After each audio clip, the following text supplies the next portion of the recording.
Good morning. Morning. And Azus Todos Hamzu, good morning. This morning's oversight hearing is hereby called to order. It's being conducted by the Committee on Transportation, Tourism, Customs, Utilities, and Federal and Foreign Affairs. This hearing is now called to order. It is now 8:31 a.m., June 30th, 2026. The first notice of this hearing was disseminated to all senators, stakeholders, and media outlets on June 23rd, 2026, with a second notice disseminated on June 26, 2026. These hearing notices were also made available on the legislature's website, our legislative calendar, and the Government of Guam public notice portal. Today, the committee will hear from representatives from the Guam International Airport Authority and the Guam Visitors Bureau.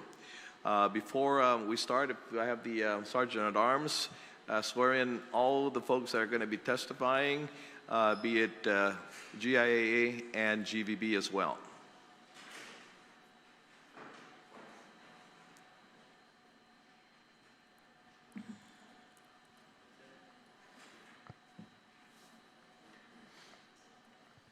If you can please raise your right hand, all those that will be testifying.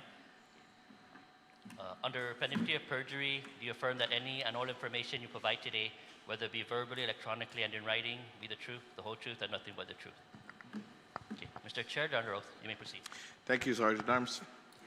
This time, I'd like to welcome my colleagues who are joining us this morning. Of course, Vice Chair of the Committee, Senator Chris Duenas, thank you for joining us. Of course, Senator Gumatautal, thank you for joining us. Senator Borja, thank you. Senator Snagastine, thank you very much, and I'm sure other senators will be coming in as we go on. Before I begin, I would like to remind everyone in attendance of the Listatun and Guahan's general rules of conduct. Individuals testifying shall first be recognized by the chairperson before speaking and shall state their full name for record-keeping purposes. Questions and testimony shall be confined to the substance and scope of the hearing agenda. Personal inferences as to the character or motive of any senator or individual testifying are not permitted. Chairperson of the committee may order the removal from this hearing of any member of the Listatun Guahan or the public audience who fails to observe proper decorum pursuant to standing rules of the 38th Guam Legislature. Any violation of this general rules of conduct may result in removal from the public hearing room. Without keeping out of the way, I want to also provide the opening remarks before we start. Again, colleagues, members of the GIAA Board Management, members of the Guam Visitors Bureau and management stakeholders, and members of the public, thank you again for being here this morning, this Tuesday morning. Today's oversight hearing is not routine, it is necessary. We are here because tourism is one of the foundations of Guam's economy, and right now that foundation is under serious pressure. Tourism supports our hotels, our restaurants, small businesses, taxi operators, retail shops, tour companies, cultural performers, families, workers, and government revenues. When tourism is strong, Guam feels it. When tourism is struggling, every part of our island feels it as well. And we have to be honest that the results right now are pretty bleak. This legislature has already tried the wait-and-see approach. We waited, we listened, we gave space, we gave support. We invested public dollars. In FY 2026, this legislature appropriated an additional $10 million to the Guam Visitors Bureau. That funding was presented as a last-ditch effort to help save tourism. It was not a small investment. That $10 million could have gone to schools. It could have gone to the hospital. It could have gone to law enforcement. It could have gone to public safety, infrastructure, or other urgent needs across this government. But this legislature made a choice. We gambled on the Guam Visitors Bureau because we understood how important tourism is to our island's economy. The reality is we made a bad bet. That does not mean tourism is not worth saving. Tourism is absolutely worth saving, but it does not mean that we cannot continue pretending that more money alone will fix the problem. We cannot continue to invest millions of public dollars without demanding accountability, measurable results, and a clear plan forward. If the Board of Management of the Guam Visitors Bureau cannot recognize that, then this body has a responsibility to act. This is not about blaming one person or one board or one agency. This is about accepting reality. Guam's tourism economy has changed, the market has changed, visitor expectations have changed, airline access has changed, regional competition has changed, the cost of travel has changed, and if we keep doing the same things in the same way, we should not expect different results. The consequences of inactions are real. Today we will hear from the Guam International Airport Authority. GIAA is not separate from this conversation. The airport is the front door of our island. It is the gateway for visitors, residents, families, businesses, and our broader economy. But when we fail to bring passengers through our airport, there is a ripple effect. Hotels feel it, restaurants feel it, small businesses feel it, workers feel it, government revenues feel it, and now GIAA feels it directly. Today, GIAA will be discussing the need for at least $17.7 million to stay afloat. Let us call it what it is. A bailout request caused, at least in part, by the failure to move enough passengers through our airport and rebuild visitor arrivals at the level Guam needs. This is the ripple effect. That is the cost of weak recovery. That is the consequences of delay. So no, we cannot simply wait and see much longer. We cannot wait and see while visitor arrivals remain far below where they need to be. We cannot wait and see while the airport needs a bailout. We cannot wait and see while public dollars are spent without clear results. We cannot wait and see while tourism workers, small businesses, and families continue to carry that burden. One of the things I'm working on right now, and something I hope to earn the support of my colleagues, is a comprehensive review of the Guam Visitors Bureau. Over the years, we have seen that the Bureau operates in a difficult and sometimes unclear space. Some days, GVB wants to claim it is a private entity. Other days, it operates as a government entity. Some days, the board is in charge. Other days, the board points to management. So the question becomes simply, who is in charge? GB is tasked with tourism, but we are also seeing areas where its duties overlap with the Department of Public Works, Department of Parks and Recreation, and now even coordination with GFD and other agencies. That is why we need to take a serious look at what GVB's responsibilities are, who is accountable for those responsibilities, and how we refocus the Bureau on its main mission, bringing back tourism. What does this mean for GVB? What it does not mean is not important. It means the opposite. GVB is too important for us not to clearly understand what its role is, what its responsibilities should be, what resources it needs, and how we focus the Bureau on results. That is why I'm proposing the Guam Visitors Bureau review of effectiveness, accountability, leadership, internal governance, and needs, or what we call realigned study. This would be an independent, comprehensive review of GVB's structure, governance, effectiveness, duties, internal policies, financial practices, contracts, staffing, and needs. The purpose is not to tear GVB down. The purpose is to make sure Guam has the strongest and most effective tourism organization possible. We need to know what is working, what is not working, what duties belong with GVB, what duties may be better coordinated with other agencies, and how we align every dollar, every program, and every policy towards tourism recovery. This study is not a political exercise, it's an economic necessity. Before Guam continues investing millions more into tourism recovery, we need an independent review that tells us where the gaps are, what changes are needed, and whether GVB in its current form is properly structured for today's market. I also want to address the pending litigation and claims now reported to be approximately $61 million. That number alone should concern every member of this body and every taxpayer on Guam. When an agency tied to one of the most important sectors of our economy is facing claims of that size, we cannot simply ignore that, minimize it, or hope it goes away. At the same time, I am aware that a few of my colleagues have issued statements suggesting that I should not be the one looking into GVB because of perceived bias. Let me be clear, I am here today to focus on tourism recovery, accountability, and the path forward to sustain our economy. This hearing is not a substitute for any formal investigation that my colleagues may believe is necessary. Since they believe there should be a separate investigation, then I respect the integrity of that process. But I also hope that those statements were not just for media headlines. To those colleagues, I look forward to them stepping up, taking ownership of that process and handling it appropriately. As chair of the committee, my focus today remains on the facts, the future of tourism, and what must be done to move Guam forward. The people of Guam deserve accountability. They deserve to know how GVB is functioning, how decisions are being made, how public funds are being used, and whether the agency is properly positioned to lead tourism recovery. We can respect legal limitations, attorney-client privilege, and pending litigation while still doing our job as the legislature. Oversight does not stop just because the questions are difficult. In fact, difficult questions are exactly why oversights exist. Today's hearing is structured in two parts. First, we will hear from the Guam International Airport Authority.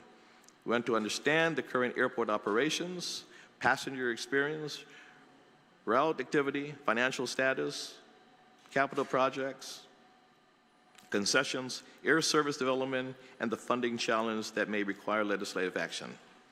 Then we'll hear from the Guam Visitors Bureau. We want to understand visitor arrivals, source market performance, tourism recovery forecasts, airline incentive and fuel surcharge support programs, marketing and destination development, governance, human resources, employment policies, internal controls, and pending matters that may affect the Bureau's ability to do its job. Tourism is too important for Guam to accept the status quo. We need facts. We need accountability. We need a roadmap. We need honest assessments from the people responsible for leading this recovery. And we need to know whether the current structure is helping Guam recover or holding us back. This legislature has already shown it is willing to support tourism, but support cannot mean silence. Support cannot mean writing checks and hoping for the best. Support must come with accountability, because every dollar we put into tourism is a dollar we are not putting somewhere else. Every failed strategy has a cost. Every delay has a consequence. Every missed opportunity hurts the people of Guam. So today, I ask our agencies to be direct, to be transparent, and honest with this committee and with the public. Where are we? What is working? What is not working? What do we need? What needs to change? And how do we get Guam tourism back on track? With that, I will begin with the Guam Airport Authority. At this time also, actually I'd like to also welcome, of course, the Vice Speaker, Tony Ada, and also Senator Sabrina Salas-Montanay. Thank you for joining us this morning. To welcome a Board Chair, Brian Bamba, Executive Manager, of course, John Kanata, right? And the other representatives to the table, you're already here. So again, Mr. Chairman, you want to go ahead and start off, state your name, and then if you want to introduce, or they can introduce themselves as they go along. Thank you, Mr. Chair. Thank you, sir. My name is Brian Bamba, and I am the chairman of the Board of Directors of the Guam International Airport Authority, and I'll be providing some opening remarks. Buenas and Hafade. Good morning, Senator Jesse Lujan, Chairman, Committee on Transportation, Tourism, Customs, Utilities, and Federal and Foreign Affairs. Co-Vice Chairman, Senator Chris Duenas, and members of the committee. On behalf of the Board of Directors of the AB1PAT Guam International Airport Authority, and I'll note that we have some members in attendance today, Vice Chairman Sabti and Directors Doyan Marato and Don Weekly are here joining us, together with GIAA Management, led by Executive Manager John Kanata and Deputy Executive Manager Daphne Shimizu and their team, as well as over 230 dedicated airport employees. We'd like to thank you for the opportunity to appear before the committee. We hope today to provide insight and updates on our operational efforts, our modernization plans, and our fiscal challenges as we continue to feel the effects of a slow tourism recovery. As I have shared in previous hearings, The airport is critical infrastructure, vital to the quality of life and the economic well-being of our island and the region. We've all felt the impacts of prior years' disastrous events, and rather than look for excuses, GIAA management has focused its efforts on actions that are fundamental to its mission and within its control. These efforts, whether operational or structural, are significant towards keeping the airport safe, operational, and compliant with all its mandates. Areas of cost containment, revenue diversification, network development, and long-term capital improvements will be shared in GIAA management's presentation. We continue our focus on increasing our non-aeronautical revenue, and management will provide an update on the efforts following our previous hearing, concerning current concessions and leasing activities. And we recognize that passenger volume is key to prospective retail, F&B, and other service-based concessions, and we continue to work with GVB as they execute tourism recovery plans. I'd also like to thank GVB leadership for their collaborative effort to improve arrivals and develop new air services to the island. Thank you, Chairman, and your staff for the work you have done to pursue visa access for Philippine travelers to Guam and the CNMI. I'm grateful for the leadership and the vision of Governor Leon Guerrero and Lieutenant Governor Tenorio to expand our market potential, seeking support from both the federal and Philippine governments. This requires a collaborative, holistic approach if we are to succeed and sustain our visitor industry. Thank you again for your time, and we are happy to answer questions. We look forward to your continued support of the AB-1PAT Guam International Airport Authority, Guam. Sito Smasi, Brian Bamba. Thank you, and good morning, Mr. Chair, Oversight Chair.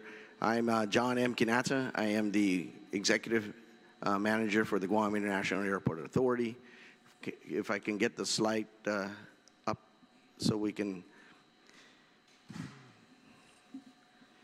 Hafaday, Senator Jesse Anderson Lujan, members of the Committee on Transportation, Tourism, Customs, Utilities, and Federal and Foreign Affairs.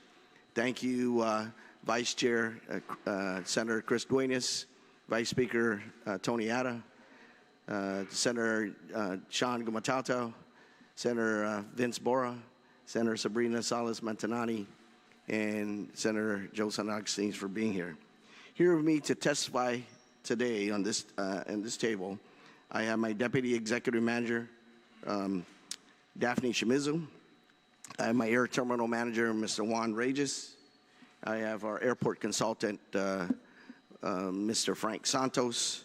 I also have members of the board that our chairman has mentioned, and of course, my management team that is here this morning, just in case we need to reach out to them to get further information.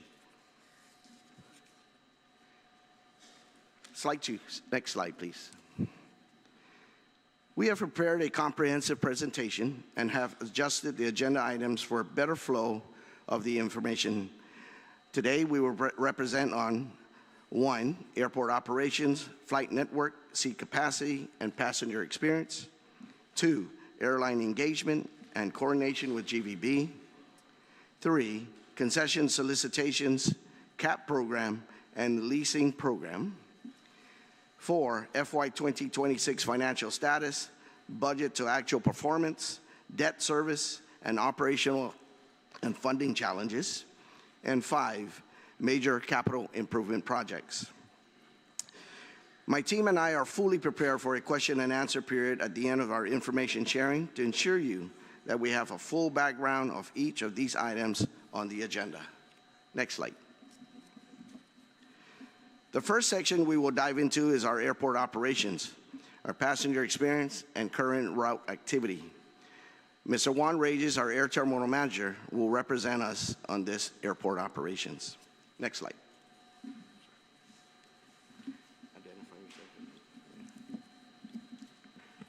Hi, good morning. Hafaday, buenas. Juan Regis, Air Terminal Manager with the Guam Airport.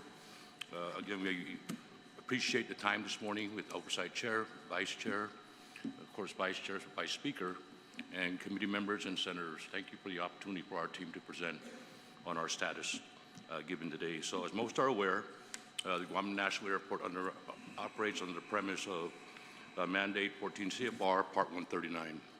What that entails pretty much is that operating certificate that is issued by the FAA to ensure that we comply with Part 139 airport operations throughout mandates, regulatory requirements. That comes with a lot of other side information that's actually sent out to us by way of cert alerts, bulletins, policy guidance, and everything else that we must maintain and keep up with our operating certificate. So as it appears today, as reported on our last oversight, we're doing fine. We're doing well with our compliance. And with regard to safety, certification, and security, we are coupled with having to reach out as partners with all our regulatory agencies such as CBP, Guam Customs, TSA, and of course the FAA and other entities throughout the airport, stakeholders and airlines alike. So as you're aware, on our last inspection, we reported favorably that we had two discrepancies of 125 fields that are inspected throughout a 5-day period. And those were very minor compared to previous inspections. So this year, we've been put on notice of our inspection to be held this July 29th through August 2nd. At that point, the inspector will be coming out and again going through all our programs, which consist of 12, 24, 36-month program mandates that they'll be looking at. So this encompasses over 5,000 documents, and that includes personal training, wildlife programs, notice to airmen, driver's training program on the air side, non-movement areas, the newly implemented safety management system program that was just stood up, and of course, amongst other things, airport pavement, lighting, marking, signage, wildlife, and that's just to name a few. So the program and inspection process is quite lengthy to the extent that it also allows us the opportunity to bring in our newly assigned self-inspectors to transition into becoming full-fledged inspectors themselves. So we take advantage of the opportunities given to us as with previous inspections. With regard to that inspection, it's normally followed by another safety feature, which we reported on the last oversight hearing, which is the Runway Safety Action Team. They too come out and conduct an assessment. Their assessment is specifically for the movement area. Movement area meaning the airfield and the associated safety areas, taxiways, is their prime concern. So they come out and they convene with the subject matter experts, chief pilots, air traffic controllers, Guam CRAP, airfield maintenance personnel, operation. Upon completion of that, ensure that it's followed through and corrected to ensure the highest level of safety. So as with last year, we had 2 certification inspection findings of 125, which are very minor. And then followed by that runway safety action inspection result, we had 0 action items during that time. So these were back-to-back inspections that were conducted on the airport. So this year, with our programs, again, as mentioned, the review of 12, 24, and 36-month requirements and mandates, airport emergency planning is one of them. So every 12 consecutive calendar months, we're required to sit down at the table with all those mutual aid partners and stakeholders that are listed in an airport emergency plan to ensure that their duties and responsibilities are reviewed and are still intact with regard to the information required of those mutual aid partners of ours. So that's underway right now. We have our ARC chief who's taking the lead on that, who's already sent out notices with regard to setting up meetings prior to this airport emergency planning. One thing I do want the committee to note, though, is for a while I know we were all aware of the significant amount of aviation disasters that were going on throughout not just the nation, but throughout the entire globe. That brought a lot of attention, primarily not to just U.S. airports, but particularly to our airport, being that we are very limited in resources compared to our nation partners on the continental United States. So for every incident that has taken place, we actually had our team sit down, analyze what it would look like if we were responsible to have to respond to an incident of that magnitude, whether it be in a body of water, whether it be off airport premise or on airport premise, and what that would look like. So again, the Newark incident was a very tragic and unfortunate incident, but knock on wood for Guam, we've never had a water rescue. And a water rescue, again, would be very significant for our island, given the resources we have to go out and rescue and conduct a response to an incident mass casualty in a body of water with over 100 passengers. Okay, so that's kind of stuff that we kind of take a look at and review what potential shortfalls we have, and then we share that with our emergency planning committee.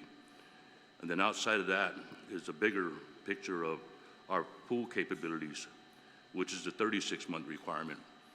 We are required every 36 consecutive calendar months to conduct a full-scale exercise, aircraft mass casualty, with over 100 victims. And again, that's to roll out pool resources 110%. And of course, we have our airport certification manual and emergency plan procedures that are to be demonstrated to the fullest extent. A good example would be an incident mass casualty on the airport. It requires our first ARP vehicle to be out there on the scene, discharging at the halfway point within 3 minutes. The remaining vehicles are required to be out there within 4 minutes. So that's a daunting task in itself. That's, again, no notice in that event, similar to our full scale. So the full scale planning, again, is underway. That's led by our ARP Chief Stone, and we've already been holding meetings right now. And I'm glad to report that we've already narrowed down our scenario, our objectives, our sequence of events, and the actual crash site. So we're just now planning stages where it involves the different pyramids of emergency responders by way of fire, public safety, which is Guam Police, military police, airport police, FBI, marshals, and maybe in this case, we're potentially going to throw an inject in with probably 6 or 7 actual prisoners on board the aircraft to see what that would look like. On the previous one, we had a hijacking, which involved, again, the law enforcement entities to actually work together, collaborate, and then work together to figure out how they're going to handle that hijacking on top of the already mass casualty incident that's taking place. And of course, throughout that FSC, a lot is in play.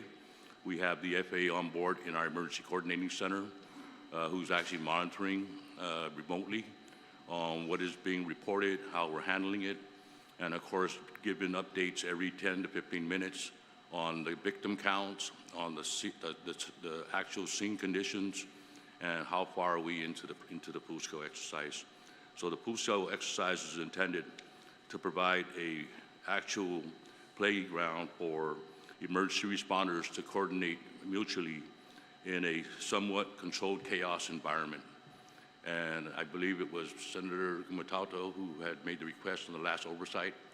We have it on our radar to definitely invite not only the Oversight Committee, but all the senators on a VIP observation of this full-scale exercise coming up. Okay. Then moving on, we have, again, as reported. Can we get the next slide?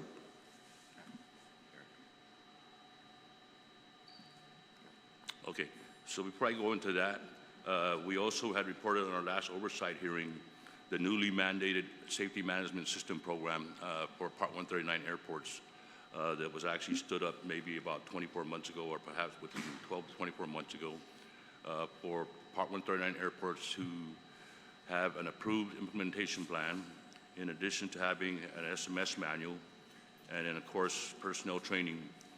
So we were the first in the region, and that includes the state of Hawaii, the 9 Part 139 airports in the state of Hawaii, through Samoa, Sinamai, and of course the FSM, Midway Island, and others that are part of our Pacific Island region, where we were the first to come out of the gate. And to this date now, we've had conducted internally our own safety risk assessment management. And again, this program is designed to be able to identify hazards in advance of an incident or an accident. That's the full intent of the purpose of this SMS program as to why it was actually mandated and put out. And of course, with our projects that are going on throughout the airport, we actually work very closely with all our tenant stakeholders, given the magnitude of projects.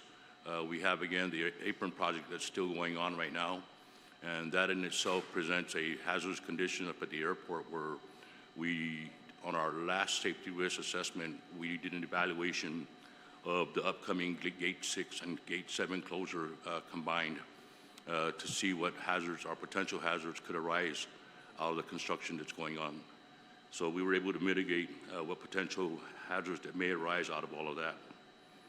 Then as far as actual military support, As most know, we've been having appeal aircraft, or not appeal, but in spurts of fighters and Osprey aircraft, transport aircraft, tanker aircraft that have been buzzing our island airspace. That's all in support of Balance Shield, which is a biannual exercise that takes place by the military involving the U.S. Air Force, involving the Royal Australian Air Force, Japanese Air Defense Force, and others with a combined joint exercise. A new feature, though, however, to this is the airports had contracted straddle launch, and I'm not sure, Oversight Chair, if you were a part of that meeting with the CEO of straddle launch. So this is a new feature that's there to provide additional and added support to the exercise by way of the use of an unmanned drone, which is a hypersonic drone that's attached to a Boeing 747-400. Once airborne, once the 747 departs the Guam Airport, goes airborne, it goes into a track of flight planning. And at some point during that flight planning track, it detaches the drone to do its mission out there in support of the Balance Shield to gather information. What information? That's kind of, you know, again, confidential. Even we weren't aware of what that type of data collection is. But I'm sure it's in support of national security. And just a little bit of history behind straddle launch.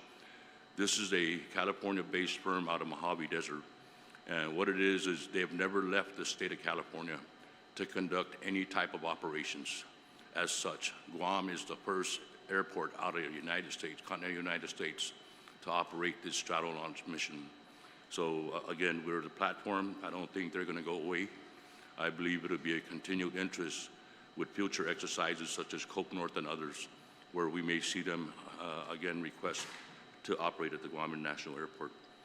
Outside of that, you've seen some awkward-looking Osprey V-22 aircraft flying around.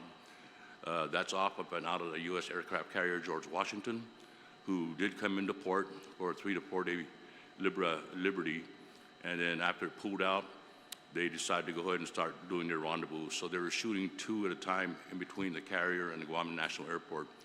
That mission in itself was simply support the Balance Shield, moving passengers, mail, and cargo.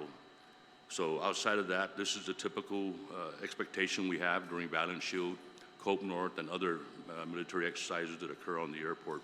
And of course, prior to all this, there's months and months of planning in advance, where we also not only get with the exercise planners, but we also get with our stakeholders to ensure our stakeholders that there would be no impacts to their operations, under the caveat that it is under the control of the airport. So as an example, last week I got a call from United Airlines with regard to the Saipan flight being delayed almost 30 minutes to depart Saipan. But that was out of our control, the airport's control. That was under FAA CRAP, who controls the airspace. So at that time, multiple departures were occurring at Anderson Air Force Base as to why the delay for the United flight to be able to depart out of Saipan. So outside of that, that's pretty much my reporting. If there's any questions for me. If, excuse me, if I may, I think Mr. Reyes has articulated quite well what our focus and our mandate is for safe operations at the airport. As you can tell, there's a lot of expertise that resides there. But one thing that he didn't mention, is something I think I'd be remiss if I didn't, is that recently we had skirted the impacts of Typhoon Senlaku. And Mr. Reyes and his team, with the support of the executive manager's leadership team, had assembled a team and a crew of experts to go to Saipan and actually get them up and running, because they were severely impacted by the typhoon. So as detailed as he was, I think, you know, I'd be remiss if I didn't mention that. And the importance of our airport as something we've built up as a center of excellence in the region, and providing these type of resources, that's a really good example. Thank you. Thank you very much. And yeah, just responding, actually, a couple days ago, Senator Duenas and I had the opportunity to tour. We're given the tour, and actually alongside the general manager, straddle launch their plane and their vehicles that I think flies at Mach 5 or 6. We're given the opportunity to view that. The one thing that was noted is that as was said, that they weren't operating out of California. This is the first time out of California, basically, and so they also told us that they contract with the military, and that we're doing more stuff for the military, and so we did all we could to try to convince them to build their hangar out here. And actually taking a hard look at that situation, because I know the plane that they bought was a plane that was once owned by Virgin Orbit, and so they were able to buy that, and so it looks like they have they have pretty strong investors at this point, and so I think they're seriously looking at because now we have the 50-year lease. They're seriously looking at possibly building a hangar out here to have some permanent placement of their facility out here. So and I know you guys had entertained Virgin Orbit in the past, and so that's nothing new to the airport. So with that, thank you. And you took all the words out of as far as our visit with Straddle Launch. They are definitely looking at and letting us know that the new law that this legislature has passed gives them the opportunity to look seriously into making Guam one of their ports that they work out of, knowing that the geosynchronous from Guam is the best in this globe as far as for their operation. So they're looking seriously and making sure that they continue to work out of here. Going back to what the chairman said with our subject matter experts that we sent to Saipan. Once we sent them there, within less than a week, we were able to open that Saipan airport up, CNMI, to help our brothers and sisters out there start to get their relief flights up to Saipan as quick as possible. If you can go to the next slide for the folks that don't know what the Straddle Launch, there you go. There, the Straddle Launch 747 looks like. That's there. They're prepping it for the flight. Right below the belly of that aircraft is where they have their vehicle, their hypersonic vehicle that goes on, and then it launches about 200 miles away from Guam.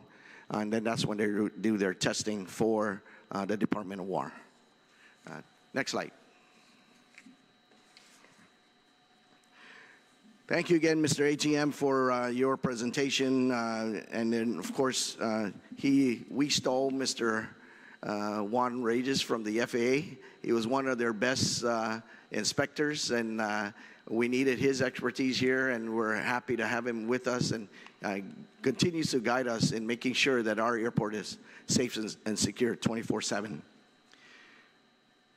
Now on our current routes, our current flight network is depicted on this slide and is supported by 8 passenger carriers and 3 cargo operators, with direct flights to 13 passenger destinations and 3 cargo destinations, respectively. In May 2026, an average of 18 one-way daily passenger flights operated daily, and daily average of 1,901 passengers arrived at our facility.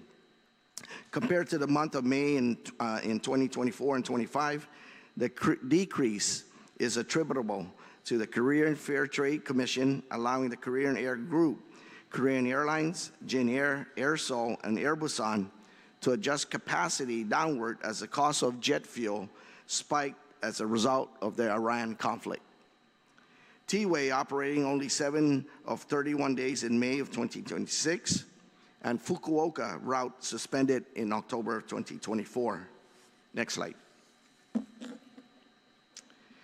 This chart illustrates our operational performance that consists of the monthly number of flights, seat capacity, employments, and load factor throughout fiscal year 20. I don't know if that's the slide. Can we go to the next? Here we go. Please note that this chart captures a number of one-way flights, particularly arriving passengers and flights. Looking at the highlighted columns to the far right, our employments show significant increase year over year from October 2025 through October 26, along with increase in flights and seat capacity.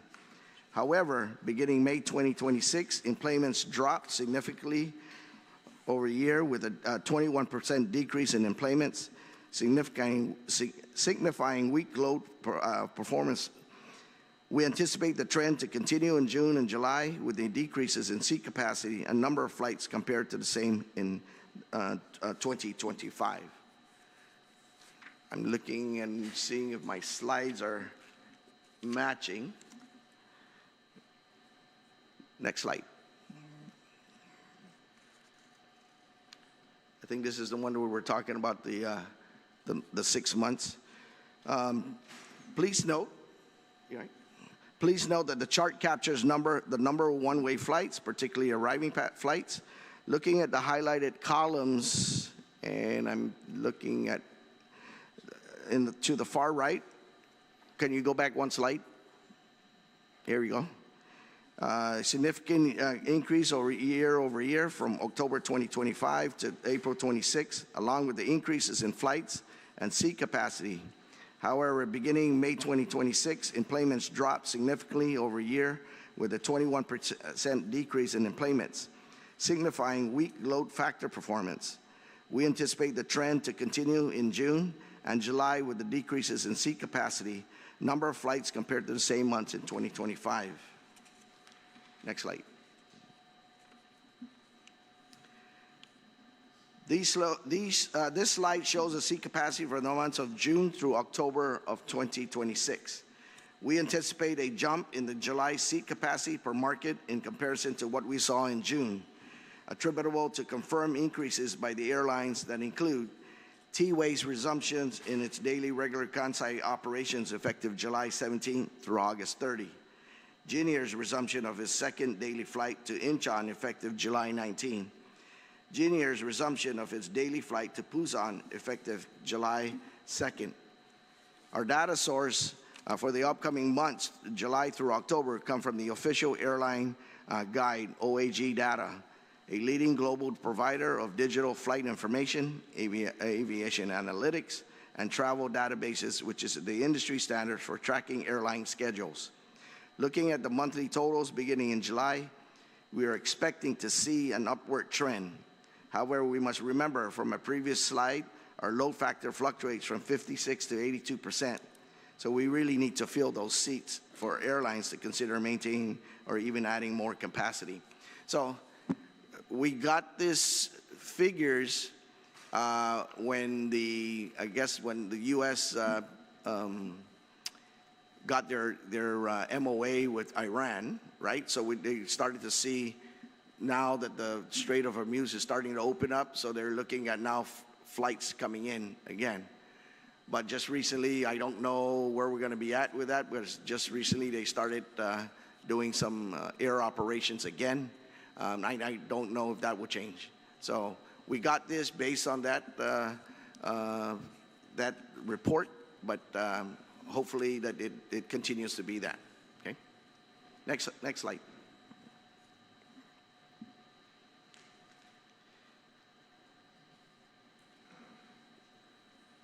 Going back to that slide that we had with the colors, can you go back one so I can back? There you go. On a quarterly basis, the National Travel and Tourism Office, NTTO, conducts a survey of international air travelers under CIAT. It's a survey that the top 30 major U.S. gateway airports across 10 specific airport attributes. This survey is an independent survey of airports that account for 97% of all overseas air traffic. From its annual 2025 survey report, the National Travel and Tourism Office provided a comparison of Guam International Airport's performance over 10 categories. 2025 results are indicated in red, and 2024 results are indicated in blue. Overall, there was an improvement on all categories. At the bottom of this slide, you'll see that the airport terminal cleanliness, passenger satisfaction results came in just under 4-point rating of a 5-point scale, slightly higher than the prior year. And in an overall airport evaluation, again, passenger surveys indicate an improvement in 2025 over 2024. The passenger experience at our facility is a very important aspect in running our airport, and management has implemented several measures that earn us these points and results of improvement. One, GIAA management has made it a frequent practice to walk through our terminal to inspect and mitigate resolve problems before they impact public safety and their satisfaction. We've adopted a see something, do and say something practice among our employees to resolve issues throughout our daily activities. We've contracted with a new vendor that addresses all custodial issues throughout the terminal to attain one standard in performance and consistency versus the 3 separate vendors with 3 different standards, different modes of cleaning, and different products and supplies throughout the terminal. Although the NTTO CIAT survey results are positive news, we do not remain complacent and ensure that we look forward to ways to improve our efficiency and performance over all terminal attributes for the benefit of our traveling public. Our air service development, slide 11, if we can go to that.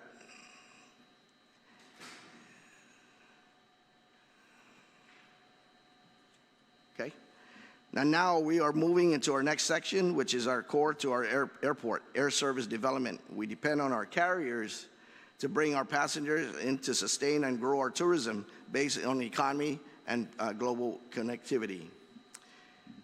Next slide. The Guam International Airport Authority is truly blessed to have great partner airlines who have signed signatory airline agreements, which is a commitment to serving Guam. 10 airlines have signatory status with us: United Airlines, Japan Airlines, Korean Airlines, Philippine Airlines, Jin Air, T-Way Air, Air Seoul, and Air Busan, who have scheduled service to and from Guam. China Airlines and Jeju Airlines, who retain signatory status, although their regularly scheduled operations remain suspended. GIAA remains consistently engaged with our airline partners, meeting regularly with them during our annual and mid-year projections, our capital improvement project impact and updates, preliminary budget review, and budgetary impact discussions. Next slide. An important aspect of our successful air service development is collaboration with GVB to ensure a joint message with engaging with our airlines. Weekly, GIAA and GVB discuss load factors against seat capacity for the prior week by flight and by market. Insight and intelligence are shared by both agencies on future schedules that include added frequency, charter flights, upgauge of equipment, and promotions and marketing activity in our source markets. We also joined GVB on the road. The most recent was collaborative efforts in Routes Asia in March of 2026, which we were met with network planners from 11 airlines, a couple of them current operators, and a few who have operated charters, and some who are prospective operators. Next slide. The GIAA concession program is a strategic initiative to enhance the passenger experience, maximize non-aeronautical revenues, and create opportunities for retail investments. Our goal is to attract high-quality and experienced operators that have the capacity to develop, operate, and manage airport concessions. GIAA is in a competitive process for the following: GIAA Retail Concession Program. GIAA seeks a retail operator with an proven retail. Next slide. Here you go. GIAA seeks a retail operator with proven retail experience and emphasis on quality merchandise, customer experience, and revenue generation. Also included is a provision to expand retail offerings for products that showcase Guam. GIAA also has issued a retail RFP on March 6 with a proposal submission deadline of May 29, 2026. So, Senators, that's ongoing. That thing is still being going through the process of the RFP. GIAA is also seeking a master concessionaire to provide a mix of dining options that serve both local and international travelers. The objective is to refresh the dining experience, improve food quality, service consistency, and pack satisfaction at both airside and landside locations. We have issued the food and beverage RFP on March 25th, and deadline for submission was on June 19th, so that also is ongoing at this time. Next slide. Our GIAA is also currently in development phase and will be issuing a solicitation for the car rental concessions program in the near future. So that's very, very close to that, for that to go out. As part of our efforts to support concession partners and provide the local community with the opportunity to access the airport, GIAA launched its Concourse Access Program, which is called CAP, on May 6, 2026. This program provides non-ticketed passengers to access to post-security retail and dining areas of the airport daily between 4 a.m. and 7 p.m. Visitors can apply online at guamairport.com and submit identification information which is vetted in accordance with TSA e-secure flight requirements. Upon approval, visitors are processed through the same TSA screening process as ticketed passengers. To date, GIAA has approved over 250 CAP participants and generated an estimated $20K in additional monthly retail sales alone, and additional sales from food and beverage activities. Next slide. Following the passage of Public Law 38-21 and adoption of the board's leasing policy, we moved quickly to implement the airport's leasing program. In response to a notice to solicit interest, GIAA has received interest from a total of 26 businesses who would like to lease airport property. These results demonstrate strong private sector demand and represent an important step in diversifying the airport's non-aeronautical revenues. To date, we have generated approximately $1.6 million in recurring annual revenue from these land interests. Next slide. This includes my portion of our presentation. For presentation from our financial status, I would like to ask our Deputy Executive Manager, Daphne Chamizo, to report on that. Sitos Maasi. Hapaday Chairman Lujan, Vice Chairman Duenas, members of the Committee on Transportation, Tourism, Customs, Utilities, and Federal and Foreign Affairs, Vice Speaker Etta, Senator San Agustin, Senator Gumatautau, Senator Borja, and Senator Sabrina Salas-Metanani. My name is Daphne Mansovich Shimizu, and I'm the Deputy Executive Manager for the Guam International Airport Authority. If we could please turn to slide 19. Thank you. Before getting into our FY 2026 finances, I wanted to briefly cover our FY 2025 audit. GIAA received an unmodified or clean opinion on its fiscal year 2025 financial statements and on our report and compliance for each major federal program.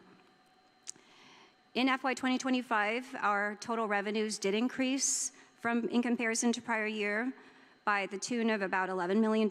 However, that was primarily because of other income increasing as we did receive insurance proceeds relating to Typhoon Mawar, and because also we had seen an increase in our federal capital grants income, which reflects our continued pursuit of our federal funding. We did see as well our operating expenses go down in comparison with FY 2024, and that was due to the various cost containment measures that we've worked to put in place. Our debt service coverage ratio did remain strong for the past few years at 1.69 times in both FY 2023 and FY 2024, and it was at 1.47, still above what 1.25, which is required, and still pretty strong in FY 2025. Next slide, please. One of the key factors that we monitor is our emplanements, and an emplanement basically is a departing passenger. We utilize emplanements in the projections for our budgets each year. In this slide, you'll see our actual versus forecasted signatory emplanements. The blue line across the middle of the page represents our forecasted signatory emplanements, and the green bars represent our actual experience. As you'll see, since COVID, there's been a variance or a gap between what we forecasted and what our actual numbers have been. Although you see that in the last few years, the variance between the numbers is slowly decreasing, there is still a gap. For FY 2025, which is at the far right hand of the slide, you'll notice that our forecast was 1.267 million employments. Our actual experience came in at 1.05 million. Based on our current year experience for FY 2026, we're actually expecting or projecting that this will be the case for this fiscal year as well. Next slide, please. As noted from our previous slide, when we talk about revenues, one of the best gauges of whether we're going to meet our projected revenues is employments. You'll see here our enplane packs for FY 2024 through May 2026 on this slide. The blue line is FY 2024, orange FY 2025, and green is FY 2026. So during the early part of FY 2025, from October through March, we saw our employments come in below what we saw in the prior fiscal year. That trend did change, however, when we got to April 2025. You'll notice that from there, which is about the mid portion of the screen, that you'll see that orange bar or that orange line begin to see an upward trend. And so, as the executive manager had mentioned earlier, we did start to see some increase in our employments due to the Korean airline mergers. This had a positive impact on our enplane numbers through the end of fiscal year 2025, which you'll see even in the month of August. We had almost 18% more enplane packs than we did in the prior fiscal year. And this carried on as we began FY 2026. So if you look at the left of the screen, the green line, right, which comes in way above what we see in the prior 2 fiscal years. During early 2026, again, we saw that was the result of the Korean air mergers. As we got into early 2026 calendar year, we have been dealing with various issues. In March, of course, we had the issue of the fuel crisis, which moved into April. In April, which you see is the lowest line, the lowest portion of the green bar, or the green line, that represents April 2026. And of course, we not only had the issues with the fuel crisis we were dealing with, but also the issues with Typhoon Sinlaku, which resulted in at least in several days of no actual commercial passenger service. Because of this, again, if you'll notice, as the manager mentioned earlier, in one of the slides you'll see, or you saw, what our expected capacity in terms of the flights and seats are for the rest of the fiscal year. As we got into April, unlike what we saw in the prior months in the fiscal year, April going forward was the first time we began to see that the supply that was going to that we were going to have in terms of seats and flights was actually going to be less than what we saw in the prior year. What does that mean? When we saw the increase in flights, or the increase in what is called supply, seat supply, then of course we saw that corresponding increase in our employments, and then of course the increase in our revenues. Now we're projecting to see the seat supply and the flights to be less going forward through the rest of the fiscal year. And again, although we saw the increase month over month in one of the slides prior, those increases still reflect a reduction when we compare to prior year. And again, what does that mean? A reduction in our supply, our seat supply, generally has meant a reduction in our employments. Where we believe we're going to be by the end of fiscal year 2026, again, because we had some strong performance at the beginning of the year, we believe that will help to offset some of the performance that we're seeing where we're not performing as well in terms of our enplane packs numbers. So we're expecting to be at about 1 million enplane packs, give or take 5 to 10%, which again is probably about where we ended in FY 2025. Next slide, please. So here you'll see our budget to actual information, or financial information as of April 2026. Take note, this is unaudited, and of course these numbers are subject to adjustment at the end of every year. We have to make several adjustments to make sure that we conform to GASB standards. So these are unaudited numbers. For the month of April 2026, our total operating revenues came in at about 4.5 million, which is about 1.4 million below budget. And year to date, through April 2026, our total operating revenues came in at about $41 million, or $3 million below budget. Our operating expenses, and just take note that although we are seeing that our expenses are coming in below budget, they're not coming in proportionately below budget as we're seeing our revenues come in because of the traffic, the flight traffic that we're seeing. Our estimated debt service coverage ratio, which you can see at the bottom of the screen, was projected to be 1.25 for the current month of April. Where we were in the month of April alone, standalone, we estimate it to be about 0.26. And again, that's an indication of where we were because of Typhoon Sinlaku, because of the increases in fuel prices, which impacted our airlines, and also because of just, again, tourism not being or recovering where at the level that we needed it to be. If we look to the second to the last column at the bottom where it says FY 2026 year-to-date budget, our estimated debt service coverage ratio that we had projected year-to-date was 1.55. As of FY 2026 through April, the actual, we believe that, or we estimate it to be at 1.38, still above 1.25. And of course, when we think about debt service coverage and meeting the requirements of our bond indenture, we look at it on an annual basis. We don't look at it month to month. But of course, as we start seeing our debt service coverage ratios not come in at the level that we would like them to be or need them to be, we actually are worried that it's going to continue to deteriorate as we go through this fiscal year. We're concerned that that 1.38 over the next few months will continue to drop, and then we're not going to meet, and we actually estimate that we're not going to meet debt service coverage ratio that's required. Next slide, please.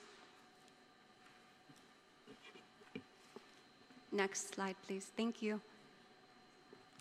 Of course, you know, we have faced several challenges over the last several years, beginning with COVID-19, and we have not recovered at GIAA at the level that we've seen some other airports throughout the country recover. We've also dealt with typhoons Mawar and Sinlaku. We've seen tourism recover slower than expected and, of course, slower than we had hoped. We've been dealing with geopolitical instability. We've seen and continue to see reductions in our airline capacity and passenger traffic. And this, coupled with increased costs for repairs and maintenance, increased cost of construction, and our aging infrastructure, these are the hurdles that we've had to face. We have worked to contain costs, so if you look at our actions, the things that we have done, since FY 2024, our executive manager has issued a memo regarding cost containment. We've refinanced debt, we've pursued FAA grants. We are very proud that we've worked to ensure compliance with our bond requirements. We've worked to maximize our non-aeronautical revenue. We're of course grateful to this legislature, to this body for authorization that we've received relating to our lease terms and our revenue generating concessions. And we have been actively involved in the expansion of visa waiver countries. To address the issues, there are a few options, of course, as you know, Chairman, Vice Chairman, and committee members. To increase our revenues or to decrease our expenses. We've worked to decrease our expenses really to the extent possible. We actually have implemented what's called a retention of our budget. So we actually, and our division heads, our division managers will tell you that we have not been releasing their full budget to them because we're working to make sure that we can make good on or pay our expenses and our debt service each month that we receive our revenues.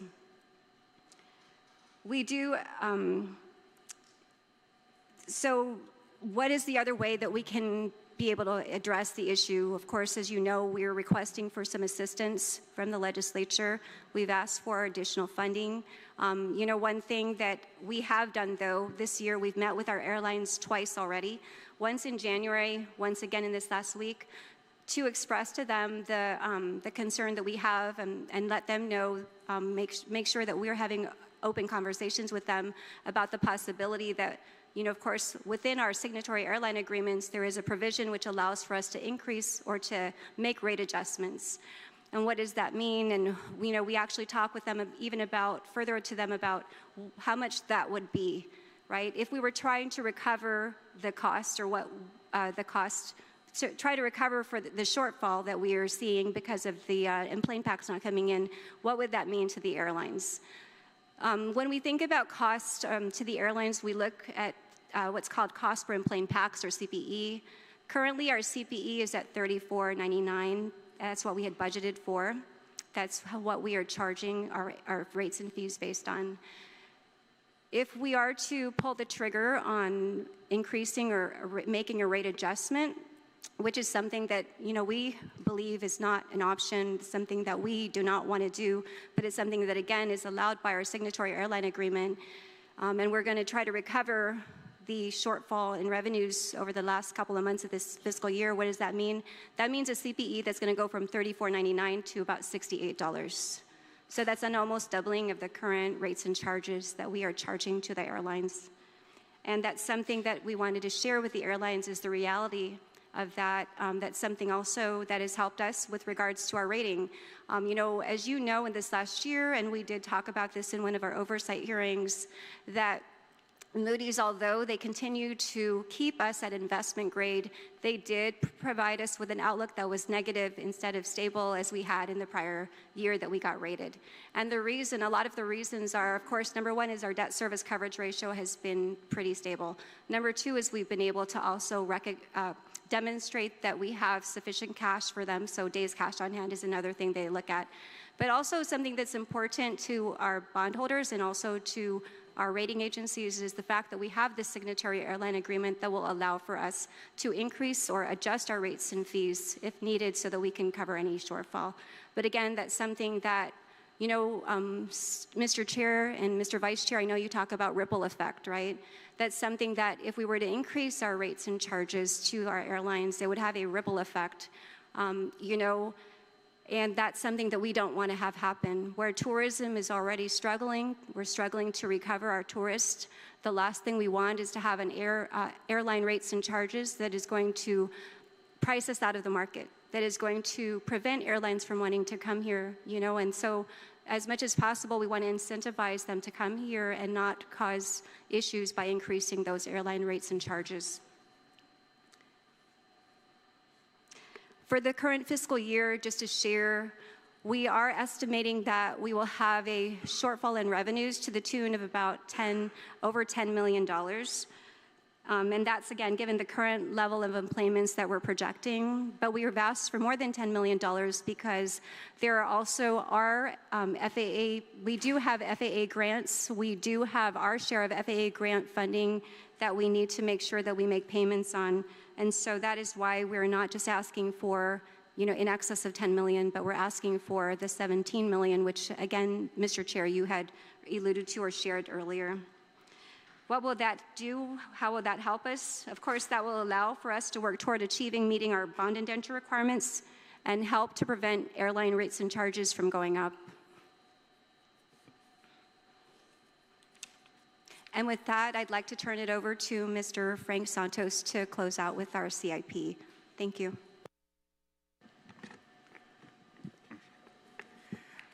Thank you, Daphne. Good morning, Mr. Chairman, Mr. Vice Chairman, and esteemed members of the committee. My presentation is on the capital improvement program for the airport. We presently have about 27 active projects in various stages.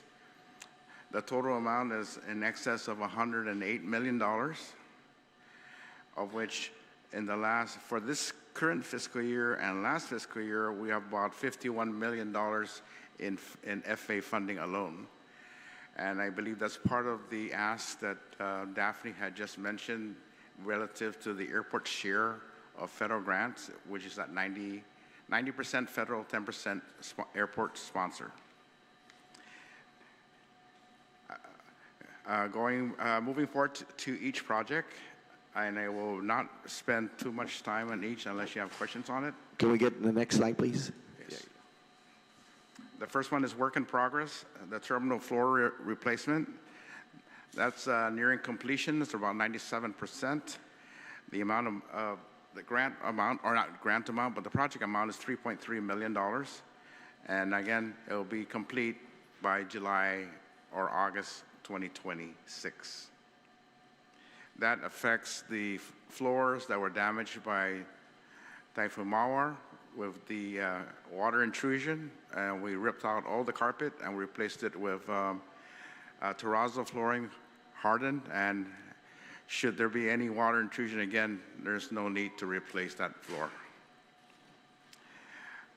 The second project, large project, is the rehabilitation of the terminal aprons. That involves 17 gates. It involves the rehabilitation of the certain taxi lanes and taxiways to the tune of $46.3 million, and that's expected to be complete in August of 2027. Moving on to our terminal building roof, phase one. Phase one is the actual removal of the existing roofing membrane and replacing it with new.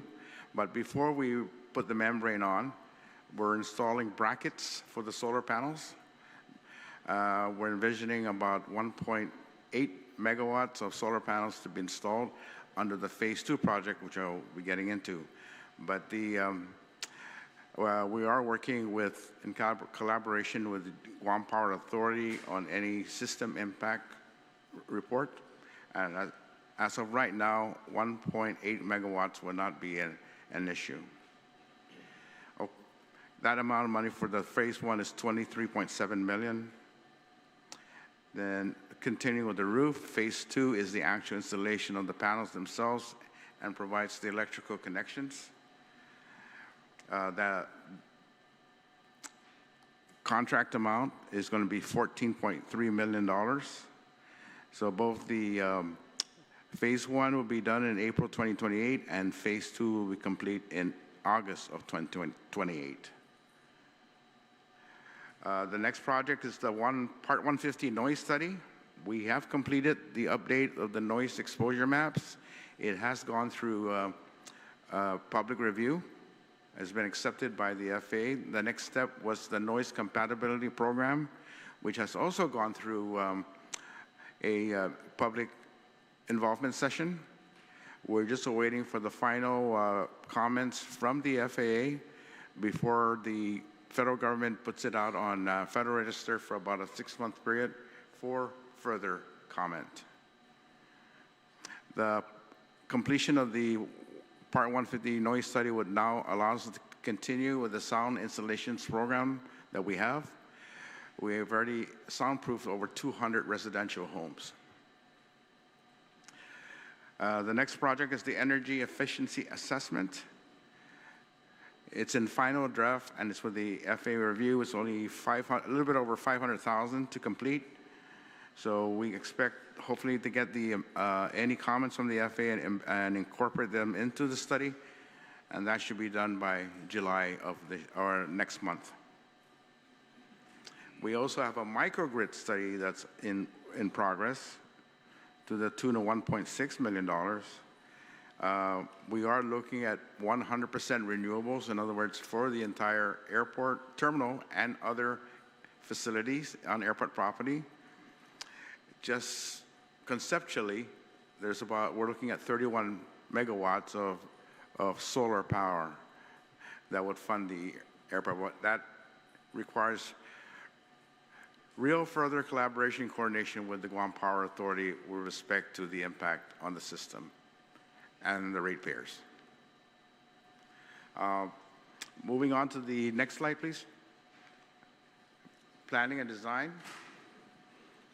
We have the cargo apron under design right now. Next slide, please. We are at 60%. Just indicate that we have, due to the condition of soils below, the budget estimate has increased almost 1,000%. So we're going from 40-some million to almost 100 or 245 million. We are looking at alternatives in making sure that we have additional cargo aprons, and the cargo aprons will serve right now the 3 additional carriers that the executive manager had mentioned earlier: UPS, FedEx, and Asia Pacific. And we intend to utilize further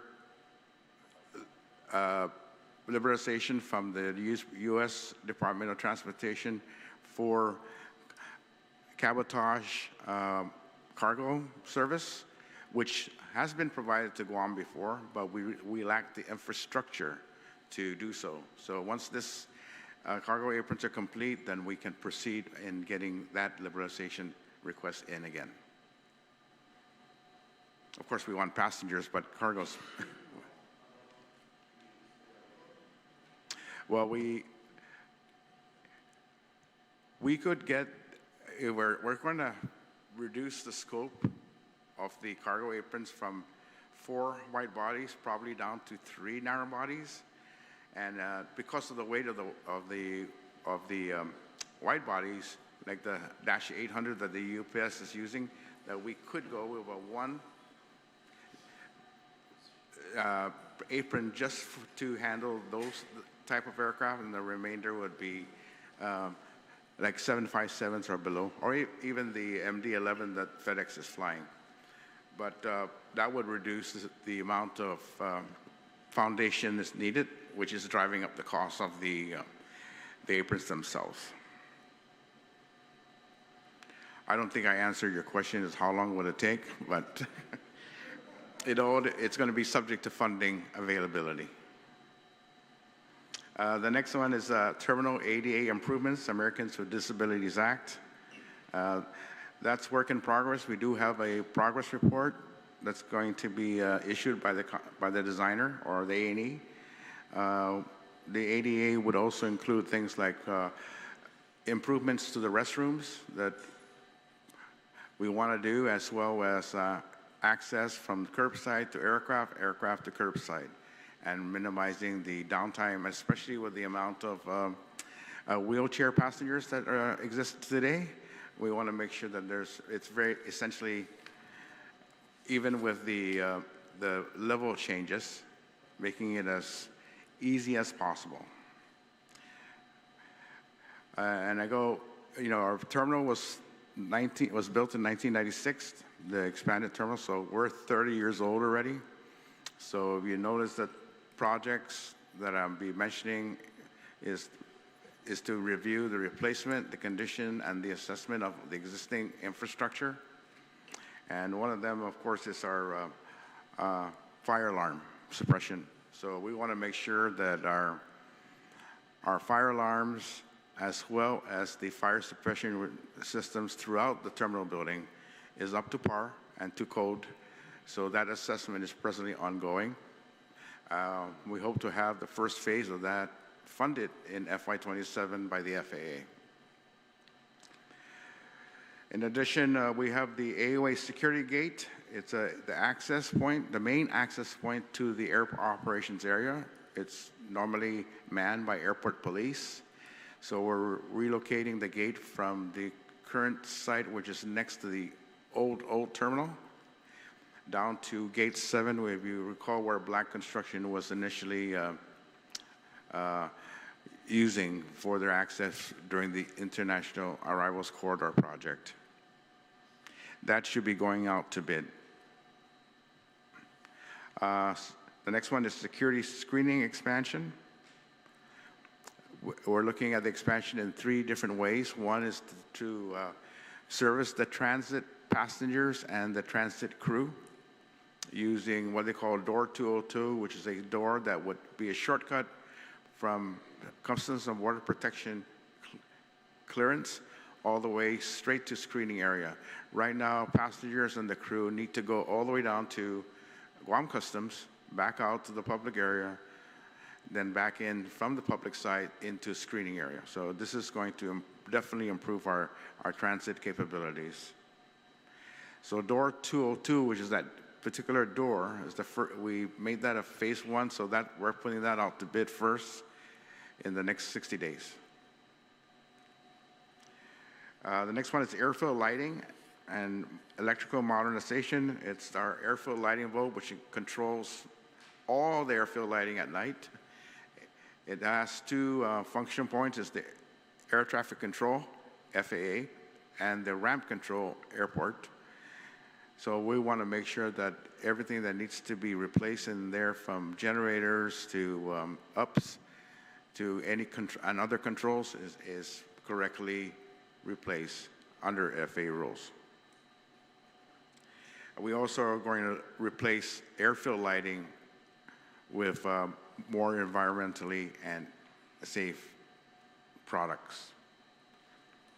The next project is the ARF roll-up door and HVAC replacement. This is the result of damages actually sustained from Typhoon Mawar. We're still hoping to get this funded through FEMA under a 90-10 split.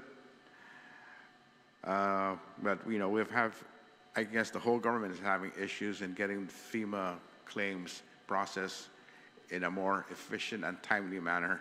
So we may seek FAA's assistance to get that project done.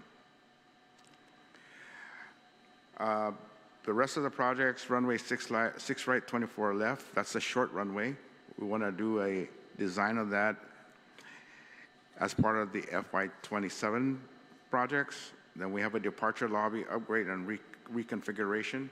That's also for FY27. Then currently under procurement, next slide please. As we have the ZEV electric vehicles and charging stations, ZEV stands for zero emissions vehicles. We have bid out for 5 vehicles and 3 charging stations. It shows there under AG review. It is now under purchase order execution.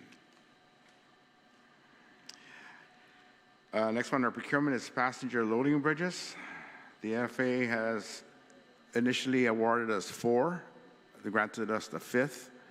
And just for FY26, added 2 additional bridges. So we're going to replace the total of 7. Bridges take at least a year to get it into the manufacturing queue. So we're looking of summer of 2027 to get the first bridge. But throughout the summer, we should be able to get 5 replaced. So all 5 will be in place by 2027 then? Summer of 2027. Okay. Then the other 2 would come online in the remainder of the year, once we get them into the manufacturing queue. Okay.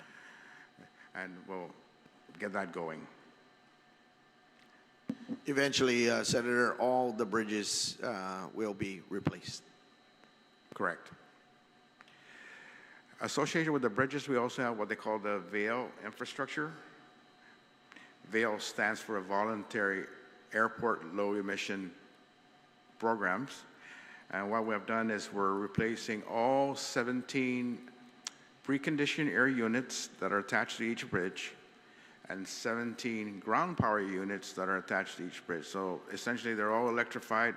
They're not operated through a diesel power. So that is low emissions. So that's why we were able to get those units eligible under the FAA. That's undergoing AG review, where they have bid it out. So once we issue a notice to proceed, it's 270 calendar days for the delivery. The other is ARF vehicle procurement. These are the ARF trucks, the firefighting trucks. Those have a 2-year order period. So we're putting a bid out this year, funded under the FY26, but then under the same bid, we're adding a second truck to be delivered or to be made under contract in FY27 using FA FY27 dollars. So that, and you notice we did not put prices or costs there because we want to protect the bid amount and how much we're getting from the FAA. But it's in the millions. We also have public conveyance systems, and everybody seems to have a problem with our either escalators being down, moving walks being down, and elevators not serviceable. So we have several million here by the FAA to replace the more prioritized needs that we have, so we can improve passenger convenience, but eventually we're going to replace them all. And right now, through end of through the beginning of 2028, we're under BABA waiver, Build America, Buy America waiver for Department of or territorial waivers that were issued. So it's not limited to anything just made in the U.S. The one other project is the fire pump replacement, and this is also to improve the fire protection of not just at the terminal, but all other facilities that are part of the airport water system. Then we also have the PFAS removal. That's identified as a project, but has not yet been funded by the FAA. It includes cleaning out our existing trucks that had PFAS, so to make sure they're PFAS free. And then there's soil that has been contaminated that needs to be cleaned up through that grant program. I'll finish up there. If there's any questions or and any of the other projects, please let me know. Thank you. So as you can see, Senator, we do have a lot of projects that are going to be funded. There's some there we can't identify the amount because of we had to protect the procurement process for those projects. But definitely we're very busy, and part of the requests with the $17 billion is to pay the share, the airport share from the grants that we have currently ongoing for this fiscal year. Thank you, sir.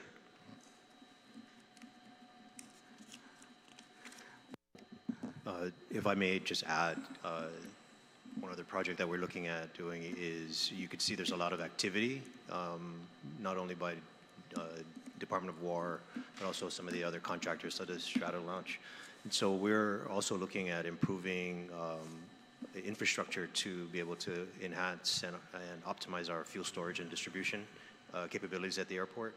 And that's probably something we're going to be also requesting assistance from the federal government as well.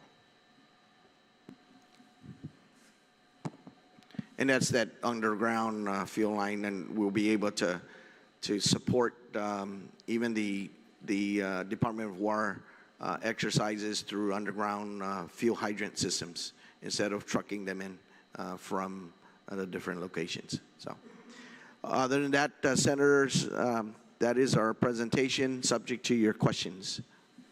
Thank you very much. And for your presentation, and we'll go ahead and start with the question. I'll start off with mine as well. And colleagues, we have 5 minutes. But one of the first things I want to ask, actually, with all these renovations happening, and actually very little or no money, have you gone through and looked at what is maybe a need versus mandated by FAA?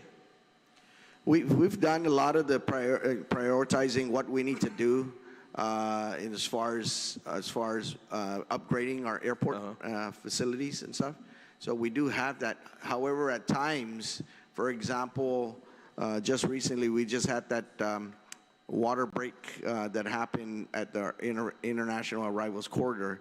That wasn't expected, and that definitely we had to make sure that we attended to that ASAP. So those are the kind of things that we are faced with on a day-to-day basis. Your presentation, April 2026 employments were budgeted at 93,548, but actual employments were only 61,466. That's a major gap. What is the primary cause for that shortfall, and how much is directly tied to our slow recovery, tourism recovery? Thank you for that question, Senator. With regards to the gap that we're seeing in terms of our in-plane packs, of course, the slower than expected or hope recovery of tourism is definitely a factor. In addition to that, as well, we saw in the month of April, in particular, the continuation of the gas crisis issues that began in March 2026, and we had Typhoon Sinlaku. And again, so the gap is really that we are now seeing the projections. So In one of the slides, you'll see where the manager was presenting the slides where we have June to October expected, or July to October expected enplanements. And those enplanements that we're expecting again, or even the seats or the seat supply, is less than what we're seeing or what we saw in prior 2 fiscal years. And so, of course, again, it's really due to the slow recovery.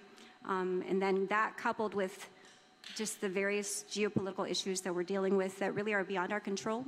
That's really what's happening is now, again, we started out very strong in the beginning of the fiscal year with December 2025 even being, I think, 30% above what we had seen in the 2 prior fiscal years that same month. But as we turned into this calendar year, the various factors that, again, are beyond our control, those are what is causing our numbers to not come in where we had projected them to be. Mm-hmm. Now, the presentation shows also the April 2026 operating revenues budgeted at 5.9 million, but actual revenue came in at 4.5 million. At what point does this gap, again, become unsustainable without legislative support or major operational changes? Thank you, Senator. So, with regards to the way that we project out our budget, right? What we need to be able to cover each month is not just our operation and maintenance expenses, but our debt service. This year, our debt service for the year is 18.6 million for the year, and that means we pay at about 1.55 million every month. So we need to make sure we cover that. As you'll see in that slide as well, that our operating expenses are coming in below budget, but the decrease in our revenues because of the passenger traffic isn't directly proportional to the decrease that we can make into our expenses, right? We still have our power bill, we still have our water bills, we still have our contractors, and although we're doing our best to contain those costs, we still do have those costs that we have to, address. And so, any type of a difference is, in terms of our revenues when they're not coming in causes some significant challenges for us as we try to operate the airport. And you also estimated your debt service ratio for April 26 dropped to 0.26 compared to the budgeted 1.25. How serious is that from the bond compliance standpoint? And what are the consequences if that trend continues?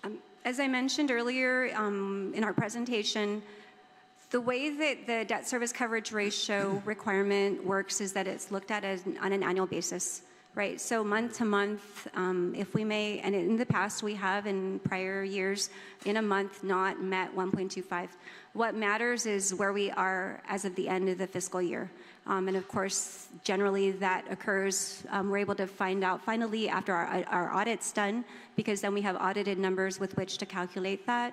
So, of course, through the year, we believe year to date, we're still at a good rate in terms of our debt service coverage ratio. However, the challenge is, as I mentioned earlier in the slide where we showed employments, decreased supply of seats generally is related to or results in decrease in plane packs.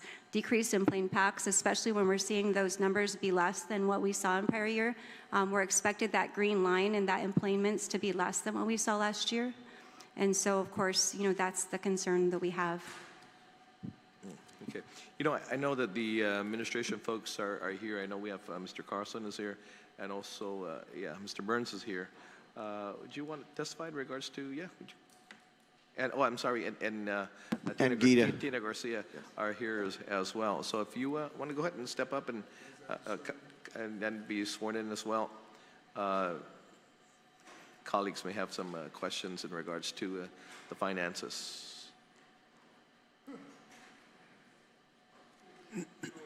Ready? Okay.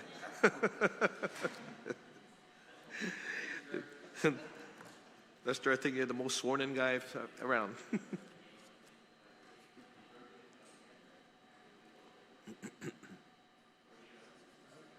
Okay. Thank you. Okay, Lester and Tina, if you want to add on to, I guess, some of the questions that we have asked earlier, want to chime in on that at this point, or are you all right?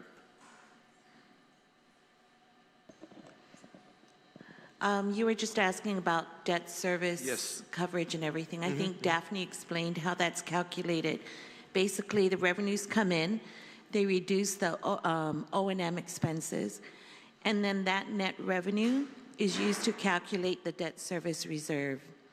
So again, the intent is to protect the operations.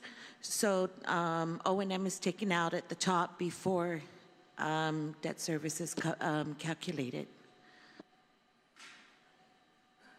Mr. Carlson? Thank you very much, Mr. Chair. Good morning, everybody. We understand the ask. We understand what it is that's being required here. I also was speaking to Mr. Santos before the hearing began, and he mentioned that there's an O&M reserve requirement that they have not been able to fund. So because of a compounding pressures, lack of revenue, there are a number of reserve funds that should have been topped off by this time and have not.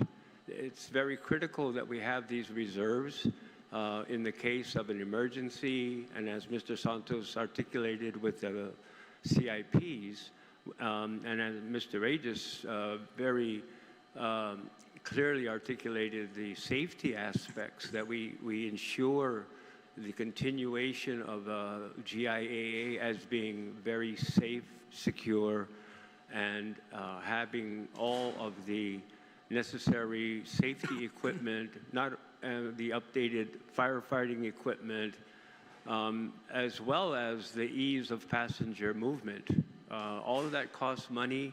All of that should be funded. There was a specific statement made about FAA funding availability, but the lack of the local match. So as much as we'd love to be able to take advantage of federal funds, if we don't have the match, we're in a bad position. I don't want to detract from the importance of what it is we're here to talk about, but we also have a child care provider issue that is before this body for potential resolution. There's been some discussion that I'm sure every one of you is acutely aware of lack of funding from the federal government, which has compounded local child care provider payments. This is similar to what happened in the beginning of the fiscal year, where the SNAP benefits were not made available, and this body stepped in and provided funding. Thankfully, it was only for the first 2 weeks of the beginning of the fiscal year, but this body stepped in and provided the funding. It seems like we're having to fight numerous different battles and numerous fronts. What used to be a very sustainable and like clockwork mechanism for drawing down on federal funds is now, if it's not this program, it's that program. If it's not this, it's that. There's a lot that this body has to consider. So I would be remiss if I didn't bring up the fact that when we're looking at potential assistance for our only gateway to and from Guam, that we also be cognizant of the fact that we have a child care provider issue that we also have to be also mindful of. So if the will of the body is to address these concerns, and we're looking at general fund money that we have, thankfully, as I think we all were pretty comfortable with, once we got through the tax filing deadline that was extended, we are tracking very well. That's a combination of a few things, but it really does boil down to cooperation and between this branch and the executive branch in being able to come up with conservative budgeting and be able to take a look at collections. And as we've done on numerous occasions over the last 3 years, take excess revenues that we have received in cash that we're very comfortable with maintaining, if not maybe even bumping up a little bit from the $63 million that we're currently showing that we've collected in excess of appropriations, making some of this money available for needs such as those expressed by the airport, and also a need, hopefully, that will be reimbursed if necessary to take care of the child care provider. I believe that payments have not been made since April. So we have people that are hurting, that are providing services that is federally funded. So, you know, it's a lot to be able to sit here and digest. However, the good news is that through collective efforts and collaboration and cooperation, we have potential solutions to some of these very high-profile issues. So I wasn't intending to speak too much, but since you got me up here, sir, I might as well. So thank you. Lester, if we don't meet the reserves, what is the impact to other bonds for the government of Guam? There is no impact to any other bonds. The one thing about these types of bonds, they're issued by the authority based upon their ability to collect fees and charges from the tenants of the facility and the users of the facility. If unaddressed, the implications potentially would be future access to the market. There'll always be market access, but are you going to still be rated where you would like to be, such that access to funds, instead of, say, 6.5%, you can achieve these funds at 5%. It makes a big difference how you continue to position yourself. As Daphne mentioned, the airport is still in a negative outlook. And they haven't done, the Moody's hasn't done anything further, because there is a lot of hope that the compounding issues, COVID, more recently the Iran conflict, and the corresponding rise in fuel prices, we simply just cannot think that this is going to take care of itself. So there would be no adverse impact on the other autonomous issuers, GWA, GPA, the port, and so on. There won't be any implication on our ability to access the market. But, collectively, we'd like to be able to position ourselves and assist ourselves so that future market access is not ever adversely affected. Okay. Your presentation showed that the current seat capacity for June through October of 26, monthly totals ranging from 91,193 seats to in June to 123,069 seats in August. What seat capacity does GIAA need to return to financial stability? And how far are we from that number today, basically? So with regards to fiscal year 2026, as I mentioned, we expect to fall, if you recall the slide with the blue line going across it and the green bars at the below, those are our projected in-plane packs against our actual experience for each fiscal year.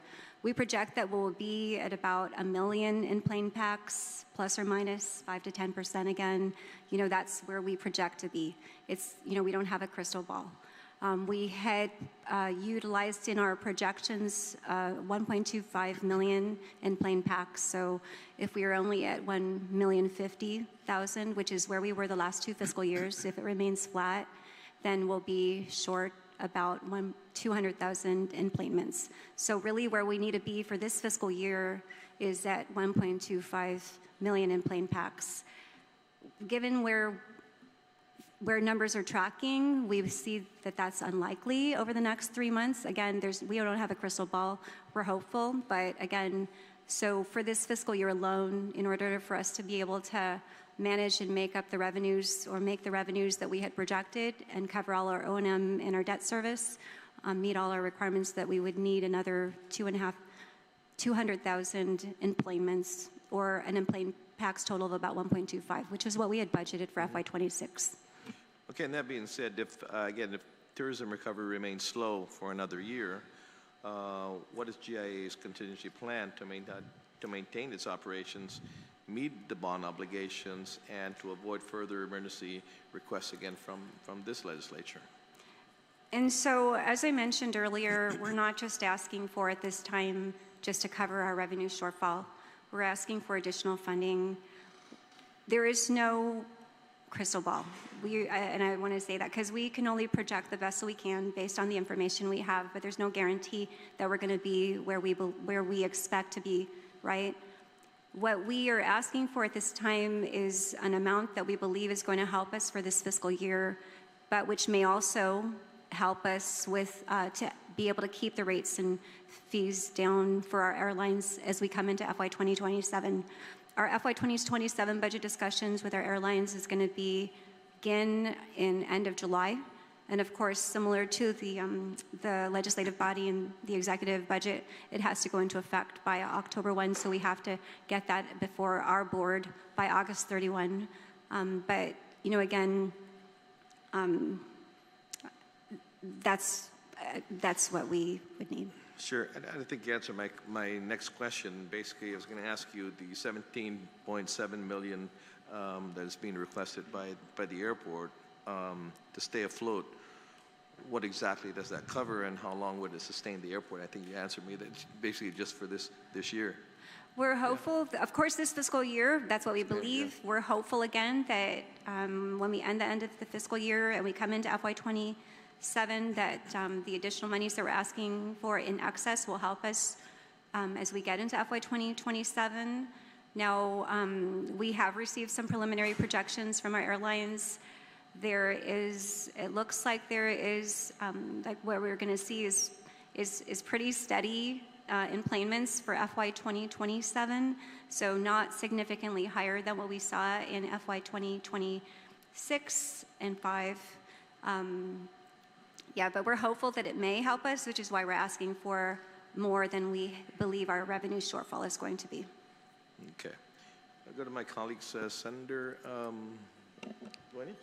Senator Lujan, if I just could maybe put some context on the economics of the airport. It's a very high capital infrastructure, expensive asset, but it is critical infrastructure to the economy and to the region, and therefore all of the infrastructure that we need to remain a safe operating airport and compliant requires heavy investment. When these heavy aircraft come in, you could see that the capital improvement project that was put up on apron hardening is significant. Sometimes they're, $30 to $60 million, right? And so the cost of putting the infrastructure in place, we try to balance and not burden the airline solely on the cost of that, because we want more airlines to come and bring passengers in at an economical rate that travelers are willing to pay. And so we have what are called non-aeronautical revenues and aeronautical revenues. And so the non-aeronautical revenues, as we develop more of those, and those are these concessions, the leasing opportunities that this legislature has provided us the tools to do so, that kind of releases some of the burden of an aircraft or an airline that's going to operate here. And so we need to develop more concession opportunities to spread those costs, because the transportation, actually, their economics are movements as opposed to sitting at a terminal. But the passengers in the terminal can generate revenue to help offset some of those costs. And so the more passengers we have in the terminal, Hence, the more passengers that are flying and traveling here are critical to the revenues that the airport will generate to maintain its operations. And that's why working collectively and collaboratively with GVB on whatever marketing efforts there are to promote Guam and to bring these travelers in really does help the airport sustain its operations. So when we think long-term about these capital improvements, and we add a benefit of things like the military exercises and these type of things, they all enhance the airport's position as critical infrastructure, which ultimately we hope reduces the cost of bringing passengers and traffic into Guam. And so right now we have a revenue issue because we don't see passengers coming in. We don't see the tours that we've projected. We're not where we were in pre-COVID times. And so hence, we're looking for support from the legislature to bridge that gap. We would have hoped, we thought and we projected that we would be quicker on our recovery, but that hasn't occurred as quick as we have expected. As the Deputy Executive Manager mentioned, we don't have a crystal ball.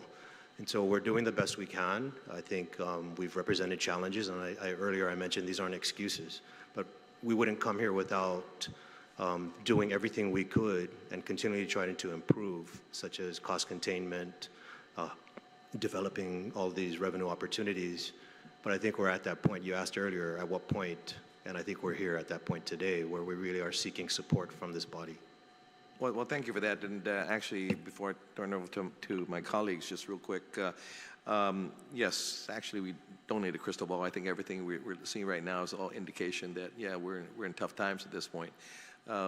This body gave the opportunity to extend out LOTE. We understand LOTE is not staying, but they're extending until December, right? Has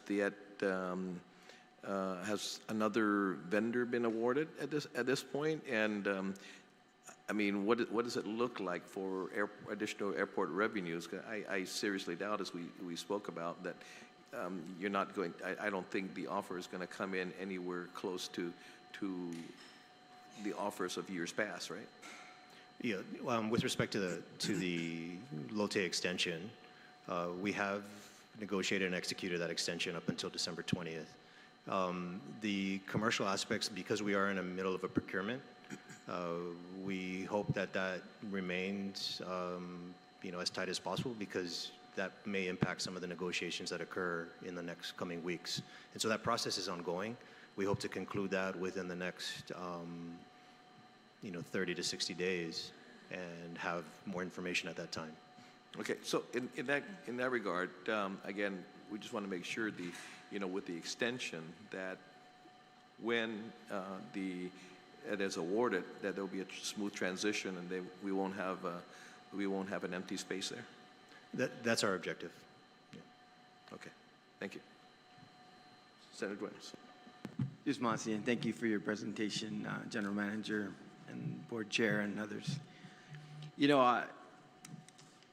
I can't sugarcoat it other than to say this is deeply concerning. And let's be honest with ourselves. We're not talking about, the look forward as we did to sustainability and going forward. We're going backwards. So let's just be honest with ourselves and put that on the table. Daphne, I have to ask a question on your chart, as it was mentioned earlier by the chairman's question. On slide 22, you have current month, of course, budgeted out at 125, and your fiscal year actual year to date is still at 1.38. What's that predicated on? And that's the ask is kind of, I have to understand it a little better. Okay, so as you saw in the employment slide, where the green line was significantly higher in the first part of the fiscal year, so our employments were coming in pretty high. And in fact, we're still running ahead of prior year to date, because our employments in the beginning of this fiscal year were so strong. So in the beginning of the year, because our employments were strong, our revenues were also pretty strong, and then our debt service coverage for the beginning part of the year was strong. But as we saw, like in the month of April, where we see that the numbers aren't there, then other compounding factors that cause our debt service coverage ratio to be low in that month, that is causing the deterioration of our year-to-date debt service coverage ratio. Unfortunately, what we're expecting to see, again, through the rest of the fiscal year, because we're expecting employments, again, our supply is going to be less than prior year. We're expecting our employments, unfortunately, to come in below prior year, which means that our debt service coverage ratio through the end of the fiscal year is going to continue to deteriorate. What we expect, if we are not able to get some level of additional revenues, is that, or to the tune of the 10, at least the 10.5, which was what we were asking for, just to cover the revenue shortfall, that we're not going to be even at one time, which means that. So the way, as Tina, as the GIAA administrator had mentioned earlier, so how debt service coverage ratio is, or how debt service coverage is calculated, it's our net revenues, right, which is our revenues minus our O&M expenses minus our debt service, and then, I'm sorry, our net revenues divided by our debt service coverage, our debt service. And so really we would want that to at least equal 1, right, or 0, right? So there should be a wash. Whatever our revenues are, if we want to hit 1, it's going to be our total revenues net divided by our debt service coverage to get 1, or revenues minus O&M minus our debt service coverage. We should be able to cover it, right? That will be a 1. But what's required is 1.25. And so again, you know, it's the continued deterioration that we expect to see over the next several months because of the numbers coming in. And that's why, although you're seeing a 1.38 year-to-date as of April, we still have May, June, July, August, September, 5 more months. Our preliminary number for May, which has not yet been reported out to our board, but it's also below 1 for the month of May, not 0.26, but not 1.25 or 1. So again, it's the reason why, although we're seeing 1.38, which is pretty strong as of year-to-date April, the reason why it's still alarming is because, again, the expected deterioration of our debt service coverage ratio and our revenues as we go through the fiscal year. So you're saying the trend is going to be even below 1 is what you're estimating right now? For April and May, yes, we saw 0.26. For May, it's 0.83 is the estimate at this point for May, so it's still below 1. And that will, as we go along, if we continue to see that kind of a trend, we're not expected to be able to meet our debt service coverage ratio at that rate. So Lester, I'm glad you're here.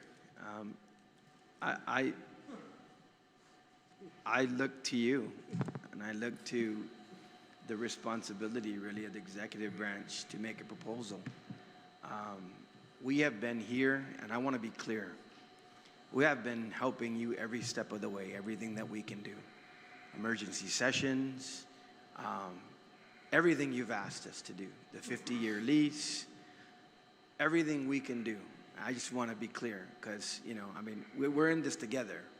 But I want to also say, you know, that I'm taking this as serious as I am because we have been here, and I want to make sure that we understand this partnership. I don't ask these questions because I want a headline or I want to be in the paper quoted. This is a family talk right now, that we have to talk about this seriously. But right now, our job is to appropriate. When we appropriate and we're in a current fiscal year, by mandate, by law, BBMR, and yourselves and everybody else, you're an autonomous agency. Now you're asking for a general fund revenue subsidy. That has to be an adjustment that is done on the executive side and presented to us. So Lester, are you and Ed Byrne and the administration working on that right now? We were actually thinking about drafting a bill and bringing it down to this body.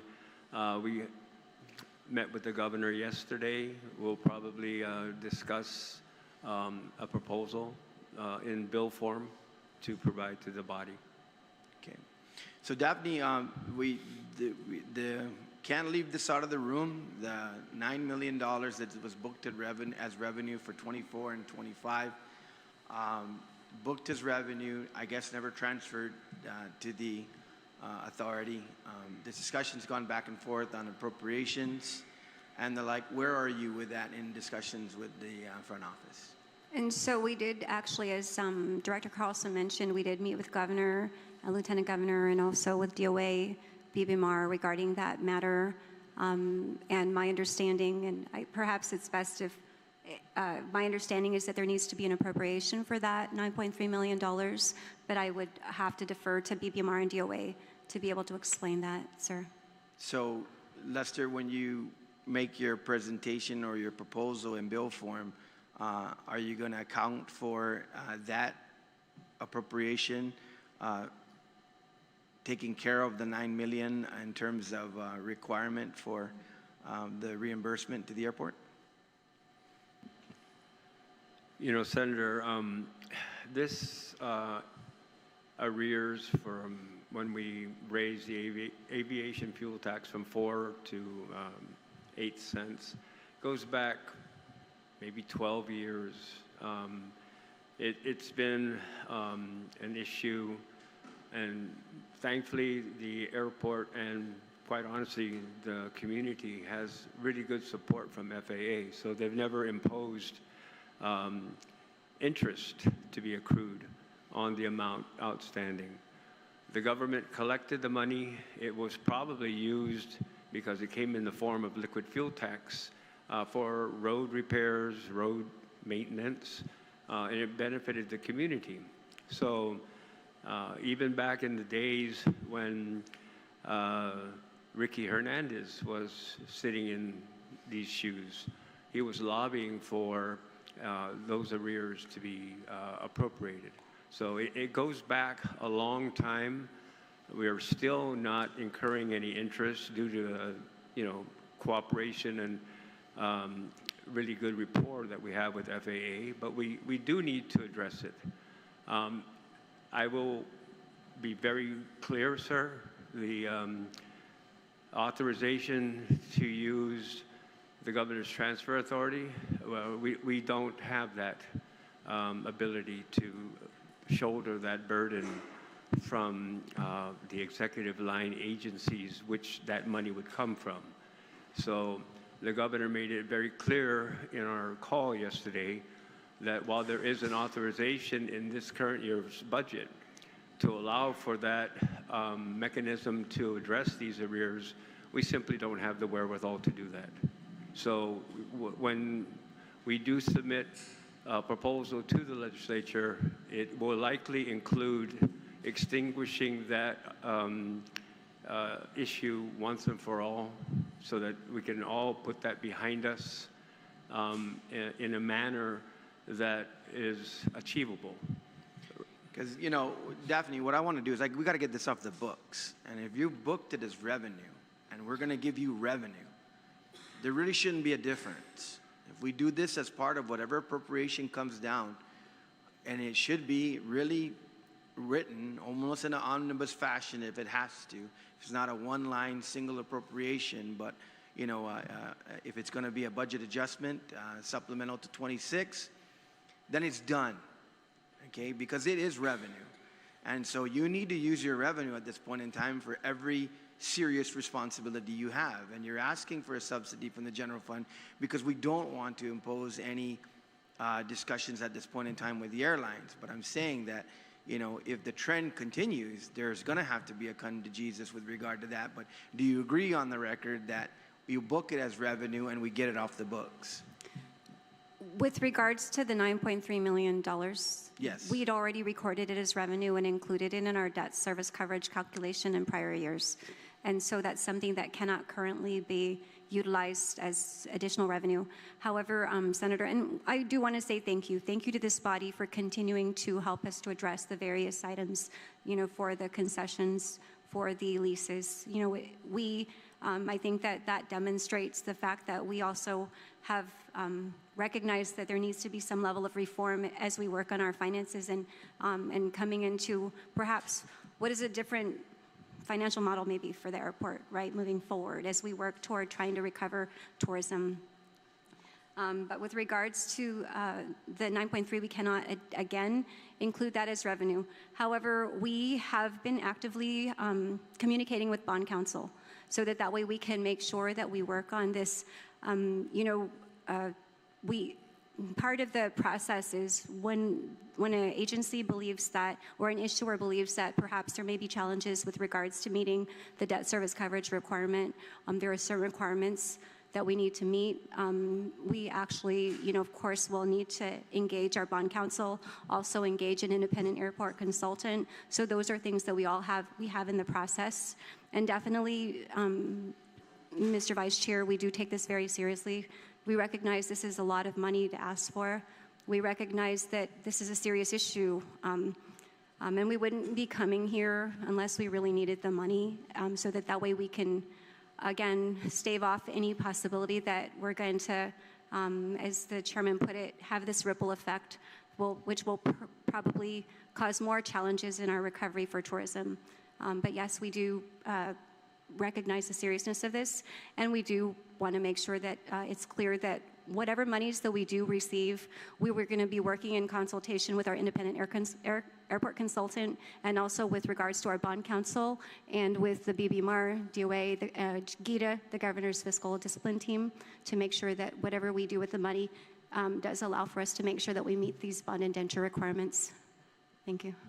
Well, what you're saying then is, to me, is you need this to securitize your positioning anyways, because if you use that as booked as revenue, and it's benchmarked right now against your debt service ratio, then that means that we need to do that first and foremost, even just to shore you up. So my conversation then back to Lester will be, that gets transferred over.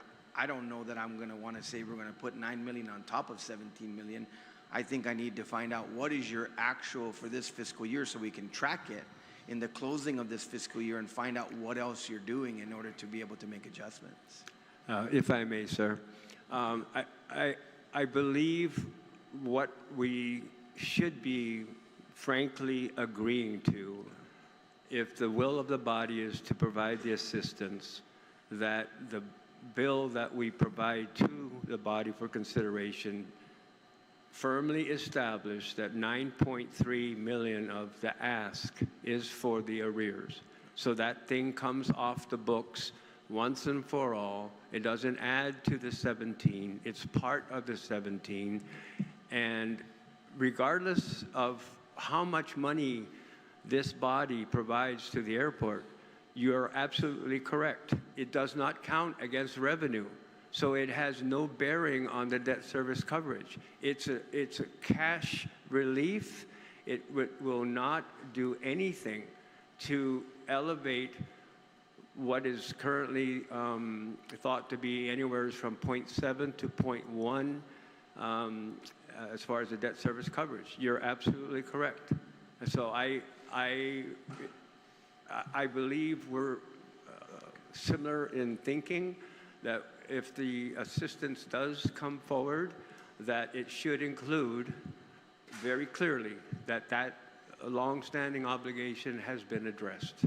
I'm a lot more comfortable with that, Lester, and I appreciate that coming from the administration, because what I feel like is, in order to partner in this, we have to partner by saying that we're going to do this incrementally, because we all have a responsibility. We're going to have tourism up next. And the bottom line is that, like I said, I mean, there's no pointing fingers here, but this is all hands on deck. The truth is to get this thing moving and to get back there, this is going to take everybody. But it's also going to be not continuing to say an appropriation comes out, 17.9, before we get to it, what are we really talking about here? I want to talk about real dollars, which basically says incrementally, we're going to see the progress and we're going to commit to the progress. So, Lester, I'm okay with that. I'd like to see that legislation, because I want to get that off the books. And what I want to do is responsibly move forward on saying the balance goes forward, which means that it should basically, in what you presented, because you've talked about how having it extrapolate out into your negotiations in the next fiscal year, this should make you solvent and solid for the balance of this fiscal year, the way I see it, in terms of ensuring that you can finally say to your creditors, hey, look, that's done. We don't even have to talk about your consideration anymore. It's in the bank, it's cash, it's backed up, everything's strong in terms of our meeting our obligations on our debt service. Going forward, we've now got an additional somewhere around that $1 million as cash in the bank as well, to control debt service capabilities that we would not fall behind, we will not fall under. And then we will go into our fiscal year discussions, and we will keep the legislature and the administration updated in terms of what the needs might be going into the next fiscal year. Because I know that Lester's probably contemplating right now this current fiscal year in terms of adjusting maybe as a supplemental budget or an appropriation outright against our CRER. So in my opinion, I think that's something that I personally can accept, and that will be disciplined and a way to do this. Because I'll tell you right now, even there's no sugarcoating it. Going into the next fiscal year, this is not a tax conversation or anything anymore. The truth is this is a fiscal priority conversation. What are we going to do, and where's our priorities? We have to take care of our airport. We cannot let the airport go under in any way, shape, or form, be it credits ratings or its ability to operate. I can tell you right now, my final question, Lester, you've been doing this for a long time. I've been following things for a long time. I never, and I stand to be corrected, remember a significant appropriation of this size to, as a bailout to an autonomous, maybe. I stand to be corrected. I'm just saying, look, I'm here, but this is a precedent. Sir, you're, again, absolutely correct, but I think under the circumstances, the ask is warranted. The ability to continue to position ourselves as a viable tourism destination without raising the cost unnecessarily. It's taking the village to address the problem, and it is a problem of unparalleled magnitude, as you stated, and I'm very appreciative of the body for even entertaining it. So, thank you. So, if I can offer a moment of levity and some humor, what I'm attempting here is to conduct the committee of the whole. so that when we go in to contemplate legislation that's being sent down by the administration, as you know, it's usually an arduous task to get through in terms of, I'm very stingy with my time. I one round in 5 minutes because I like to get to business. But the truth, like I said, a moment of humor and levity here. I'm trying to make sure that we get this all sorted out before we go forward to make some sort of decision, so that it limits the time on the floor, that people understand the alacrity need here as well as the serious nature of it. So once again, thank you for coming to the Committee of the Whole. Thank you, Mr. Chairman. Thank you, Senator Duenas. Thank you, Senator Duenas. Senator Gumatauta. Thank you so much, Mr. Chair, and thank you to the airport for being with us this morning. And let me just start by saying that before the hearing, I was looking at your website and looking at the employment data, and then we see slide 21, and it's an absolute gut punch. I am not going to mince words. That's just, oh my goodness. Can I just ask, how do the airport's unaudited figures for February through May of this year, or 2026, reconcile with the information that was provided by the Guam Visitors Bureau going into May? I know that you guys look at that. Can you help me understand it? Sure. So the difference between GVB's numbers and the airport's numbers is that GVB reports on visitors, and we report on all passenger traffic. And so the difference is going to be whatever movement is not relating to visitors. Historically, the difference has been about 20%, so meaning that perhaps if GVB reports 1 million visitors, that our in-plane numbers would be about 1.2. That's historically. We've seen that pattern change in the more recent history. But again, that is the difference, and that's why you'll see that GVB's numbers are slightly different from ours. When they go up, our numbers go up as well, though, right? So there is that same type of a trend. If it goes up, our numbers are up. If it goes down, our numbers are generally down. But that difference, the gap, is because we recognize all passenger movement, not just visitors. Thank you for that. And from the unaudited figures to your latest audit, and I'm just going to ask, so the cost per in-plane passenger increased by 9.1%, rising from $30.85 in FY 2024 to $33.66 in FY 2025, again, due to the higher signatory airline fees, specifically the terminal building rentals and arrival fees. And so if I'm understanding that slide 22 a bit, so has GIAA adjusted its employment projections for the remaining months of FY 2026? And for the record, how does the Airport Authority intend to absorb a potential reduction in this particular source of the airport's total revenues? With regards to reforecasting, so if we were going to make an adjustment, generally in government it's called like a reforecasting of our projection, but our budget we generally leave static, meaning that throughout the year we manage our is approved. That's what the airline rates and charges have been based on. If there is any type of an adjustment, then that would require again for us to go back to the airlines to because. So the higher the enplane packs, basically, the higher the more numbers that the cost could be spread out against, right? So if you have 1.2 million enplanements, the cost maybe is $1 million, right? That cost could be spread out over more passengers than if we had less enplanements, right? So the cost would have to be a little bit higher. So again, we continue to we have not reforecasted officially because of course we manage against our budget. Internally though, we have been working on calculating it, and that's why we know what our potential revenue shortfall is going to be. All right, thank you so much, Daphne. Now, again, the same report, the auditors concluded that the airport's federal capital grants had increased, and Frank, you made really just talked about all the progress at the airport.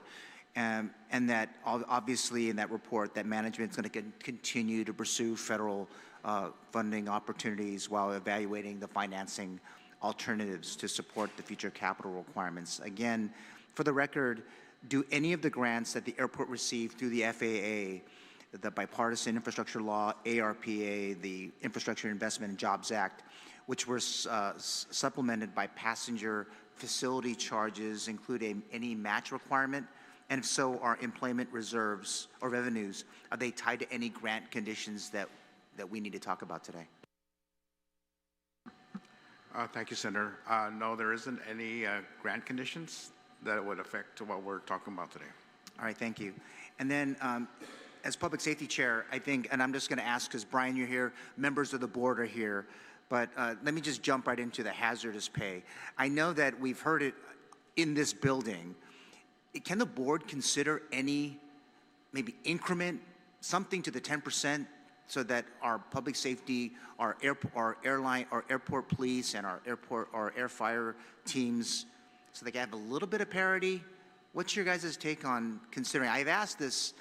We had one board member got confirmed. Any chance this is going to be considered? I know we're talking about reduction in costs, but any way our public safety folks there can get some help? Senator, I can try and chime in on that. We do have our studies that are conducted every 3 years. So part of the study for each position, like for example, law enforcement, ARF, and what, when they do their study, they factor in all those responsibilities, and one of those are, of course, whenever they respond to hazardous incidences, that it's factored into their pay. So when our consultant factored that in, they took all the different types of jobs and responsibilities for our folks. And it's not just for hazardous pay, it's not just for our first responders, it's also our operations, right? So all the positions in GIAA, our consultant, our pay consultant, factors all those types of responsibilities in it. And that's why you see, if you were to look at the pay of an airport police officer versus the pay of a customs officer, we're slightly higher because those kind of responsibilities are factored in. If we were to go in and also go in and add in hazardous pay to what there is now, then we probably have to look at when they're exposed to those hazards, that we can look at that pay going up and down based on their exposure. But I would say that when the contractor that does our pay, our consultant does our pay, a lot of those are factored in when they're given the types of pay that we get from him. So when do they expect to see that then? So they're under the CTP program now. Okay, so when time frame? When are we looking at? They've already started their CTP. However, we are already in that process where it's done every 3 years. So the consultant is going to come back in and do another study, and hopefully that it'll be also factored in. Yeah, I'm sorry. It's 2026. So which of the 3 years? Are it next year, 2 years? I think we've just got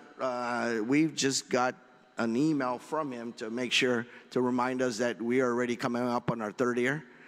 So we're going back and forth now because of course we got to pay for his services. Right, and if you're doing all this training, you're trying to get them up to these certifications. So I just want to make sure that it's going at the same pace. Yes, sir. And you see how the airport, we've got to go through this recertification every year. Unlike other law enforcement entities, they don't go through that. We do it every year, and we're tested and we're inspected on. Those are factored into the pay that they're receiving today. Okay, then my final question, speaking of ARF, so if the roll-up doors are busted, how do they get recertified every year if you haven't been able to fix it since? Well, definitely that's one of the issues that and FAA does know about the roll-up doors. You know, one of the places, when we say things need to be tested, like the roll-up doors, when they told us that the roll-up doors got to withstand 250 mile-per-hour winds, I don't know where they tested those doors, but it definitely was not on Guam. And so, yes, we are addressing the roll-up doors. It's on our radar. FAA does know about it, and we are constantly trying to get our contractors to address that. Again, and if they're busted and they're not moving, I mean, how do you guys get recertified if they're broken? Help me understand. Frank, please. They remain up, sir. So they remain up, and so we just... They're able to respond. By being up, they're able to respond. However, we are addressing that those roll-up doors will be replaced and repaired. Oh, no, and that's why I was saying I was appreciative of the presentation by Frank. Anything anyone else want to add on that, Frank? No, I just wanted to let you know that the doors can withstand the winds. It's the pressure from within that has caused it to shake, and that's what damaged the doors. Okay, and with that said, we're having designers figure out, because we actually changed the door once because it required windows to be installed. If you put windows, then that's a weak point, right? So we use an ARF officer upstairs that would determine that the coast is clear before the door. They rapidly exit. So we're looking at seeing how we can address the pressure issue. And then finally, on all of the work, I'm hoping that that the airport would always utilize or consider utilizing its warranties. I know that we buy a lot of equipment at the airport, and a lot of it is under warranty. And I don't mean the construction part of it, but over time on performance, I'm hoping that you guys take advantage of those, and because those are costs that are already paid. And when they say my window, my door, my floor has a 5, 10, 15, 20-year warranty, that you're exercising those, because those are very valuable tools too. Correct, and although certain things have been deferred over time, which we have now correcting, but you know, a lot of the building and equipment are 30 years old already. So I think we've already surpassed their age limit. Oh, I know buildings are okay, but it's some of the other parts and smarts, right? Absolutely. Because some of them, the manufacturer's warranties, they're very aggressive. They want you to buy their product, and then when you exercise a warranty, they scratch their head saying, "Well, I don't know." So I'm hoping that you'll be a little bit more firm with some of these manufacturers. Yes, it's one of the issues we're dealing with. All right, thank you, Frank. Thank you. Also, just to add on to that, Senator, we're not only concerned about the warranty, but after the warranty, the maintenance, the preventive maintenance that goes on to these equipment and that's the facilities too. Right, because then over time, you're just going to, you know, either you might have to replace, and then that list gets longer that Frank has. That's right. All right, well, thank you so much, Airport, and thank you, Mr. Chair. That's all the questions I have. Thank you. Thank you, Senator Gumatao. Now, Senator San Agustin. Thank you, Mr. Chair. I'd like to thank the panel for being here. Thank you for expressing your needs. And I'm more happier that Lester was able to bring up that there's a bill coming forward, basically to help the airport, and I'm going to support that. But my concern actually is for Daphne. Page 23, you identified possible passenger fee increase from 34 to 68. Is that going to be still considered if you get the funding from the legislature? No, sir. So the idea is that we'll, of course, what we are asking will address that issue so that there's no need for a rate adjustment for the airlines. Now, if that was to happen, what would that cost come up to? As I mentioned, if we're not able to, recover or to get the level of revenues that we need, that in the last couple of months, if we're going to try to recover those revenues from our airline partners, it will move the CPE from $34.99, which is what it was budgeted for, what we actually have based our airline rates and charges on. It will go from $34.99 to about $68 CPE per, so that's cost per enplane pax for the last 2 months of the fiscal year. That's our estimate at this time. But what would it cost throughout the year? So if we were... And the only reason I'm asking that because GVB gives incentive, you reduce the price of a ticket. Right. Maybe shift and don't raise the rates. I mean, I'm just trying to juggle the money. Right. So what would the cost be? So do you mean if we were to begin that, if we were to have the rate at where we would need it to be to cover the whole year? Yeah. So if we were going to cover the whole year or had the entire year to recover, we'd still expect about a 23% increase in our rates and charges. So it would go from $34.99 to about $43. Still a significant increase. So not double, but still, a quarter of what they're, an additional 23% on top of what's already being charged if we were able to recover it over the whole year. I still need to get the number. If you were to go from 34 to 68 for the year, how much money would you generate? That's all. I just need to know that number. So we're trying. $2 million, $3 million. We're trying. Our estimated revenue shortfall. And excuse me, I'm so sorry, I missed that, Senator Snogstein. The revenue shortfall that we're trying to recover is about $10.5 million, at least $10.5 million. But again, that's an estimate based on where we think we're going to fall, and that could change. So you're saying if you raise the passenger rate from 34 to 68. You generate $10 million? For the last 2 months of the fiscal year only, if we're going to make an adjustment. So that's going to almost double the rates and charges that the airlines are currently paying. Okay.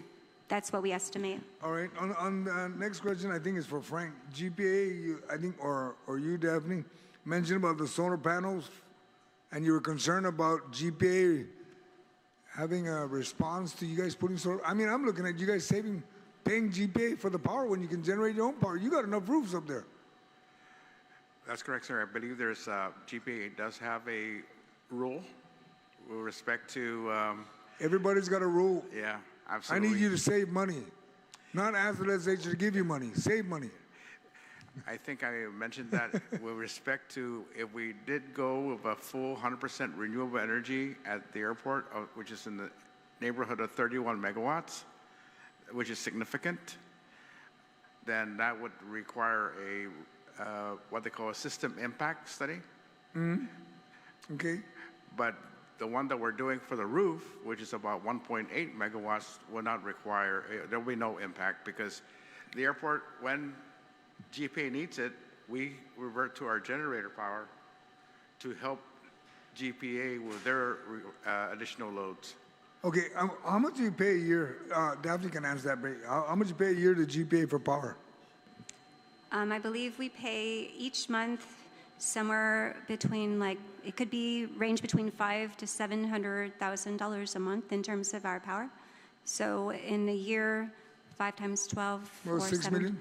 Right. So that's and 500,000 actually may be a little bit low. So it's going to be more than that. Okay, and if you use the solar panel, you're looking at how much money would you save? If you get that 1.8 megawatts? Yeah. We have not computed that yet, sir. I put for both. We'll compute it for you. But it will, Senator, it will drastically reduce our power that we have to pay to GPA. You know what I'm getting at, Yes, right? yes, sir. If you can put more than, go to the limit. Put as many as you can, get GPA to agree, save some money. And then we can transfer that money over to our O&M. Wherever it goes to the airport. Alhamdulillah, you guys figure it out. That's all I'm saying is you guys save money. I think it was brought up, federal grants, 10% local, 90% is federal.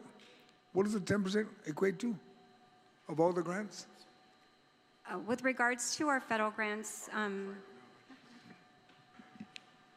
Well, we're expecting 31 million this year, fiscal year 26. So 90-10 is about 2-point-some million. But if we include the FY25, which is about 31 million, so that's where we calculated about 5 million is needed in sponsor share. We also worked out an arrangement because of our issues with cash flow, where the airport, the FAA pays all billings in the front end, and then the last 10% would be the airport to pay. So that helps with our cash flow, as opposed to a 90-10 every month.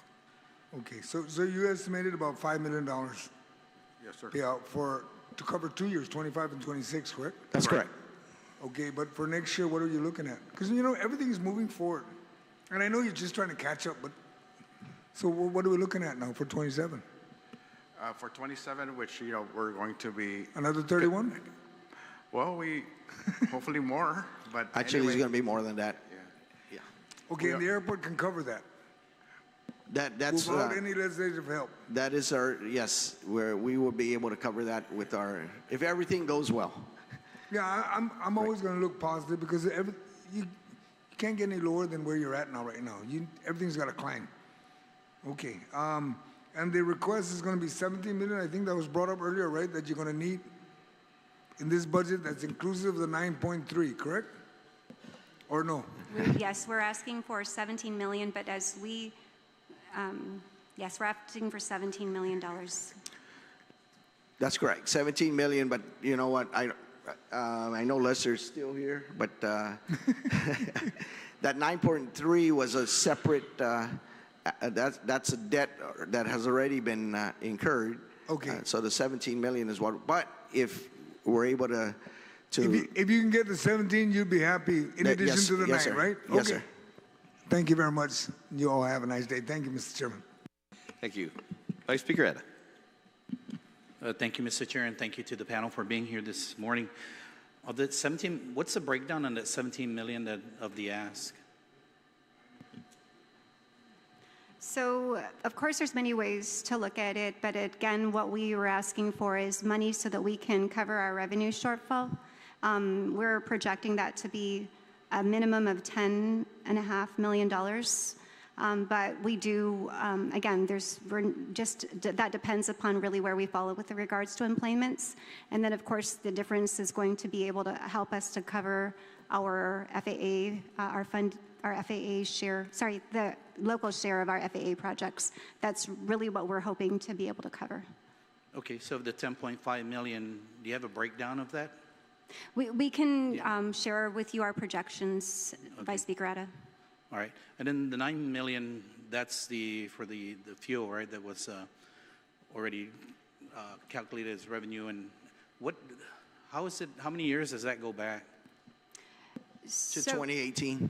2018? Yes. And how is it that we waited until 2026 to address this issue? And I think, Senator, since 2018, we've been put on notice, and we were going back and forth, and as far as FAA and the airport.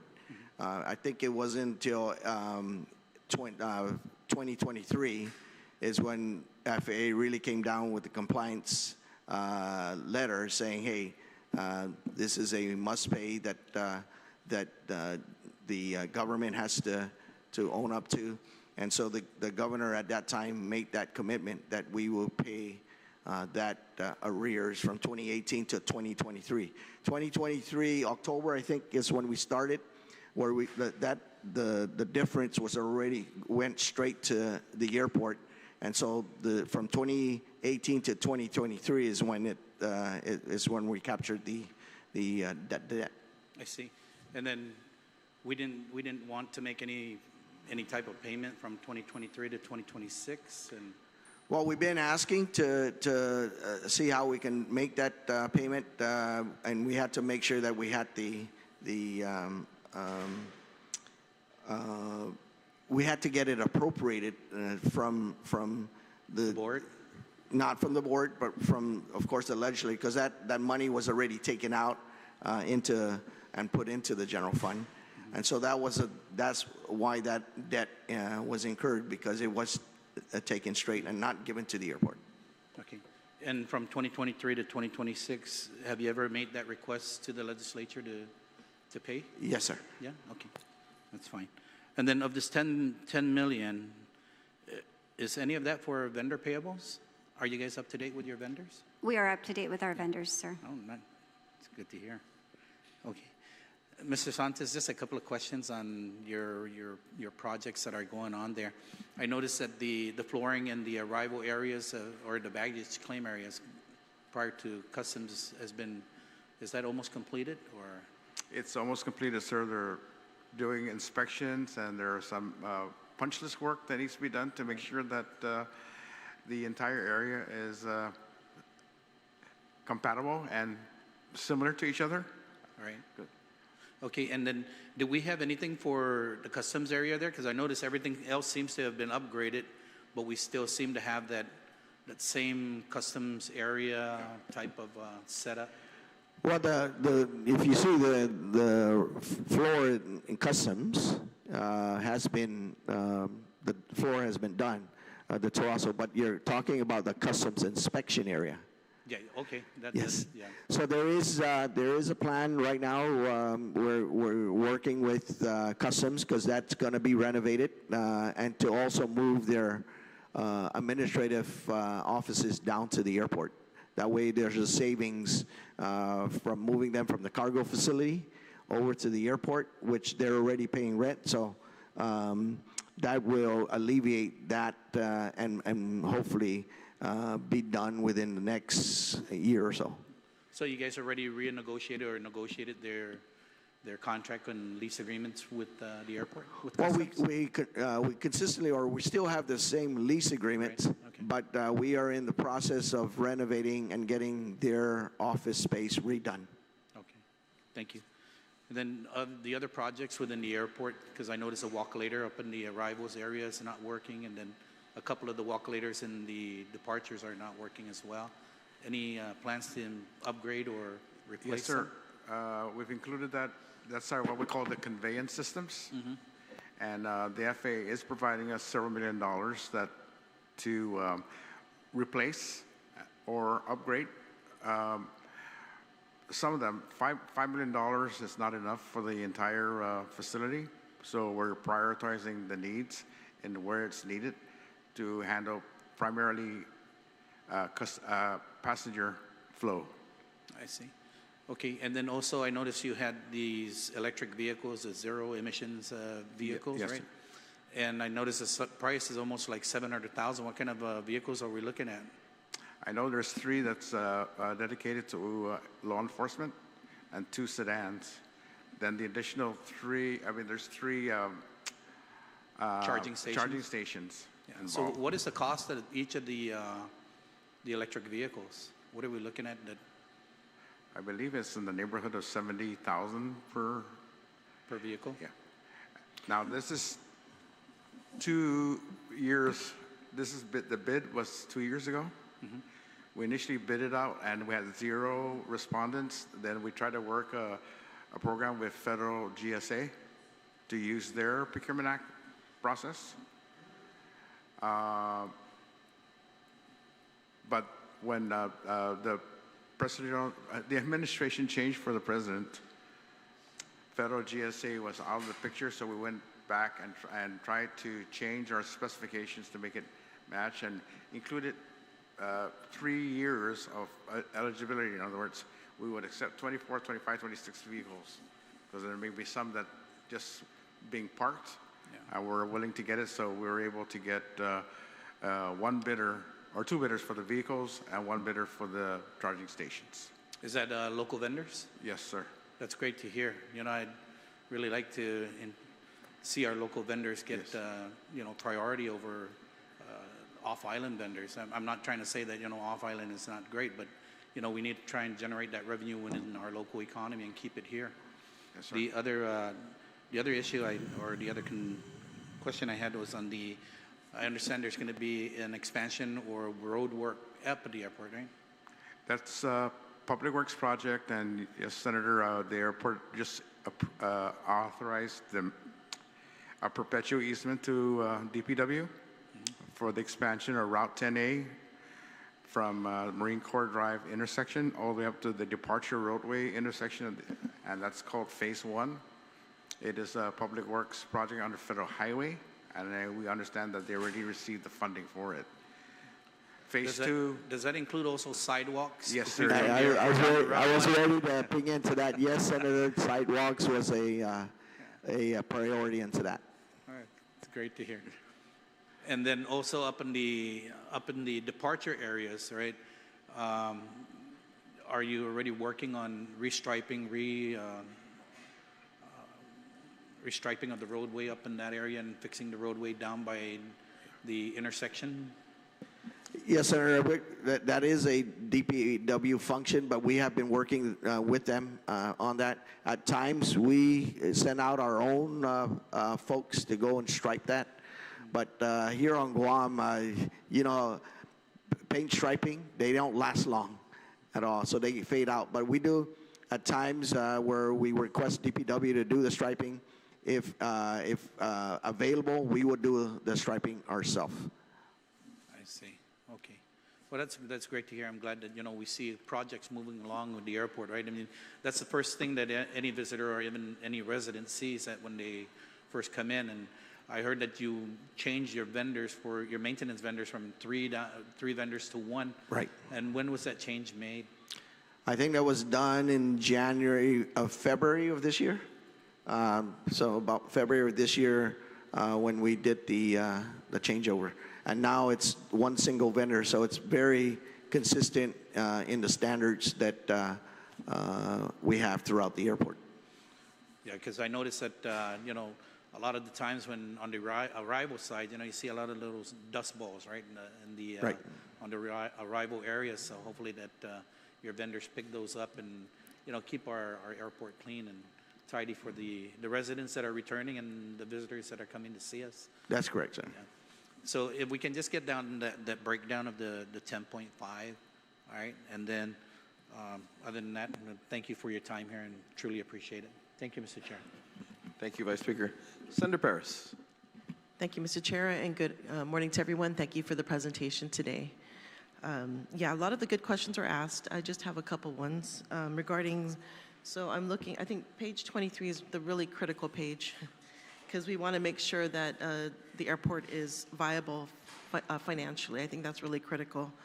And it seems to me that, you know, according to your testimony that you've done, it seems like you've maximized a lot of these things: cost containment, refinance debt, pursuing, well, let's talk about pursuing FAA grants. Have you pretty much maximized that effort, or do you see other opportunities there? I would say, Senator, that we're very, very aggressive in getting FAA grants. Frank Santos has been very successful, even in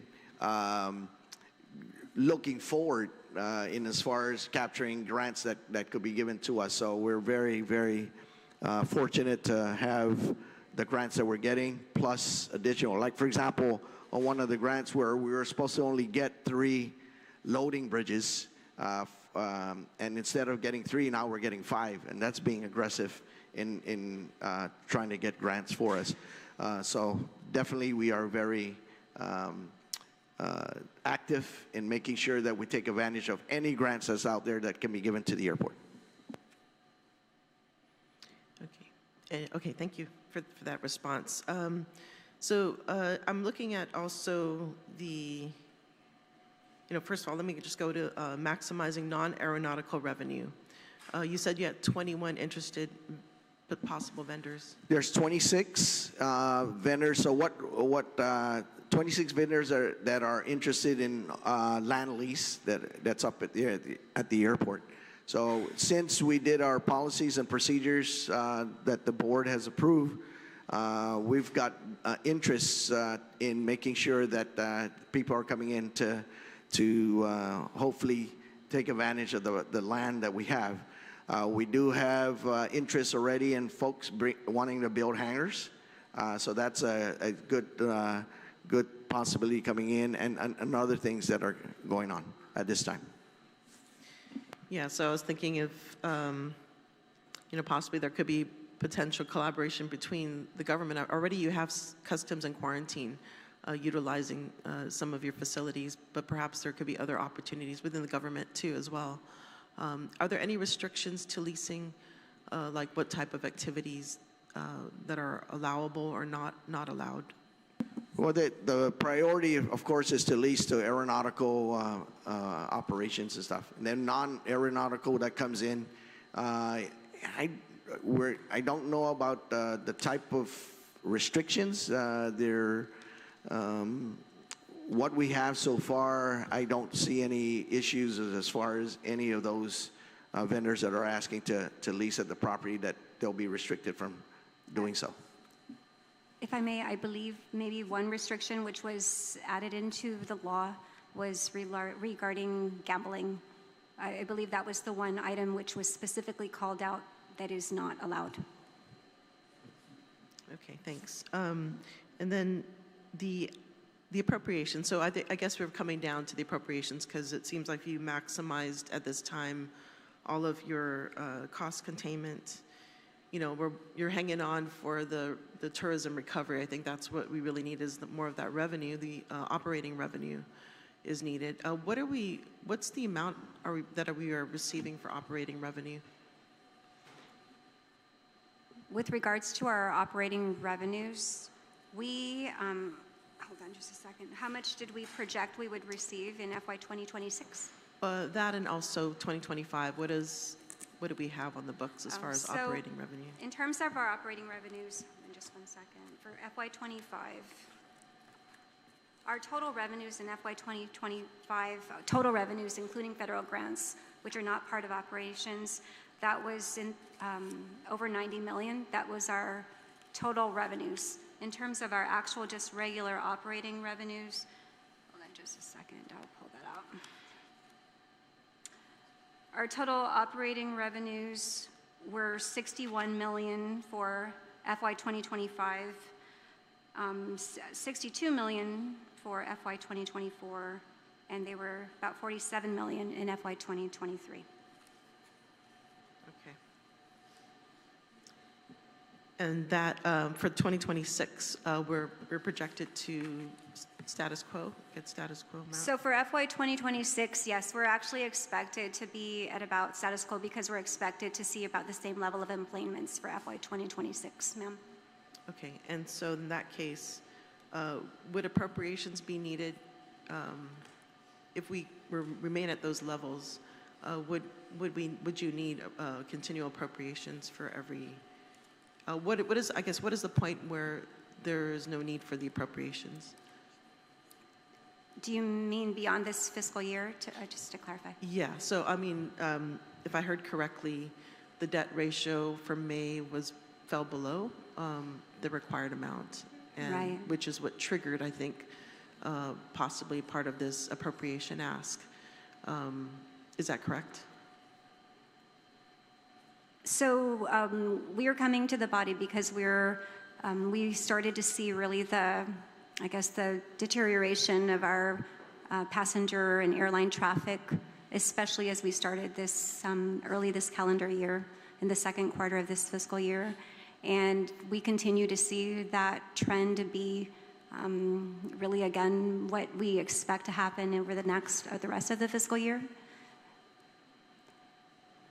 I'm sorry, Senator. Yeah, so I guess you did a breakdown, the shortfall, right? So yes. For the 17.3 million, it was 10.5 budget shortfall, 7.3 for the the FAA local match.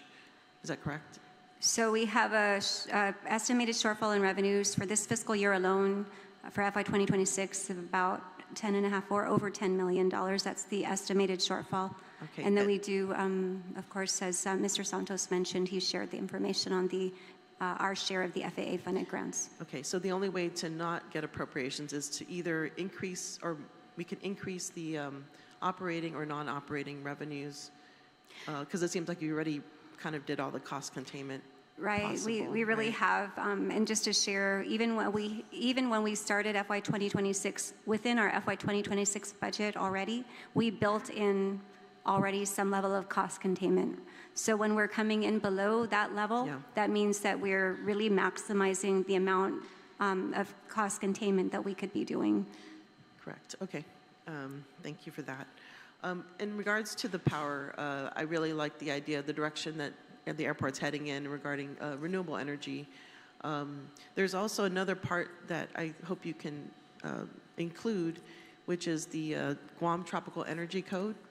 So that basically is a way of insulating the buildings to ensure that there's less of power usage. And it's already in our building code. It can reduce the power consumption by 50% or more. And so that would help to right-size the amount of solar panels that you need to purchase. And so that in itself doesn't, I don't think it requires GPA to, to actually, they would support this. And has the airport really looked into insulation, so such as cool roofs, weather stripping, making sure there's less leakage of air conditioned air leaving, or reducing the amount of heat being absorbed by the building? So these are things that already exist in our law. In fact, I passed that bill. So I'm hoping that you guys can utilize this. It doesn't require that. It's actually much more cost effective, considering you're reducing your costs of electricity, and the amount that you're putting in is not as great as the solar panels themselves. So, ma'am, when we, as far as the insulation, when we built the international arrival corridors, those were all factored in. And then all our lights that are at the airport, we're constantly changing, and we changed most of them from fluorescent and halogen to LED. So we're doing our part in making sure that we reduce the amount of wattage that we get from our sources. Okay, thank you for that. In regards to the appropriation, so what is the impact if this appropriation is not made to the airport? And so with regards to the impact, of course, that would mean that we would, without any appropriation, without increasing our rates and charges, that would mean that we wouldn't be able to meet our debt service coverage ratio. And so we would not be in compliance with our bond covenants. Okay. Okay, I think those are oh wait, maybe there's a couple. In the audit, actually, if I go back to the audit, it did highlight two areas that needed addressing. One was the accounting. So according to the schedule of expenditures of federal awards, there was a mix-up in regards to reporting expenditures between the years of 2025 and 2024. And it states in the audit that this was due to cash basis accounting when preparing the schedule of expenditures of federal awards. And Ernst & Young recommended that the airport ensures compliance with accounting policy in preparing these documents. So what has been your response to this? Thank you, Senator. So with regards to that particular item, if I recall correctly, what it is really a timing issue. And so ultimately, you'll notice that even though there may be some things that were called out in the audit, ultimately there was no question cost. And the reason is because really at the end of it all, it was really timing. And so some revenues may have been recorded in a period, an earlier period or a different period than they should have. But again, and there was not a matching between those revenues and I think the corresponding one were the payable. But ultimately, those all kind of correct themselves. And so that's really what happened with regards to that particular item. Sorry, can I ask maybe two more? Sure. Thank you. So it states that it's necessary for the airport to formalize steps and internal controls to ensure completeness and accuracy, in addition to timeliness of the reporting. So these were some of the deficiencies that were found. And so does the airport have you formalized these internal controls to ensure that this is Absolutely. addressed? As we work to prepare or finalize the audit, we did actually already, the manager actually had issued a memo regarding that matter. So yes, we have actually formalized our plan to make sure we address these matters. Can you provide that to the committee? Sure. Or to me too, especially? Absolutely. Okay, thank you. You're welcome. Thank you, Mr. Chair. Thank you, Senator Paris. Before you dismiss GIAA, sir, can I kindly ask you that between yourself and the governor, work closely with the speaker and OFB chair to wouldn't want to interfere with the legislative budget timeline. So can you work closely with them for the standalone bill? Yes, sir. Sent to us? Okay. Yes. Okay. Thank you very much. Thank you. Thank you. Okay. That being said, airport, thank you very much. You guys are dismissed at this point. We just switch seats with the Guam Visitors Bureau. Thank you, Senators. Thank you very much. Thank you.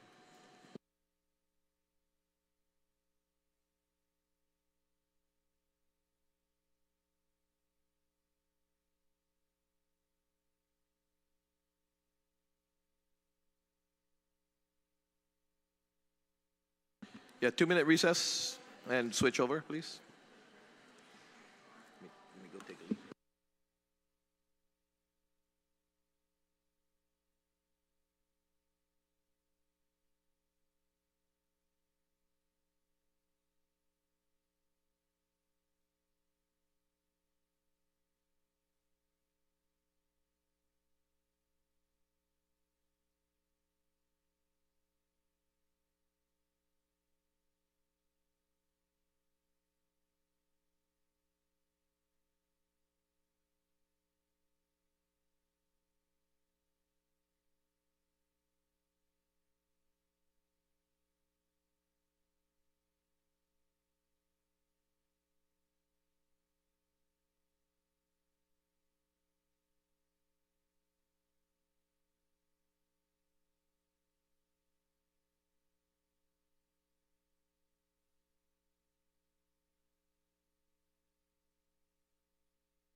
The legislature is called back to order. At this time, I recognize General Manager Regine Biscoli to proceed with her opening statement, and I understand you have a presentation.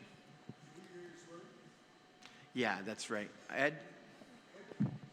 My bad. I thought did you do it from the beginning? Okay, they did it from the, yeah. I'll remind you, yeah, thank you. They're already sworn in? Oh, just, yeah.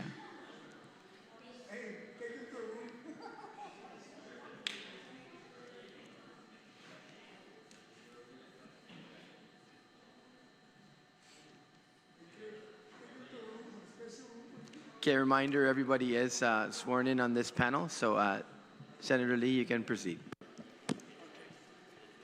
Yes, thank you very much. Hafaday, Mr. Chairman and Senators of Imina Trentayotsu na Legislature and Guahan, Guahu si Regine Bisco Lee, President and CEO of the Guam Visitors Bureau. Sizuus Ma'asi for the opportunity to appear before you today.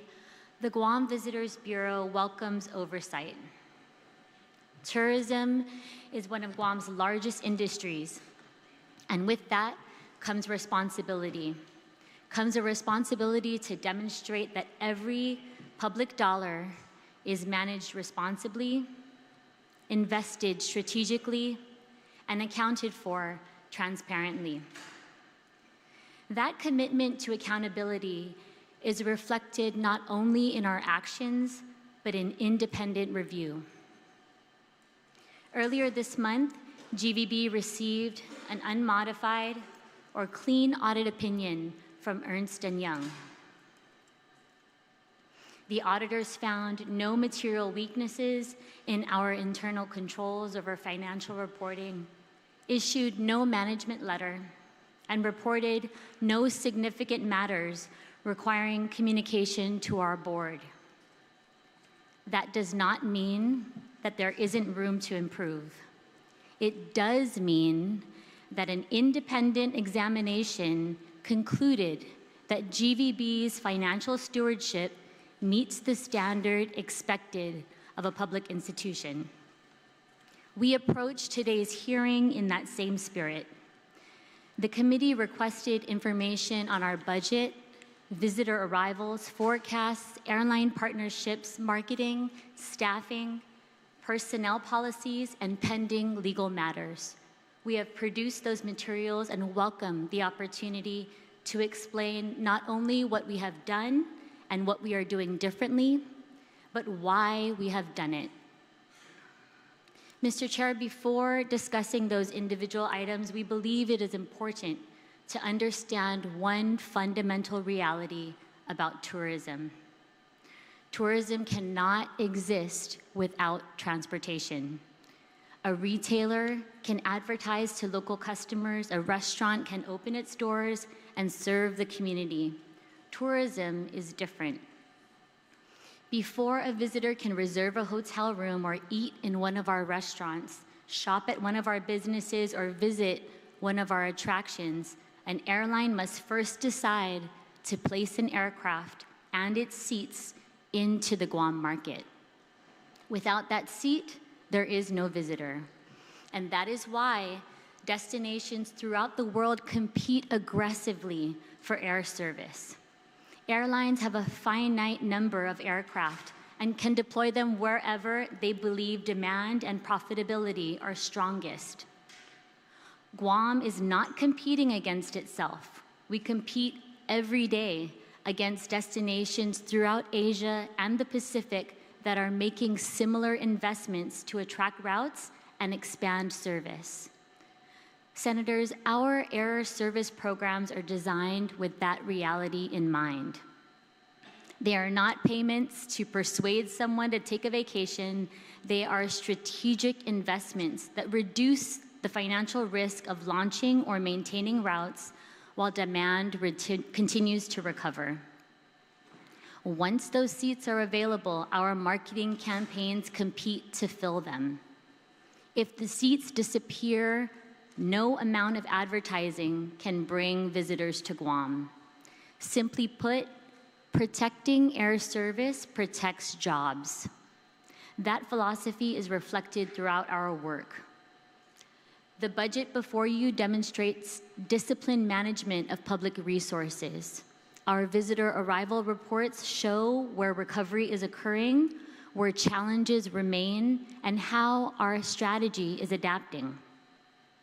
Our forecasts are planning tools that help us allocate resources responsibly, not guarantees immune from global economic conditions, exchange rates, fuel prices, or airline scheduling decisions. Our marketing investments are performance-driven. We continually evaluate our campaign effectiveness, adjust investments based on measurable results, and focus our resources where they will have the greatest return for Guam's economy. Our destination development programs recognize that attracting visitors is only part of our responsibility. Visitors must also have a positive experience once they arrive, and that means investing in visitor safety, sports tourism, cultural experiences, destination management, research, and partnerships that strengthens Guam's reputation as a world-class destination.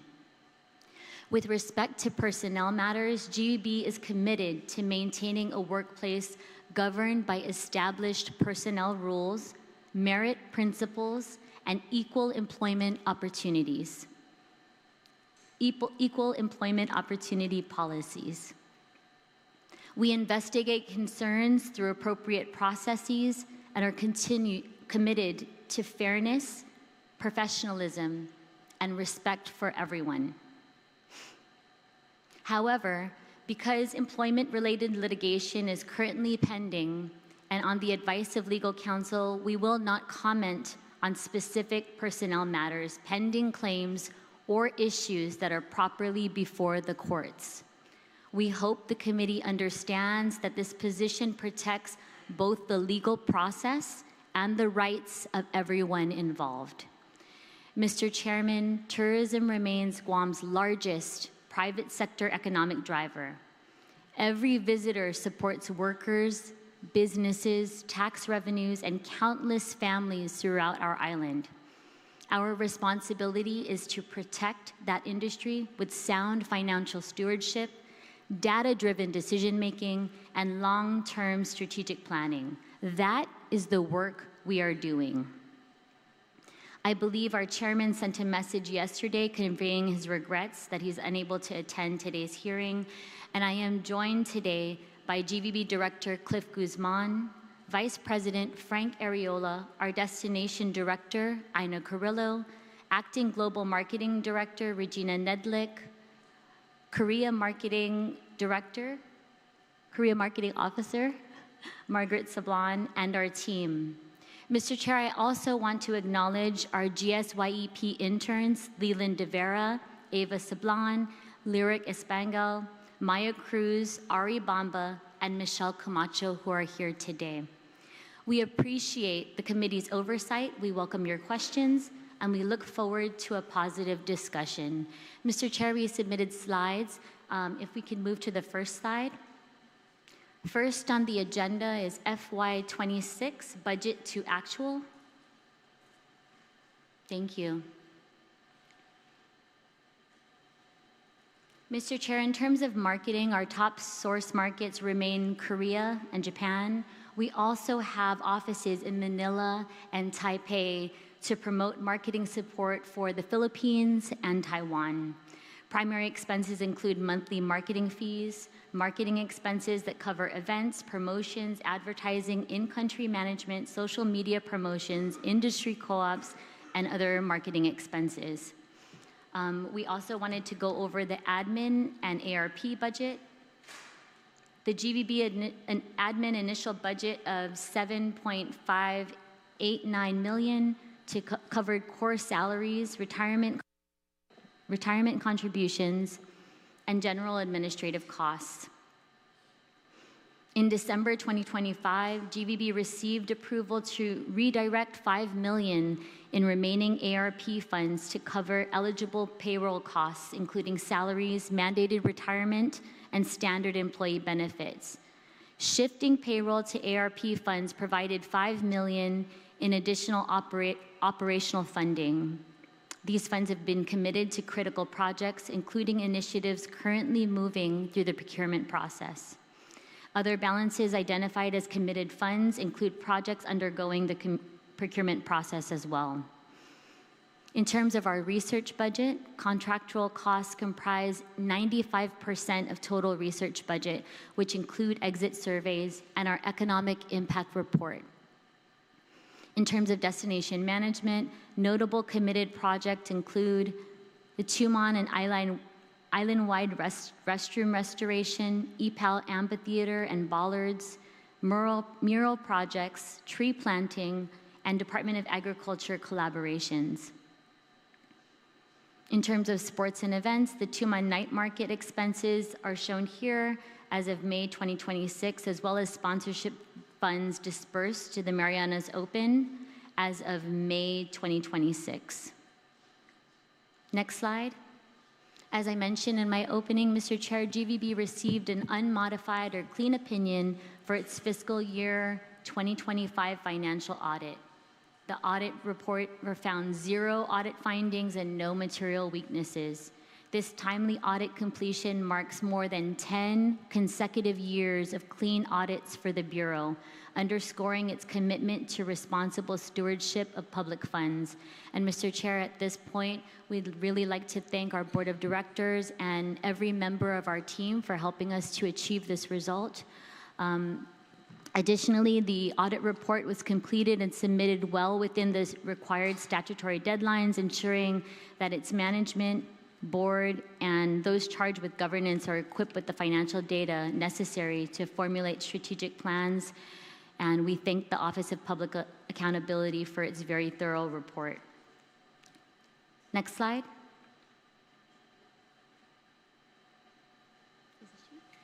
And I'll turn over the visitor arrivals by source market and updated forecast to Vice President Arreola. Alpha-Day, Mr. Chair, Vice Chair, and distinguished senators. I'm going to go over the visitor arrivals fiscal year 2026 forecasts. Comparing Guam's actual monthly visitor arrivals against our fiscal year 2026 forecast scenarios, we've seen Guam hovering between conservative and moderate projections, with the exception of April and May. Also had an outlier in December where we saw the arrivals between moderate and optimistic. Next slide.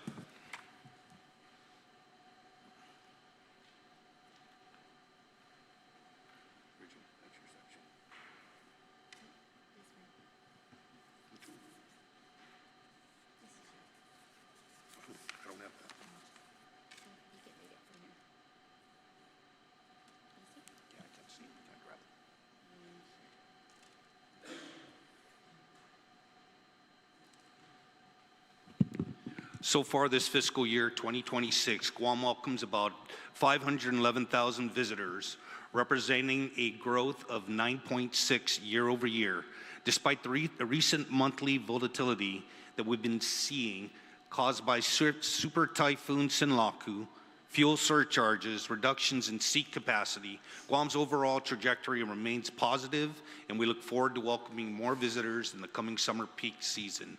We're continuing to do all that we can to ensure that this peak season is peak. Next slide. Mr. Chair, I just want to draw your attention to the economic impact report. We provided this information at for the CSE earlier, at the SES meeting earlier, I think a few weeks ago. But this analysis is completed by Tourism Economics, which is an Oxford economics group. The Tourism Satellite Account is one of GVB's flagship research products and serves as an important tool for measuring the economic value of tourism. This report helps to inform policy decisions, strategic planning, budget advocacy, and industry decision-making while demonstrating the return on investment generated by the visitor industry.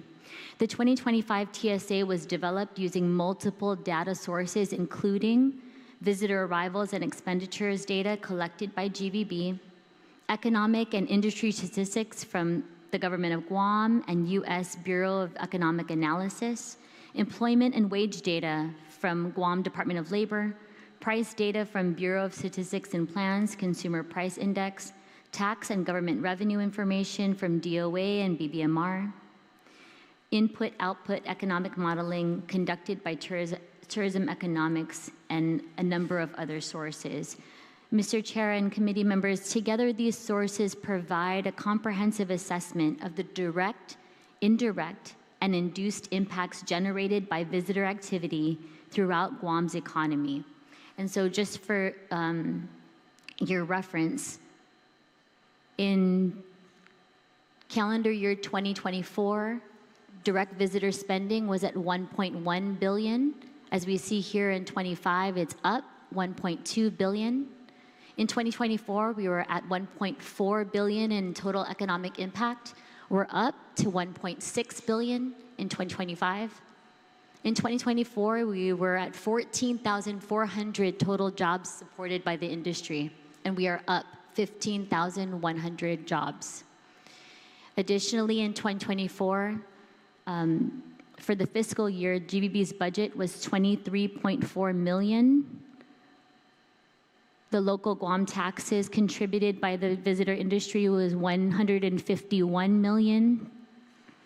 For fiscal year 2025, the GVB budget was 29.2 million. And as you can see here, for calendar year 2025, that return was 163 million in local Guam taxes. Next slide. This slide just demonstrates 1 in 5 jobs is tourism related on our island. Next slide. We also wanted to note that without the tourism industry, each household in Guam would have to pay $3,700 more in taxes annually. Our agency really helps to drive this economic impact along with our partners at the airport, GIAA, and across the government of Guam. Without tourism, the 15,100 jobs that we're discussing would not be possible. Next slide. We'll go into marketing, airline incentives, and current campaigns. Next slide. So this represents the unaudited fiscal year to date as of June 24th, 2026. This is the Airline Incentive Fund as well as our ARP monies. We've received approximately 9 million of the 10 million in airline incentive funds. We addressed our membership in March of this year to let them know that we saw some bumps in the road ahead with regard to weak yen and won, as well as the Iran conflict and its impacts on global fuel supply. And you've heard that from our partners at the airport as well. We have been able to work with our marketing chairs, our board, and industry partners to help develop our fuel surcharge programs across our markets and deploy them strategically. You will see a balance in Korea and the Philippines. This is due to some flight suspensions, and we are in communications with Philippine Airlines trying to identify a date to possibly resume service out of Cebu. We also remain in communication with Korean Air Group, and we have some funds set aside for that potential. Should that not materialize, we also have other suggested programs in the Korea and Philippines, as well as other markets that we can direct those funds to. In December of last year, we received clarification that we were able to use ARP to cover some of our payroll obligations, and so you will see that demonstrated here. We'll go into detail to share markets, to share updates by market. Next slide. This is from Korea, Airline Subsidy Support Program. And Mr. Chairman, our total expected results were a target of 515,272 seats out of Korea. We have a budget from the 10 million in incentive funds dedicated to Korea of 33.7 million. And we've been working with partners Korean Air, Jin Air, Air Seoul, Air Busan, T-Way, Jeju to secure sufficient air supply for FY 2026, and we provide tier-based subsidies. Next slide. We also were able to cover about 20% of an incentive to eligible carriers to make good on the airport facility fee. So The airport pledged a 30% discount on landing fees, and we came in with an additional 20% incentive and then we're working with the airport to validate dates of operations and these passenger numbers to be sure that this fee is paid out. Again, the partners here are Korean Air and Jin Air. Next slide. For Korea, the Guam Fare Advantage Program, or our airline fuel surcharge support, includes a co-op with airlines, travel agents, and credit card partners. This really represents a strategy that targets multiple audiences via a variety of channels, and we've leveraged our resources, which have proven results from past programs with demonstrated ROI, like Kids Fly Free, which targets the family segment, and influencer flash sales, which targets FIT market segment. And again, we work with our partners, Korean Air, Jin Air, Air Seoul, Air Busan, as well as a number of different travel partners, Hana, Mode, Yellow Balloon, Very Good Travel, Knoll Universe, My Real Trip, Tide Square, as well as credit card partners, KB Cookman Card, and Visa. Next slide. The following few slides are best practices. These are kind of our top marketing campaigns fiscal year to date. And so we've had a tremendous success. We targeted about 5,000 packs for our families with kids. That was our target, and our results include a total of 11,466 packs, and you can see them broken down by different travel agents. So this was for November and December of 2025. We were able to partner with highly efficient channels to promote this Kids Fly Free campaign and other promo packages, really leveraging competitive group airfares through hotel rates. And so this is why you can see such a stark difference in what we were able to do in December. A lot of really great momentum there, and we're glad that it's helping to push us through the remainder of the fiscal year. Next slide. In terms of the FIT market, we use influencer flash sales, and our expected results were about 7 broadcasts between October and November, and we have a total of 5,192 packs. So, Mr. Chair, just to kind of break this down, these are co-ops with influencers that we used in December. We allocated a budget of about $30,000, and when you do the math and divide that by 5,192, we're spending about $5.77 per pack. So that's really outstanding return on investment here. We're able to deploy this in Korea. This is part of what we're doing differently. This is what we deployed in Korea, and we will be deploying again in Q3 and Q4. And so we're working on new developments, such as partnership with Jeju Ole to further develop our tourism landscape, our product, boost ecotourism, and entice return visits. But these influencer flash sales are a really great way for us to push marketing and advertising, really demonstrate the experience on the ground, and give people a quick burst opportunity to take advantage of discounts for either airfare or packages. And this has been one of our most successful continuing campaigns. Next slide. In terms of Japan, air service development, we have not seen a fuel surcharge program, so we've pushed out only trade-related programs aligned with supporting charters. So we supported T-Way with 12,972 passengers as of June. And again, our goal is 31,000 seats. And we're continuing to work with partners like HIS and JTB for additional arrivals. And these are our charter incentives with our airline and tour agent partners that continue through September of 2026. Next slide.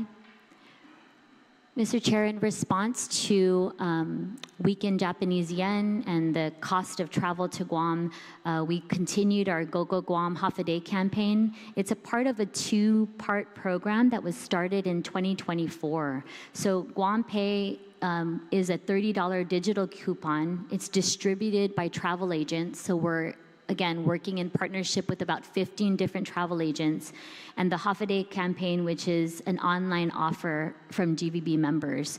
So we're able to provide super bonus or double pay, which is an enhanced program for Q4, and distribute about $60 in digital coupons that are redeemable on Guam, in addition to GVB offers from 28 participating companies. And I just underscore this because we're responding to high prices, but we're also working in collaboration with all of our partners and our industry partners to make sure that it's not just GVB out on a limb on its own. We're really listening to the industry. We're trying to do what we can to come together, bring our partners together to solve many of these problems and address these challenges. Next slide. The 55th anniversary of Japan Airlines also was a promotion with GIAA support. We did some co-op ads, things on SNS. We had selective campaigns. And I also just got a message earlier this morning that in terms of GIAA, which is one of the largest trade shows that happen throughout Japan, this year it will be in Tokyo. We just got a message earlier this morning that GIAA has some things that they are going to be pushing out in terms of the Japan market for this September. And so it's not on the slide, but I'll pull it up and I'll share it with you in a bit. Next slide. In terms of combined programs, we have 6 different programs we wanted to share with you quickly here. These 6 targeted combined programs are really to drive arrivals. We're working again with airlines and travel agent co-ops. We have a digital golf familiarization, education group travel tours that equate to about 3,500 packs in Q1 and Q2. We have special interest travel, which includes the Cocoa Road Race, online travel agency advertising, that's OTA, and influencer activations. And so consolidated delivery is roughly about 4,600 passengers, and we're pushing for a goal of 20,000 packs for this program. So some upcoming programs that are mentioned here is the Guam Photo Campaign, which actually launches tomorrow, a youth program, and an SNS campaign, which ties in for GIAA and the Chamorro Dance Academy 2.0. Next slide. Some marketing programs. We wanted to share with you January digital and out-of-home programs that are executed in Metro Tokyo, around Tokyo Disney Resort, Universal Studios Japan, extending into Osaka, Okinawa, Hokkaido, as well as a podcast tie-in. So some of these, we're really trying to push out to and attract information and eyeballs through taxi ads, the Hokkaido, Osaka, Okinawa airports, the Osaka Metro window poster, all of which have high impact visibility. The estimated media reach is between 10 to 12 million viewers in Japan. Next slide. Wanted to mention the Yonino channel. We work very closely with this YouTube influencer and J-pop talent with a 4.94 million subscriber fan base. And we've worked with him to assist in a 6-part Guam travel series that has reached 14.66 million views as of June 19th. Merchandise featured has been sold out and highly frequented many of the restaurants that he has featured on his channel. So Yonino Channel and TV Tokyo and the Koyaki Visit are all part of branding Guam via highly influential Japanese celebrities, YouTubers, and TV companies to increase awareness in Japan. Mr. Chair, in terms of what we're doing differently, TV Tokyo Season 2 just completed filming here on Guam, and it's to be aired in October. They launched a special edition episode 0 on June 24th, and that actually had about 200,000 subscribers logging in to get a special code to watch this kind of premiere for episode 0. Our first season of TV Tokyo that we did last year, each episode had about 1 million viewers, and this has really led to an increase in pilgrimage tours and coverage in Japan across a very vast media, lots of media exposure there. So, and what I was mentioning earlier in terms of a travel update, Japan Airlines has joined GIAA's More Overseas campaign, and they'll be launching a 5.7 million mile giveaway, as well as a 55% child fare discount to Guam to stimulate outbound travel following Japan's recent passport fee reduction. So again, this is not just GVB acting on its own. Many of our partners are also pitching in and really trying to double down on pushing arrivals to Guam. We also want to expand on the food truck that we have in our market with culinary. So we had a fiesta food as well as a dessert activation in April. One of the best ways to demonstrate Guam and our culture is really through our food. So we have 2 food trucks, one in Osaka and one in Tokyo. And we also continue to build on sister city relationships in Kashiwazaki City in Japan, bridging educational support campaigns there. Next slide. This really represents a subsidy to push the direct service on United Airlines 2 times weekly. So this is a fuel surcharge subsidy campaign that we're working on. Our target is about 2,500 bookings and 6.5 million impressions. I also just want to mention that we recently wrapped up a MICE fam tour with a number of our Taiwan travel partners to really push and stimulate Guam bookings. And a number of the top Taiwan travel agencies were here on Guam. They don't typically travel together, they're competitors, but the fact that they were all here together kind of drove out their competitive spirit. So we were able to see some of them say that they were going to bring 200 packs to Guam in November. And then another person was saying that, no, I'm going to bring 250 packs in November and December. And so it was really great for them to be here on Guam. Many of them hadn't been here in many, many years, or for some of them it was their very first time. So to see their excitement in really trying to push Guam as a MICE destination, that's meetings, incentives, conferences, and exhibitions. We really want to encourage that. We want to, additionally, if it's mature industries like insurance or the tech industry, they are providing airfare and accommodations for their top salespeople. So those folks come to Guam in a large number, let's say it's 100 packs or 200 packs. They have discretionary income to spend on our island, and that's what we really want to push, because the company already is paying for, again, the airfare and the accommodations, so all of their additional time here on Guam, enjoying attractions and eating in our restaurants, they're happy to pay that extra money and shop in our stores. So we want to, again, push all of those promotions. Next slide. The travel agent sales contest was really a response to that, or came in right after our MICE fam tour. And so, again, pushing cash incentives based on verified, eligible, sold seats. We have so far, the results are about 1,212 bookings fiscal year to date. And we provide the budget status and our partners there for you as well. Moving on to the Philippines, we have the airline seat capacity and co-op promotions. Sorry, next slide. Thank you.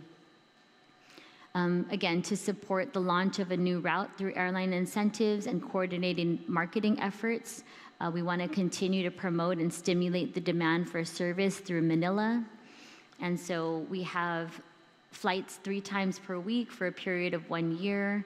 And then we're also continuing, even though the service from Cebu was suspended, we want to continue to be in that market and push the message of Guam, because they can still travel to Guam, even though indirectly through Manila. Next slide. We wanted to share with you a recent event that we had in Manila. It's been many, many years since GVB's done an event in Manila on our own. We typically do it as part of a broader travel trade expo. So this was a brand new event that we did in Glorieta in Makati. So really to push and strengthen the ability of key travel agents to effectively promote and sell Guam by providing them the most up-to-date information, product knowledge, and directly engaging with them. Next slide. We also had a direct-to-consumer event. We had 4 Guam partners join us: Philippine Airlines, United Airlines, 305 Travel and Tours, as well as World Master International Travel and multiple Philippine vendors. We were able to attract over 14,000 visitors. This was a very strategic investment, and again, our first large-scale consumer-owned event in Manila. This has been a priority for visa holders. Many of them frequent this area, so it was executed in Makati and provided direct access to high-income consumers, supporting long-cycle destination consideration rather than immediate purchase conversion. And so we had the activation delivered strong awareness, and sustained awareness is really critical. We also had a number of earned media and authentic storytelling from some trusted Filipino influencers that have been to Guam many times and have, served as our Guam ambassadors in the Philippines. And so that's being amplified across social media and extending our campaign reach and reinforcing Guam's credibility in the market. Next slide. I'll hand these over to Mr. Ariola. Okay, governance, human resources, and employment policies. GVB's applicable policies are the Department of Administration's personnel rules and regulations, which include the following: purpose and scope, administration, conduct, code of conduct, filling positions in Gov Guam, position clarification system and compensation plan, pay administration, hours of work, overtime and premium pay, leave of absence, health and safety, employee performance, adverse action procedures, grievance procedures, resignation, and termination. The DOA rules and regs were adopted as an interim policy in CSC number 2001-173 on February 12, 2001. GVB also Personnel Services Administration assumed the role effective July 23, 2025. And this policy remains GVB's guidance governance on employment policies. Next slide, please. Okay, the status, Phase 1, active policies, GVB personnel rules and regulations. Phase 2, under review, legacy administration, conflicting policy and rules. Phase 3, pending update, council review. And Phase 4, board review, adjudication, mandate. Next slide, please. Internal controls. And so basically to protect privacy and GVB operations, public disclosure excludes the following: employee-specific facts and records, confidential legal analysis, privileged corporate materials. And so, number one, there's one informal grievance review completed, 3 main complaints, concerns sustained and not sustained, corrective actions imposed were warranted, remaining concerns are being addressed administratively, HR follow-up and continued oversight remain in place. Next review date is 9/30/2026. So at the moment, there's 1 performance evaluation review in progress and 2 administrative review in progress. Next slide, please. Pending litigation. The Guam Visitors Bureau acknowledges the filing of a civil lawsuit regarding allegations against a former executive. Although the executive has not been named as a defendant in the lawsuit and does not currently serve in any capacity with the Bureau, GVB does not tolerate such conduct and takes these allegations seriously. GVB remains deeply committed to maintaining a workforce a workplace built on respect and dignity for every employee. GVB maintains a zero-tolerance policy towards harassment at any level and will continue to address all such allegations with full seriousness.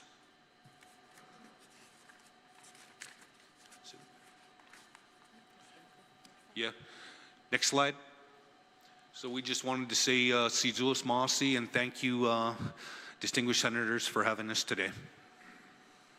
Thank you very much. We'll get to our questions now, but I got a few of mine before I ask my colleagues to chime in as well. You know, I got a couple questions regarding our participation at the Great American State Fair in Washington, D.C. 220,400 was expended for this event. $91,100 for staffing alone, for airfare, per diem, car rental, miscellaneous travel-related expenses for 15 staff, with 3 or 4 rotations during the June 22 to July 13, showing at a daily per diem rate at $366. The reason why I'm asking this is because reports indicate that several states were skipping out on the Great American State Fair in Washington, D.C., including Illinois, Connecticut, Maine, Massachusetts, Oregon, Pennsylvania, Rhode Island, Vermont, Washington, and North Carolina. Hawaii also skipped out on the event, citing staffing and funding issues, and will instead focus on island events. For the states that did participate, many did not send government staff. They outsourced the work to an event company or local partners to reduce travel and staffing and operational costs. In Washington, D.C. alone, the Guam Society of America has been around since 1952. Did anyone from the Bureau consider contracting or partnering with them or any other Guam affiliated organizations already in D.C. or in the surrounding areas to represent Guam at a lower cost? Because, I mean, we're sending 15 people. You know, this is a field trip for GVB. 15 folks. Who approved this travel and participation? And who in GVB is responsible for determining the return on investment for this event? Thank you very much, Mr. Chair, for that excellent question. The Guam Visitors Bureau Board of Directors approved a total budget of, as you mentioned, $220,000 for GVB to represent Guam at the event. So GVB was named as the entity by the Americas 250 Commission.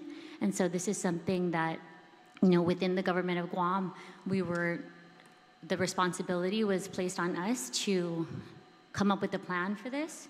So the budget includes staffing, airfare, per diem, car rental, miscellaneous travel expenses for 3 to 4 rotations between June 22nd to July 13th. The event schedule is extensive, with Guam's pavilion operating 7 days a week. Shifts run from 9 a.m. to 10 p.m., Sunday to Wednesday, and they extend from 9 a.m. until midnight from Thursday to Saturday. Guam's participation at the event has been successful.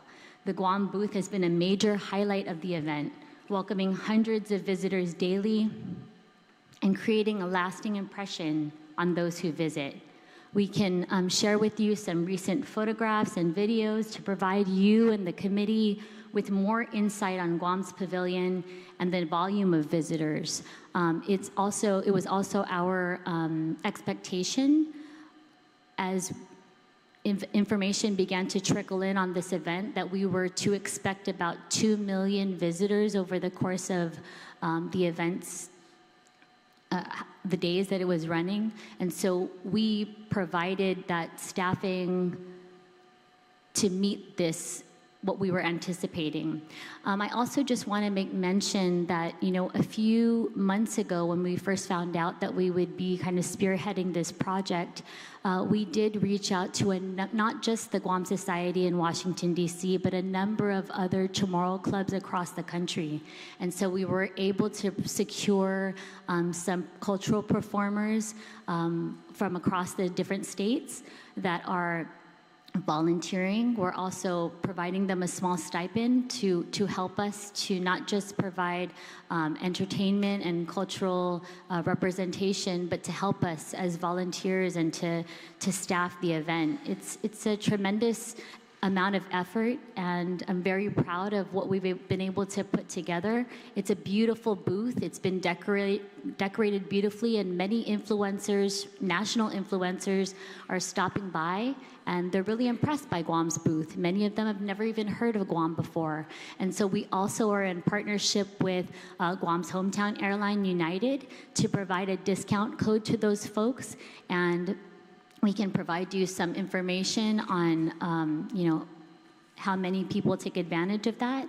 But we also want to continue to encourage our diaspora to return home, especially for liberation festivities and a number of our signature events. So, Mr. Chairman, we look forward to sharing those results with you. We thank you so much for bringing this up, and we really did try to see this as an opportunity to share Guam's story with the nation. As it celebrates its 250th birthday, we wanted to remind our brothers and sisters across the country that Guam is a very important part of the United States. So again, thank you for the question. We're happy to provide additional information and a breakdown of the costs and the expenditures. Again, it was approved by our board, and we want to make sure that we're as transparent as possible as we continue to do the good work of the Bureau. Well, the reason why I was asking is because, again, we want to, the committee would like to know what the measurable outcome is expected, whether actual visitors, whether the leads, media placements, airline interests, travel trade contacts or bookings, and how will GVB report back, of course, to this committee on whether that trip was worth the cost. And the reason why I'm asking this is, and you said that GVB is chosen for this thing. Do you work with the governor's office and maybe the cultural, historical, or public democracy function, especially because the U.S. mainland, they only represent 9.5% of the total arrivals for fiscal year to date. And I'm just looking at the amount expended, and with the current arrivals at this point from North America, I mean, it is very low. And I know a couple years back, there was an incentive with GVB had helped to subsidize for residents that wanted to return to Guam for liberation festivities. Is that going to happen again this year? Because I mean, I think without the subsidy, I don't think we're going to get the amount of folks that came back that last time, compared to this year. I mean, if we're relying on them to go to the event, the 250-year event at in Washington, D.C., I don't think they're going to be there. I mean, other than folks that are already there. I don't think folks will be traveling to D.C. to do that. I mean, all over the United States, there'll be celebrations. It's not a one destination celebration. It's a U.S. celebration. I mean. Thank you, Mr. Chair. I just want to reiterate this this event involved participation from all the U.S. states and territories, and given the nature of the celebration, the government of Guam tasked GVB with this mandate. And again, we went through our board. We had them approve this cost as well as our plan. And so I'd just like to ask Director Guzman if he'd have any additional comments. Thank you very much, Regine. Senators, Mr. Chair, Vice Chair, Vice Speaker. Very happy to be here. We'll do my best to respond. But the fact of the matter is that, you know, we are going through a lot of stuff. Guam is on the radar on many, many different fronts. And I think we need to be careful and cautious about how we want to be on that radar. But part of it is that we are part of America. And that is something that does work for us, even in our source markets, because that perception of security that comes from it. It also works against us in some ways. But I think the idea right now is, yes, we went out there, we put it, yes, it's kind of like, I akin it to running a restaurant 7 days a week. You've got 2 different shifts. You've got those 2 shifts that have to go through 7 days a week in order to keep the customers happy and to keep them coming in. And that's kind of the same thing. It does take a lot. Now, the participation from our Chamorro brethren out there, the diaspora, again, you put it out there and you hope that they're going to participate. You encourage them to participate to the best that you can because it's good for Guam. And, hopefully that's going to bring light to, hey, there's a lot more in Guam. I do need to go back home. And good news is United stepped up. They have these deals that are going on right now. You have to go through the GVB website in order to avail of them for the Liberation Day festivities here in Guam. And so they're offering discounts for diaspora who are living in the United States or anybody else who wants to come to Guam. And there's certain holiday periods that they are supporting in this. And I think that's great. So in my view, GVB started something a little bit ago, and now United, our partners, is taking up on it. And that's a good thing for us. So, relative to the discussion of how much and why did we spend that much, again, it's a couple of things. We need to staff it. If we're going to be there, then let's be there. In noticing and going through some of the things that went on on the internet, we had states out there that had just 2 chairs, 2 empty chairs. That was it. And I don't think Guam should be that way. I think Guam, if we're going to make a statement, let's make a statement. We can't just sit back and okay, we'll just follow what Maine did or we'll follow what Oklahoma did. Pretty pictures and a couple of chairs and maybe some lemonade. I don't know. But that's not how we do things, and we shouldn't. We should explore and celebrate our culture, celebrate who we are, celebrate our diaspora, celebrate that we have the tyranny of distance, but we still survive under any circumstance, and I think it's a great thing.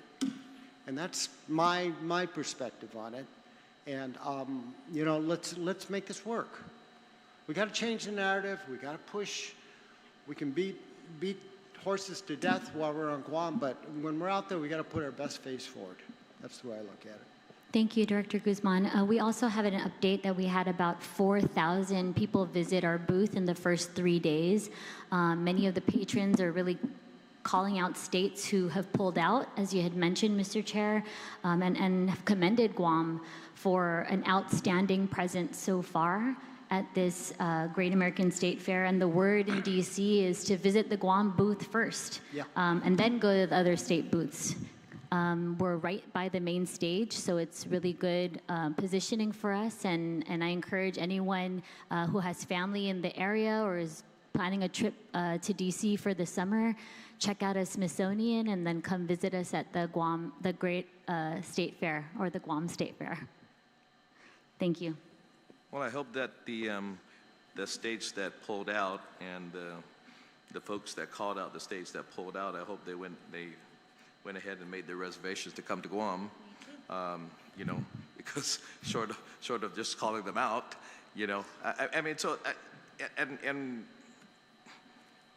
Director Guzman, I understand what you're saying. I agree with what you say to a point. I'm just saying when only 9.5% of folks come from North America at this point, and we, you know, we look at Tumon at this point and closing down, and it just looks tired and all that, right? And this is not our main source market.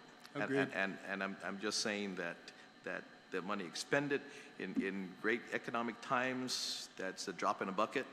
But in tough times, this is not just a drop in a bucket.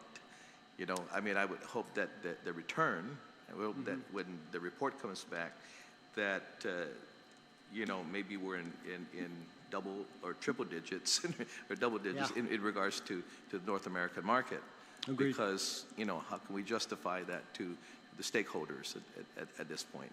Well, we had the same discussion, if I may, Senator, Sure. you know, during our deliberations on the budget. Yes, we understand where you're coming from. Sure. And again, one of our main competitors, of course, Hawaii, they said, you know, it's citing staffing and funding issues. They're going through the same, I mean, they still have more tourists than we do, but they're going through the same situation as we are as well. So they're skipping out and basically focusing on their island events, as we are now doing that as well. So I'm just saying, I mean, you guys are the experts. You guys have the data and all that. But in our point of view, and folks calling us and stakeholders calling us, hope that when the report comes back, that it'll be again the choices that we make and the recommendations made by the board will substantiate again the you know, the travel and all that. Okay. Thank you, Mr. Chair. I also just wanted to add that Japan and Korea remain our main source markets, but it's very important to invest strategically in many of our other source markets, so we're not putting all of our eggs in those two baskets alone. And so we really want to be able to expand our U.S. market volume, but we can't do that if we don't make investments today. No, that's understood. It is really understood. But again, you know, and I'm sure my colleagues will attest to this as well. I mean, the airport is here. The seats are being provided. We're not putting butts on the seats. Yeah. So the seats are being, seats are there. I mean, I think Senator Borja's wife just came back the other day. I think it was from Korea, and said there was 4 people on the plane. That's 5 people on the plane. Which and I said, well, flight? we sent a private jet to bring you back. Which flight was that? We review the flight manifests and the load factors for every single flight that comes in on a weekly basis with the airport, and we've never seen a report with four seats only from last week. I think it's 5 or something like that. I think it's Oh. Yeah. I think it's great. Yeah. We'd really love to be able to check that against the numbers that we're seeing and the numbers that the airport has reviewed, just to be sure that, you know, what we're all looking at is the same verified data. Yeah, great. Sure. Okay. Let me go ahead and go to the Senator. Go ahead. I got some other questions, but I'll wait. Jusmasi, and thank you for being here. You know, I want to start with one thing. I really do appreciate, and it's been consistent, the slide that you present on the economic benefits and the study that's been presented. The difficulty in that is, we know, of course, it's not 2019, but if we go back, it's double plus that. What we're trying to do is recover. We understand what tourism brings to Guam, but thank you for the slide. What we're here to discuss this morning is, this afternoon now, is a very serious situation that exists. First of all, we've been generous and have allowed for a $10 million subsidy to GVB, and there's been some reporting on it, but I want to go straight in and thank the airport folks for staying with us.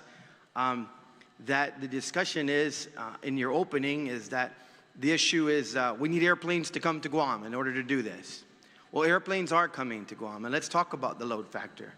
So if we go on the load factor based on the airport's presentation, the number of flights in FY26 are actually up, but the load factors are down. If you go across on October for them, they show the load factor down by 9%. In November, the flights are up. The load factor is down by 21%. In December, going across with 25, fiscal year 25, the comparison, down by 17%. That's consistent all the way throughout. So right now, the way we're looking at it is it's not the flights, it's the seats. And so we just want to make sure that, you have a symbiotic relationship with the airport. But the fact is, let's be clear, we have a problem filling the seats. And so that's where we're going into this comparison to fiscal year 25 or 26. Because in 25, you used half of the revenue by the report of your own funding source in order to be able to generate more guests and seats so far than this year with the $10 million subsidy. So can you address that? Yes, thank you very much, Senator Duenas. And as I mentioned in my opening, for an island economy, air service is infrastructure. And I'm glad that our partners are here from the airport. And I think it's important for us to remember that no responsible farmer would abandon productive farmland because one harvest was poor. And no responsible business abandons a profitable building because one quarter was slow. We all understand that tourism is dynamic, it's a cyclical industry, and you protect productive assets through difficult periods because you understand the value that they produce to our economy over time. And we discussed the economic impact that you had mentioned previously. So for Guam, air service is one of our most valuable economic assets because the airline routes really take years to build, and they can be lost super quickly, as we've seen, or suspended. And once they disappear, restoring them can take years, and there's no guarantee that they're going to return. So our responsibility really is to preserve our connectivity through these challenging periods so that when the demand strengthens, the seats are already here and visitors can return immediately, and Guam's businesses are positioned to thrive. It's not just an investment in today's flights, so it's an investment in our long-term economic future. But I do want to acknowledge what you're saying. It is a difficult period. We mentioned this in our March membership meeting. We came before folks, but I don't control the Strait of Hormuz. I don't control week yen and week one. So as much as I would love to have crystal balled it when we were discussing $10 million in airline incentives in our last fiscal year budget, just like Daphne was saying, we don't have a magic wand or a crystal ball in order to I have to interrupt you there. I understand the analogies, and I get it, and I can follow. The thing is that the airline infrastructure is there. We're talking about the seats, and we're talking about the investment. And so if we go through your chart, let's start out in October, the beginning of the fiscal year. You're under moderate expectation. November, you are under moderate expectation. In December, you are slightly over moderate expectation. In February, you are slightly over. In March, you're about equal. This is all to your moderate projection. If I could just ask them to pull up slide number 6, Sure. then we can kind of follow along with what you're saying. In April, I'm going to write April off. Of course, it's deeply under, but we had Sinlaku. And then we go into May, and once again, we're actually in May below conservative. Below conservative, not below moderate. So my point once again is, of course, nobody controls yen, nobody controls won, nobody controls these issues, but right now, despite that, it doesn't show because there were similar problems in 2025, and it's not showing the investment as coming through. That's the point. I mean, I'm just leading to something here that I want to make sure that I get on the record, because right now you saw, and I'm glad you talked about preserving airline capacity and infrastructure, because we're going to do a subsidy now because we have to the airport to be sustainable at $17 million. And I want to make this clear because we're going to the budget cycle. There is no $10 million for GVB in fiscal year 2027, and I don't believe there will be, unless the governor finds it somewhere within her $1.4 billion, if that's what passes, to work with you. So I'm going to end with this, because I think this is the only responsible thing to say to you, is much like fiscal year 2025, I think you're going to have to be like everybody else is going to have to be going into our next fiscal year, and find that revenue internally to be able to at least subsidize your own first quarter of incentives, and come back to whatever next legislature and whatever next administration, which would be what it would come down to convince them that it's prudent to continue on this endeavor. Because right now, no matter what we say we control or don't control, I mean, you would have to tell me then that it would be down another 50% because of this, but that's not what we were sold. Senator, the results that we've shown you and the marketing slides that we've attempted to demonstrate in terms of the ROI, I think, we continue to go with what has worked for us in the past, but also try new things. And you have the power to make these investments and to determine Guam's future and the impact of that. And so it's completely within your obligation to do whatever you need to do. And we will, hopefully manage, or maybe not manage. But if tourism is Guam's #1 industry, then the legislature needs to support it and provide us the resources that we need to keep it moving forward. President, with all due respect, I'm going to tell you this. We still don't even know, and I'm glad my partner is conducting a study. It's the recent iterations of what's going on with GVB. I don't think anybody could, even the most intelligent people who've watched this process for decades now, could say what you are as an organization. Now, I'm going to tell you, it's not this legislature, it's this government, which means a governor, which means this corporation, that sometimes, like you told us in 2025, you take the responsibility and make the investment to show the ROI. You put that in your budget. You reduce other areas if you have to demonstrate. Maybe mission creep is not a good thing. Maybe you don't do those officers down there and you say, government, you have to do this. You have to go through, because I don't know, the budget's grown exponentially, your obligations have grown exponentially, yet we have duplication throughout the government in terms of what those responsibilities are. So the bottom line comes down to this. At some point, there has to be a reckoning with what the investment means and what the ROI means when it's not performing. Bottom line. I mean, there are those in the industry that have been in the industry for a long time, the frustrated ones and the people from the outside that are watching from the government, that said, I bet you if you do an experiment and basically didn't travel for 3 months with GVB, the numbers would probably be just about the same. And if you just sent promotions and marketing and the airlines were doing what they were doing, because they need to fill those seats just as much as everybody else has to.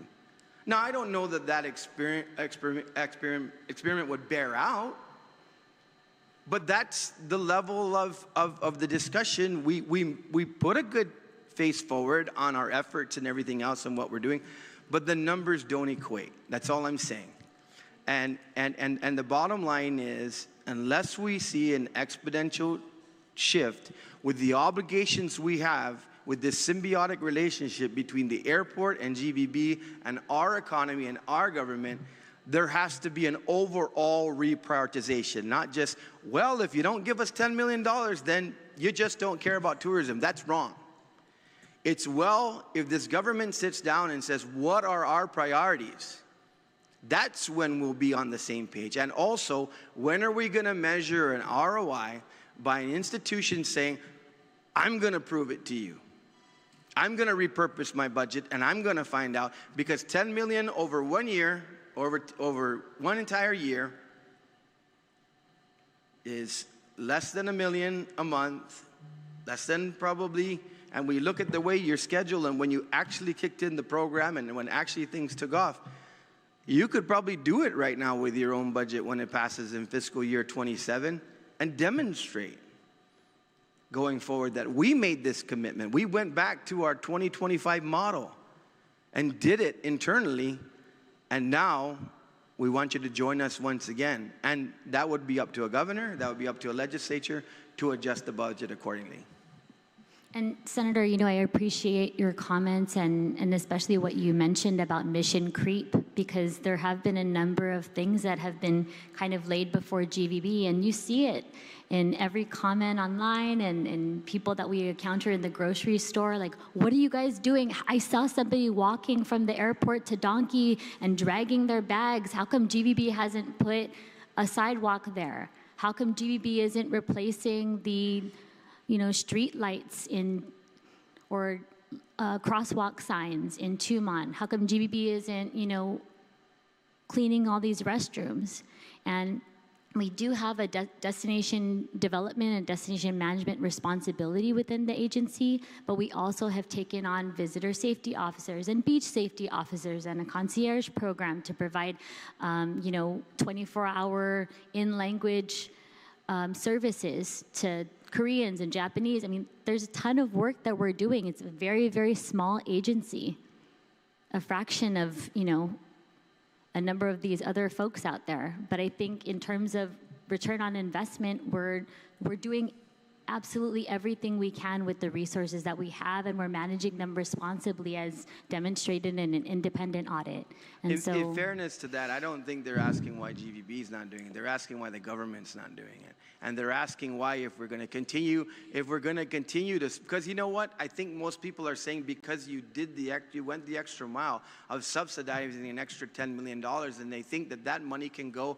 I read the comments as much as you do. I think this is even before the 10 million in incentives, and the incentives were purely for airline incentives, not to solve those problems. But it's just all over the place. Maybe they make the expression because they expect GVB to shake their finger, but they expect the government to do the work. They expect the roads to be nice. They expect buildings to be painted. They expect the basics, right? People expect the basics. And that's all of us, everyone in this room. It is. But that's why I'm concentrating on GFB. I don't want to scrutinize people out there that have a right to show and express their differences and their reservations, to say that they've pinned it on GVB. Yes, of course, they've pinned it on all of us. But what I'm saying is if we start going outside of that responsibility and not hold what's accountable to do its job, then the bottom line is that's where we've gone wrong too. To say you've got to have more money to do something the government in general should be doing. Yes. I'm 4 months on the job. Within 1 week, I noticed how this agency works like a business. I am telling you, these guys are working hard. So as far as ROI, I've seen these guys work twice as hard as people in the private sector. I'm 4 months on the job. And so destination development, we recovered from that typhoon in record time. Not just Pali San Vitoris. We went and went out to all the areas that needed help. So if you ask us about ROI, take a look around the island. Take a look at Tumon. Take a look at the stuff that we're working on. We're working hard. And you have our word that we're going to continue to do this. Passengers are going to be coming. We're making the investments. The programs are in place. We have people that have been working for GVB for 20 to 30 years, and I have trust and confidence in them. And so our leader, Regine, is doing everything she can to advocate for the visitor arrivals on Guam, and I'm here to support her. But please, Senator, please understand we are working our hardest to get the job done. And 4 months, congratulations. The people expect that.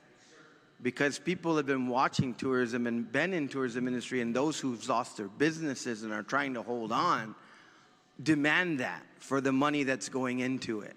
That's the bottom line. So absolutely, everybody needs to work hard. But scrutiny is appropriate. And we have limited resources right now and limited dollars going forward, that's what's going to come forward. They expect double and triple that when you're throwing more money at it. That's the bottom line.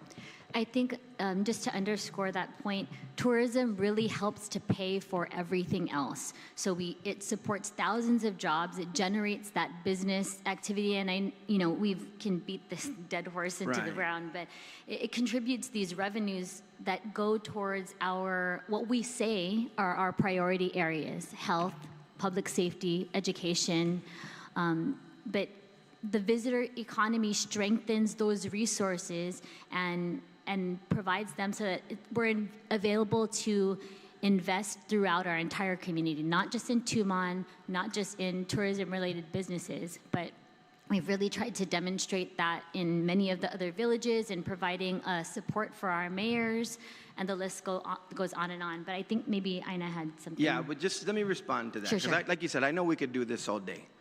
So does federal spending. And right now, if we didn't have the federal spending we had, we'd be done. We've had tourism for decades. We had tourism that absolutely, when we talk about the pillars of our economy, have built exactly what we have. I know, I came from it, 16 years in the tourism industry before I went into government. I know, that's why I have so many friends and people in tourism that are expressing their frustration to me. I get it. We all know that tourism is that leg, that balancing leg. But right now, we're living on the federal leg.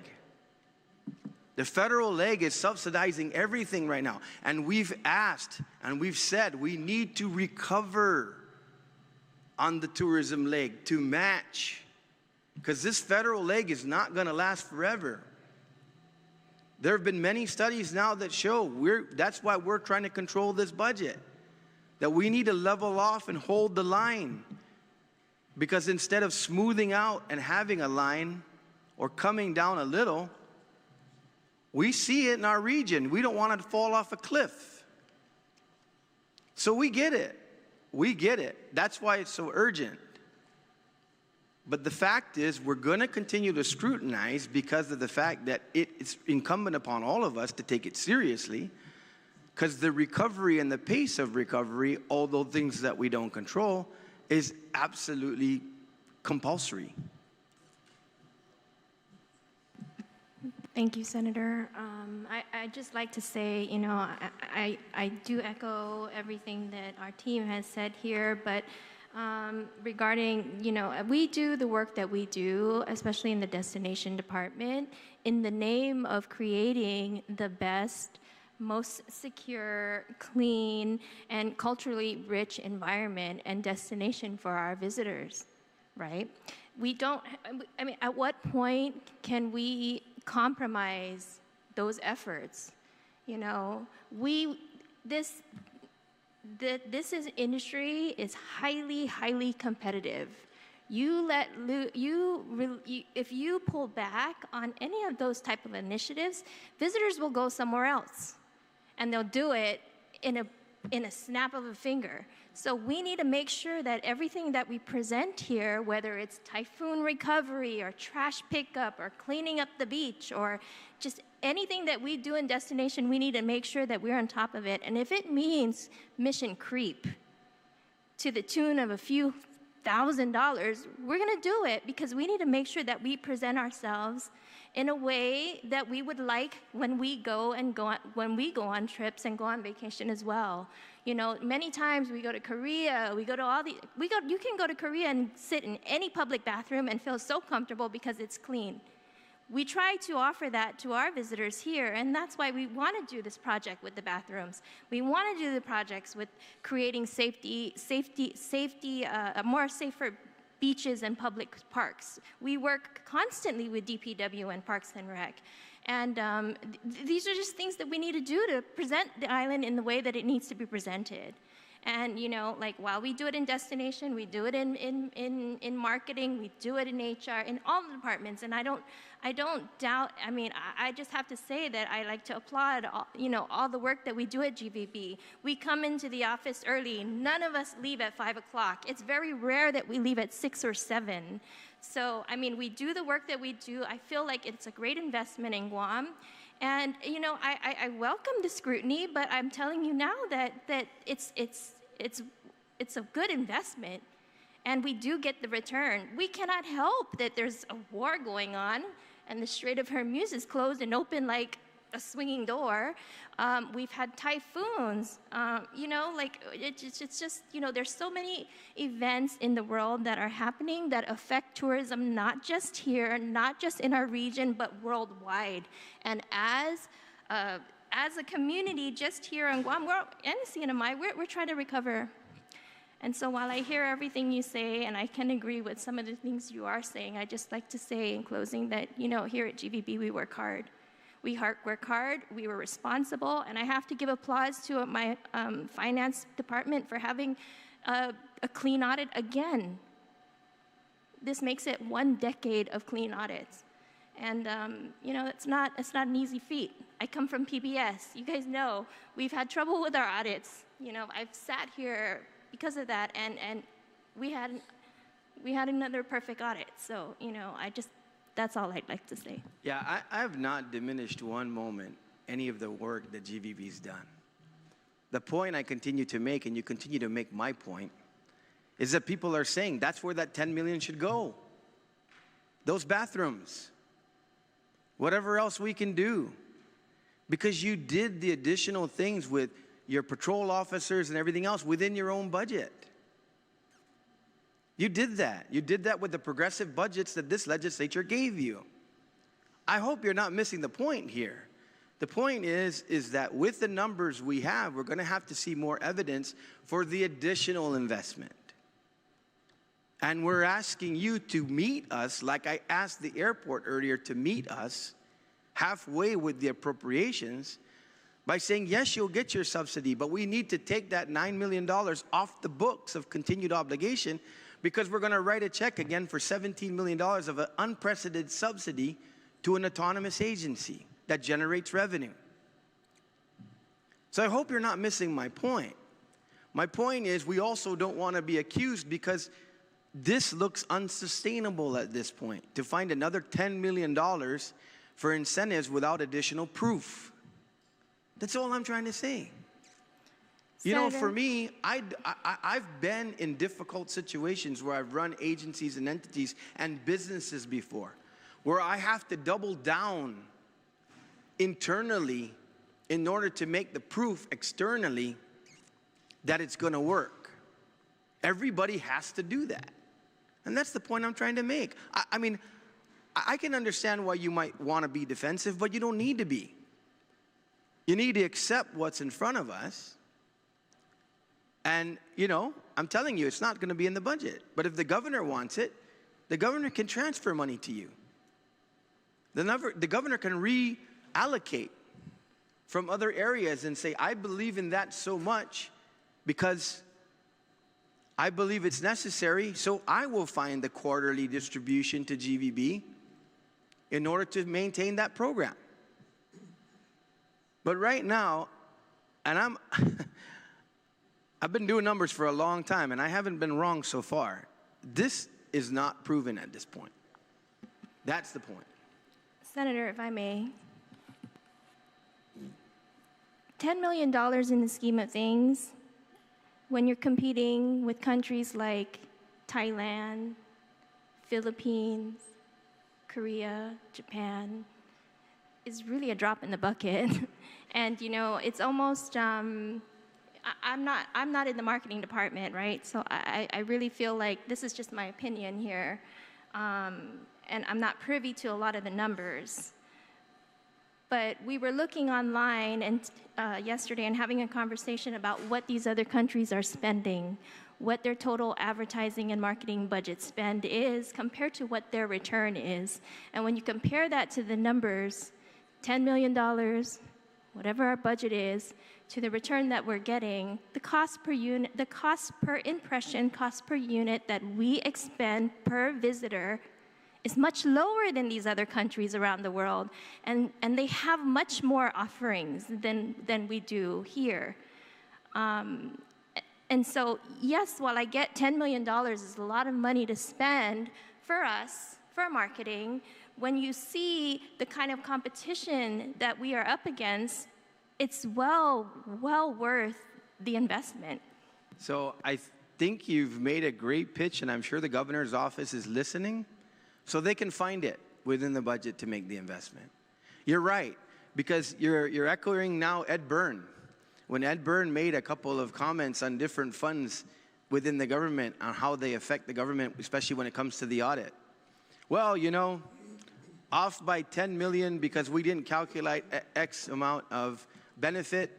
In the grand scheme of $1.4 billion, it's a drop in the bucket. But when we sit here and we have to cut up that pie, and we've put this kind of investment in, we're not these huge countries with those kind of mega capabilities of doing their investments. Thank you very much, you know, for the offering of what other countries do. We have limited resources, we have limited offerings, but we're still the United States and Asia, which a lot of people love to come here for. But the bottom line comes down to, that is a lot of money when you're talking about other agencies that constantly need help as well.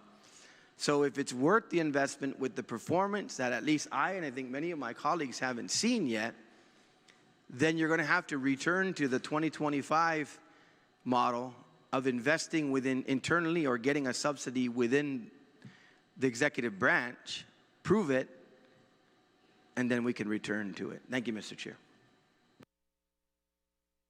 Thank you, Senator Duenas. You know, as a matter of fact, as we speak, I just say that my proposal of putting together a study didn't just come out of thin air. That's based on our communication with major tourism stakeholders, And let me just say that these major tourist stakeholders have formed a coalition, and wanting to circumvent government operations, they want to go straight to those markets by themselves. They have lost faith in the government. They would remain nameless at this point, but as we speak,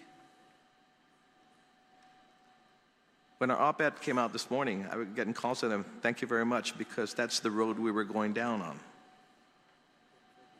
It's not working. Now, yes, $10 million may be a drop in the bucket compared to, say, Thailand and all that, and the Philippines, but that's a lot of money for Guam.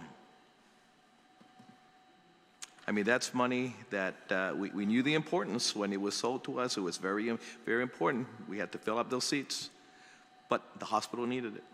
Schools needed it.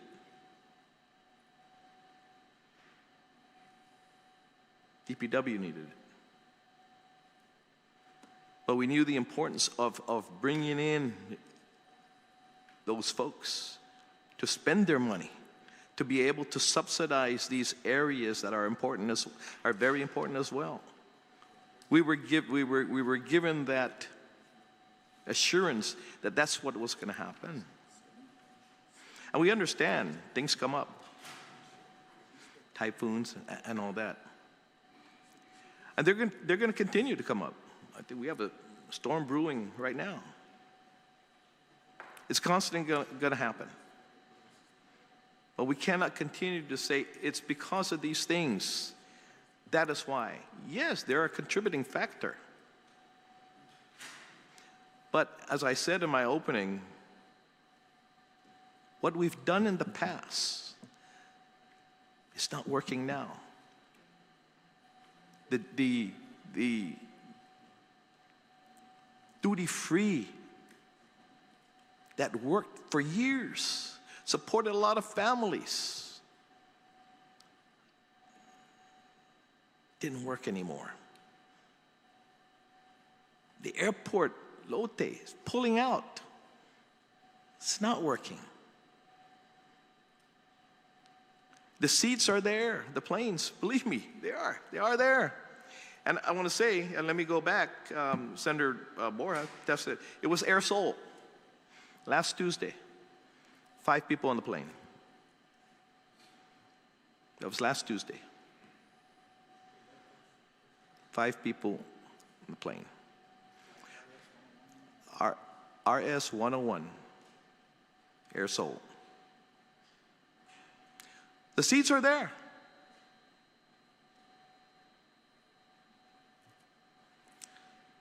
So we can't keep, again, saying because these things come up, they are a contributing factor, but they're not the main factor. We have to, and again, I can't wait to get this study to see where we're at, because yeah, you've taken on a lot of roles. You've taken on roles with DPW, DPR, fire department, things of that nature. So we need to identify what your role really is so we can concentrate on that and keep it at that, keep it tight so you can deliver. Because right now we're all over the place. We're all over the place. We're all over here and we're not accomplishing this goal. People are leaving. Businesses are closing up. And as my vice chair has said, you know, this is a come to Jesus time. Houston, we have a problem, but we need to work together and understand where we are and where we're going. Yes, we're competing against everywhere else, absolutely. Competing against everywhere else. You know, just last week we had folks come in during the tourism industry as well, and also hoteliers, right? They said, oh, we love Guam, man. Guam's a beautiful place. But you know what? Guam looks very tired. It looks tired.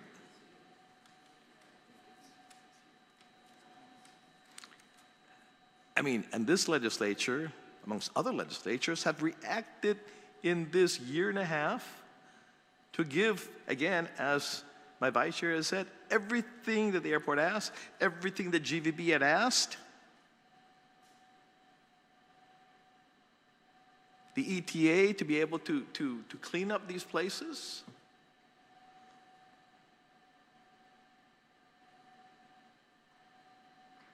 There's not one thing that wasn't asked of this legislature that this 38th Guam legislature did not respond to. Not one thing.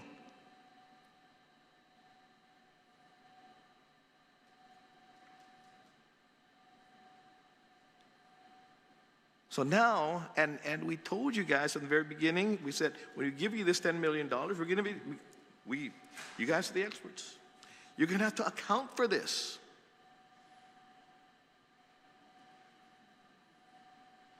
Because these other areas needed it.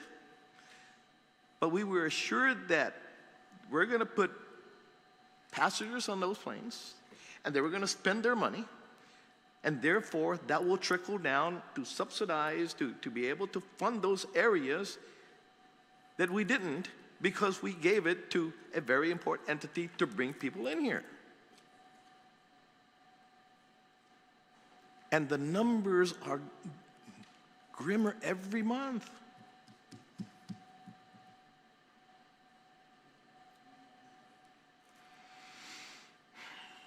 I got a few more questions, but I'll go with my colleagues. Vice Speaker. Sorry, Mr. Chairman. You mentioned Air Seoul Flight 101. Tuesday, Air Seoul flight, it's RS 101, had 100 passengers on Tuesday, June 23rd. We can share that update with you. Okay, well, you know. Make sure it's Tuesday, because she said there was only 5 of us on the plane. And I said, yeah, we send a private jet to pick you up. Because Senator Borja missed you, so we needed to send a private plane over there. Senator San Agustin, you're next. All right. Thank you, Mr. Chairman. And you know, GVB, really the one thing I was going to ask you more about was about your solar lights on Tumon Road. But you know what? If you can just tell me a little bit about it. If they're going to get it fixed, okay. At least say that for the record, that it's going to get fixed, and we can move on. Thank you very much, Senator San Agustin. We had about 60% of our solar lights in Tumon come down or be destroyed or inoperable following Typhoon Sinlaku. And as our Vice President, Mr. Arreola, had mentioned, and Ina Carrillo, our team worked really, really hard to ensure that we used all of our available spares, put those up first, because we really see the lighting in Tumon as a safety issue. Yes. And so we prioritize especially the areas that are the high visibility and places like where there's the most traffic. So we've kind of identified where those spaces are and prioritized those areas first, but we're still in progress with replacing the entire thing. We're still waiting on a number of other parts, and then working with our vendor, who's been very great about getting up there as soon as possible and making those changes. All right. And another thing I wanted to bring up is that, I was talking to Senator Parkers in here, we were like, everybody talks about Hawaii's recovering in tourism. Well, there are 1.4 million people there, and they spend $31 million to market. And I like when you mention it, it's peanuts when you're looking at 10. And I kind of agree with you, because we're less than 200,000 people. Por favor, do the math. 1.4 Hawaii, Guam 200,000, less than 200. We spend 10, they spend 31. And their main market is the United States, not many Philippines and everywhere else. And I look at it that, what you stated was your investment. It's almost like a TCD, you put some money in and you wait until it matures, then you cash it out, then you reuse it, you recycle, and you do the best practice. And I see Cliff's like, that's how you do business. Everybody can talk about business all they want. But for me, when I look at when I go visiting, and I do quite a few trips, Philippines, Japan, and so forth in the United States. If the place is dirty, I won't go back. And I agree with you. And I agree with GVB cannot be blamed for what Guam's condition. They can sure take a beating for supposedly not helping. No, GovGuam's got to get their act together, period. It's not one agency is going to take care of the island. It's GovGuam in general has got to do it. And I like how they mentioned earlier that the budget is coming up. The governor's going to have to decide that. I guess one of the beauties of that statement is that they failed to mention that it's also election year. After the budget passes, it's an election, we'll know who's going to support what. And that's just being realistic. Number one, peanuts for what you're spending, less than 200,000 people versus Hawaii, 1.4. Simple math. They spend 17 million only on the United States. If we invested all 10 to Japan, we'd be happy and lucky if we get it, because why? With the money rate has gone down. The word I'm getting from, because I got family in Japan, they're saying the rate's low, so I'll just stay here. Folks, let's just do the math. Let's do the marketing. I'm not referring that to you folks, because you guys, that's what you guys' job is. But for my colleagues and everybody else, look at what's out there. Look at the money exchange. It'll tell you. If the dollar is strong, they're like, Nanganaza, I got Japanese yen, I'm not going to anywhere. Filipino peso rate is high, I'm not going to, and that's just the way the system is set up. But when you say you're investing in trying to protect the airlines and whatever that's coming to Guam, good. Do what you need to do. That's your guys' job. But for both, fix your solar lights and everything else. Continue what you're doing because you're going to get beaten up. And every agency that's come to this legislature has gone through this. And we've figured out what happens. Like I mentioned, just the beauty of this year, it's an election year. After the budget is passed, there's going to be a new governor coming in. There's no doubt. Then we'll know what direction GVB will be heading. There will be a new governor. We will all get that message before you worry so much about where you're going to go. All right? And thank you all for being here, and thank you for being strong, and stay steady. Cliff's smiling all the time. So is you, Senator Regine. Thank you for being here. Thank you all. Thank you, Mr. Chair. Thank you, Senator Schnockstein. Yeah, my actually correction to that, it was Wednesday night, the 24th, RS 101, arriving Guam Thursday morning. RS 101, that's what it is. Okay, so it's Wednesday evening, leaving Encheon? Yeah, and arriving Thursday morning. Senator, or Vice Speaker. Thank you, Mr. Chair. Just a couple of questions, perhaps. Just thank you guys for being here this afternoon. I know it's already past lunchtime. What is on your layout here, you have FY 2026 budget, expenses, encumbrance, and then committed funds. What are the committed funds column? Senator, we had two charts that we shared. Are you talking about for incentives, or are you talking about for our overall for the budget? Operations budget. Okay, so that's slide 3, if you want to pull that up. Your column of committed funds? Yes. So for the different divisions, we have committed funds that include critical projects and initiatives that are currently moving through the procurement process. So we've set aside that money it hasn't been encumbered yet because there's not like a signed PO or a signed contract yet, but we've set it aside in order to pay for some of those critical projects, which include, we have a Recovery Committee strategic plan update.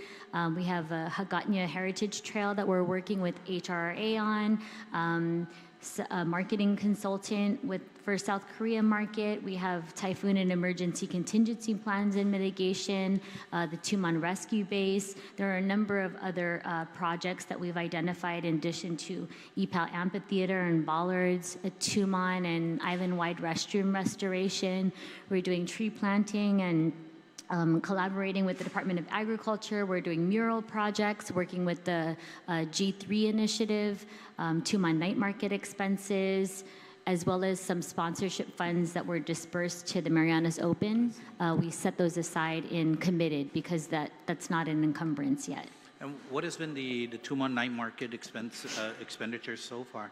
So far, as of May 2026, I think we set aside, I want to say 700 or 800,000 for Tumon Night Market, and expended as of May is 587,000. So we started last year in August timeframe. So for the last few months, this is the amount of money that we've spent on canopies, on lighting, on stage, porta potties, security, all of the different things, entertainment, in order to put that on. And then GVB also receives some revenue in terms of the vendor payments. It's a separate payment for booth stalls and separate for food trucks. I see.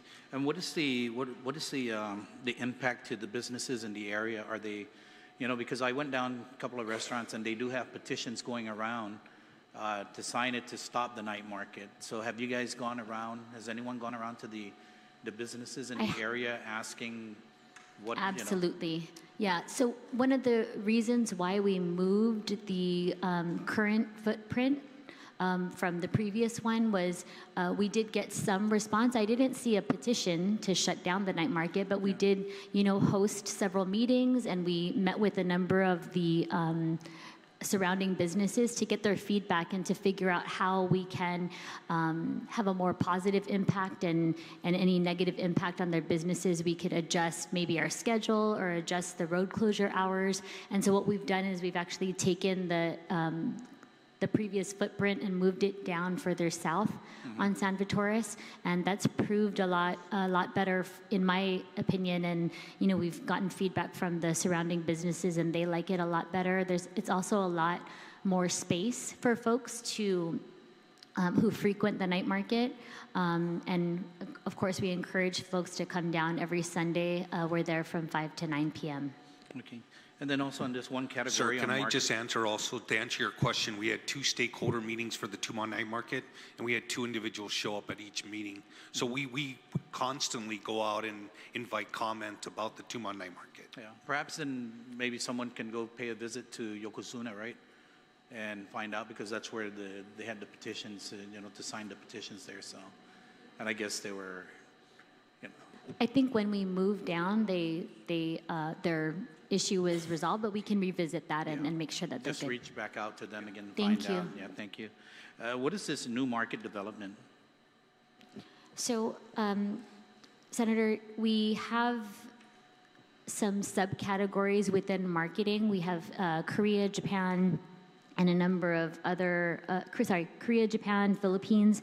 But in terms of new markets, we typically, and our board has provided us with some guidance and feedback on this, we are trying to go for visa-free countries that already have the visa waiver. So that includes Malaysia and Singapore. We also want to continue to expand our reach, possibly in New Zealand and Australia. And so that's kind of where Taiwan was prior to the direct service on United Airlines. But we're always considering other markets. We're trying to, weigh our limited resources and where we should deploy some of our precious marketing resources. But there are a number of shows that we attend in these markets, and we're trying to see if it's worth it for us to stand up an office, possibly in Malaysia, to have a more steady presence there and ensure additional visitor arrivals from those different markets. And the specific, it says specific, that's all it says. 100,000 is budgeted, 29 has been expended. Yes, we continue to help support our brothers and sisters in the region. We take on the lion's share of responsibility when it comes to the Pacific Asia Travel Alliance, or PATA.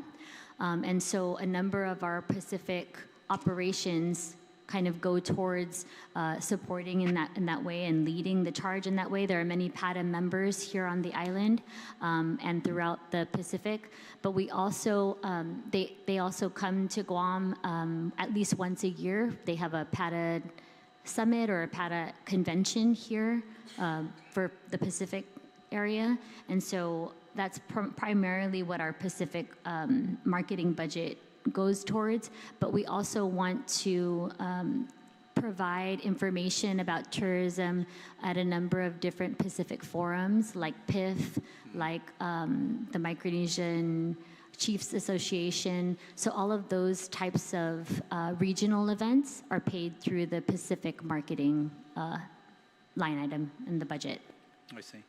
And then on the visitor arrivals, you got 9.7% from U.S., Hawaii, and for 2026, it's 49,816, and that's down 2.8%.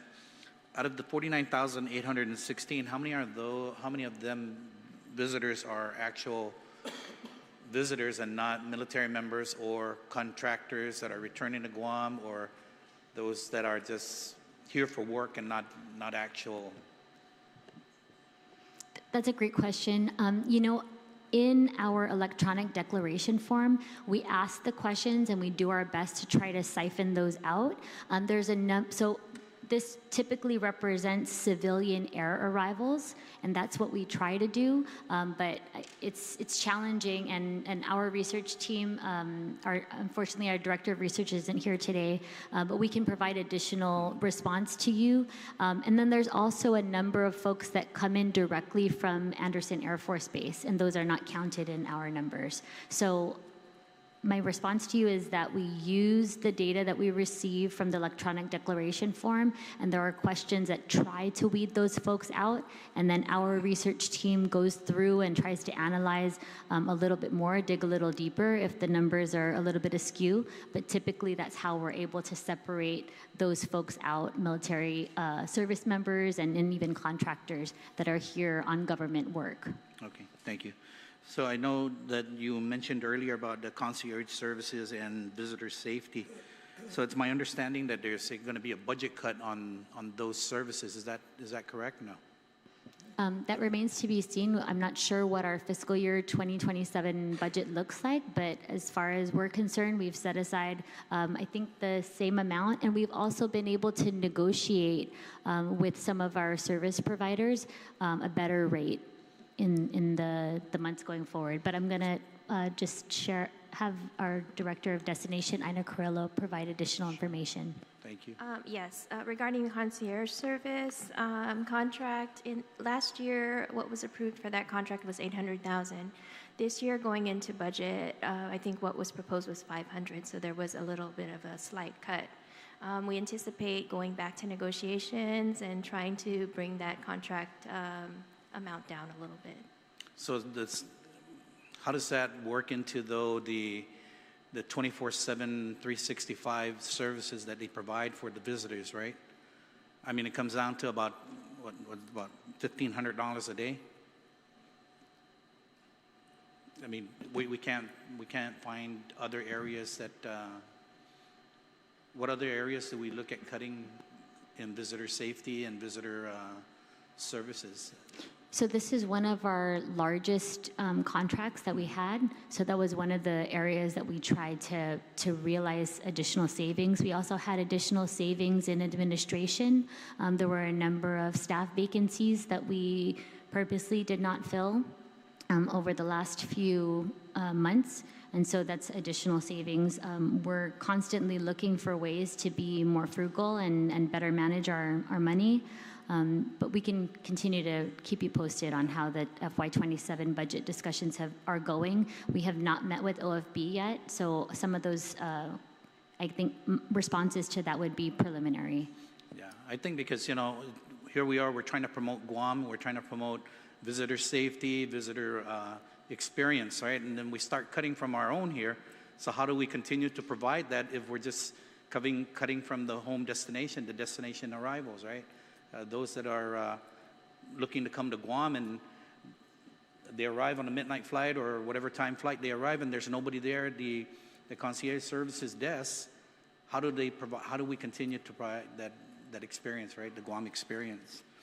I think the only other question I have, and I know my time is coming up, sir, is what are we doing for 4th of July here on Guam?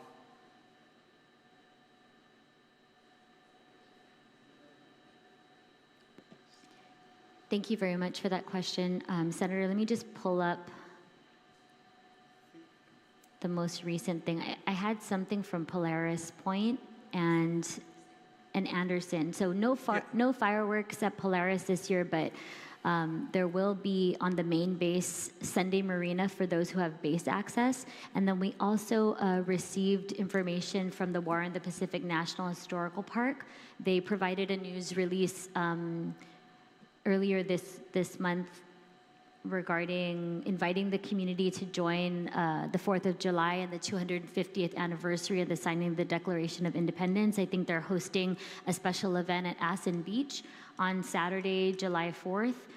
From 10 to 2 p.m. And so we are directing folks there. But in terms of what GBB is doing, we reserve a majority of our fireworks displays for Liberation. And so that's when a majority of our fireworks displays will be taking place. So you know where I'm going with this, right?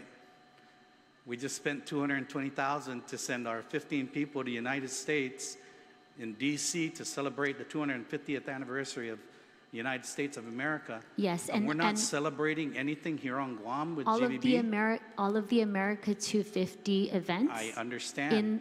I understand, but what I'm saying is we're not doing anything here locally to attract people to come to Guam where America's Day begins, but yet we spent this 220,000 for our people to go to DC to celebrate. So I'm just a little bit, I was just trying to figure out what are we doing here locally So for the 4th of July? Our part within the America 250 celebration, what GVB was tasked to do was the Great American State Fair. And so that's what we were tasked to do. Our board approved for us to staff that. And there are additional America 250 events and celebrations that are happening here locally, but we are not in charge of that portion. We were only tasked with the Great American State Fair. And so that rests with the local America 250 Commission. They have other events planned, but this is just what I know is available for July 4th. Ina, do you have additional information? Yes, if I may say, Senator, we've contracted Fireworks for Liberation, and we continue to do that. And we could easily have done fireworks for 4th of July. I could tell you right now, 10-minute show is upwards of $115,000 for 10 minutes. I think that the investment of $220,000 to go to America 250, bring our staff there, have a booth, and have the exposure of 4 to 5 million fair goers, just that opportunity alone to get some return to Guam is well worth the investment. We haven't done 4th of July in several years because we give our military partners the opportunity to celebrate, and they do it usually at Polaris Point. This year, they're expanding to Navy and Anderson. So, I think it's a little redundant to have 5 sets of fireworks on 4th of July and spend over $115,000 for 10 minutes, while we could easily just partner with our military partners that are here on island to provide a better show. Thank you, Senator. Yeah, thank you for that. But this is about our local people, right? How many people here have base access? And this is about our tourists coming Senator, to Guam. if I may, they open up the doors I understand. for our local people. I understand, but she said those with military base access. You don't necessarily need to have military access to go see the 4th of July show. Do you have to have military access or not? What does your computer say? Senator, you just have to look up at the sky. Oh, man. So then I guess that's all our people have to do then is look up to the sky to see what we're doing to celebrate. I mean, I'm not here to be confrontational or anything like that, man. I'm just here to try and see what we can do to help. But responses like that, it just makes me want to push back now and say, what are we doing? I mean, we were looking at $220,000 to spend to send 15 people to the United States. What are we doing to improve our local destination? Unfortunately, Senator, we would have loved to provide additional information about destination management. It wasn't included in our agenda, but we'd be happy to share with you many of the slides that we presented last week at our board meeting in terms of destination management and all of the great work that GVB is doing, I think way beyond our scope, to provide destination management solutions. And I think we're on the same page here. Yeah. The information that I shared with you was actually from MWR, and it's a flyer that we're continuing to share on our social medias because GVB we don't have plans to provide fireworks for July 4th. Yeah. Our fireworks display that was approved by our board is for the Liberation celebration on July 21st. Thank you for that. So then for our July 21st event, and we're looking at specials for our people to come back home, how is that marketed to those that live in the United States to say, hey, come back home to Guam for a liberation because United got a special going on or GVB has a special going on? How is that marketed? So there's a number of different ways that we typically try to push out to members of the U.S. community and to our diaspora. So we participate in major fairs across the country like PIFA, like Chetlu in California, and we know a number of our Chamorro diaspora are gathered and who are very, very likely to return home, maybe at least once every 2 years. And so we provide them with that United discount code for a number of our signature events and the dates surrounding those timeframes. And so we continue to push it out that way. I recently received it on my community chat. So I'm not sure if you've received those on your neighborhood watch chats or your community chats, but I've received those United coupon codes for those specific dates. And of course, you can always give us a call or visit us online, visit guam.com/events, and we can be able to provide that information for you. Yeah, I'm just trying to figure out, right, because there's a lot of folks that already purchased tickets to come home. Are they able to still avail of the discounts or the specials that are given if they purchased already in I'm really May not sure. or We'd have to check with United, Yeah. but we always want to encourage folks to come visit our website to see if there's a coupon code available for the dates that you're considering, because we have them continuously running. Yeah, because it's always good, right, ahead of time. Yep. February, March, April, you start looking at airfares and seeing what kind of discounts you can get to come back home. And we have one for the December timeframe around the Guam International Dance Festival. So again, we encourage any friends and family members who might be in the U.S. or elsewhere to really consider coming home for the holidays and use that United discount code. We just got to continue to work together, right, to ensure that destination, is always first and foremost. And like I said again, this is not I'm not here to confront you guys or anything like that. What I'm here is I want to be one of those that will work with you. And in order to work with you, I need to get the answers. If I don't get the answers, I can't make a sound decision as to how we're going to move forward with ensuring that you guys either receive the request you're asking for or not. So, let's just work together because we're all going to suffer, and it's our families too as well. So thank you, Mr. Chair. Thank you, Vice Speaker. Senator Paris. Thank you, Mr. Chair. Good afternoon to the panel. Okay, so yeah, we just heard from the airport in regards to their financial situation. And so now they're coming to the table asking for appropriations to cover their budget shortfalls. And from the hearing, it was very clear to me that they did their best to do cost containment, reduce the expenses. Now it's really a waiting game to see whether tourism can recover. In addition to increasing their aeronautical revenues. I mean, those are the two big things. And so ultimately that is what holds you guys accountable. They're waiting, they're holding on for the tourism to recover, and we cannot sustain ourselves if we don't have a plan. And so it's, in looking at, what you're doing, it is good, but it's not sufficient. We cannot sustain ourselves, and there has to be a new plan that is data-driven. And we're looking at competitor markets. So when you look at the visa waiver countries, those are our competitors. Malaysia, Singapore, these Asian countries, Vietnam, these are our competitors where basically the value is seen as greater because the cost is less. And so has your team taken a hard look at what is going on to provide, I guess, the recovery, if not recovery growth of tourism here in Guam? And the other thing is, it's always been said that there has to be destination, investment in our destination. Tourists have repeatedly said, we want to see more culture. Yet we don't see that investment into the cultural infrastructure here in Guam. If you look at your audits, I can see there's a reduction in expenses.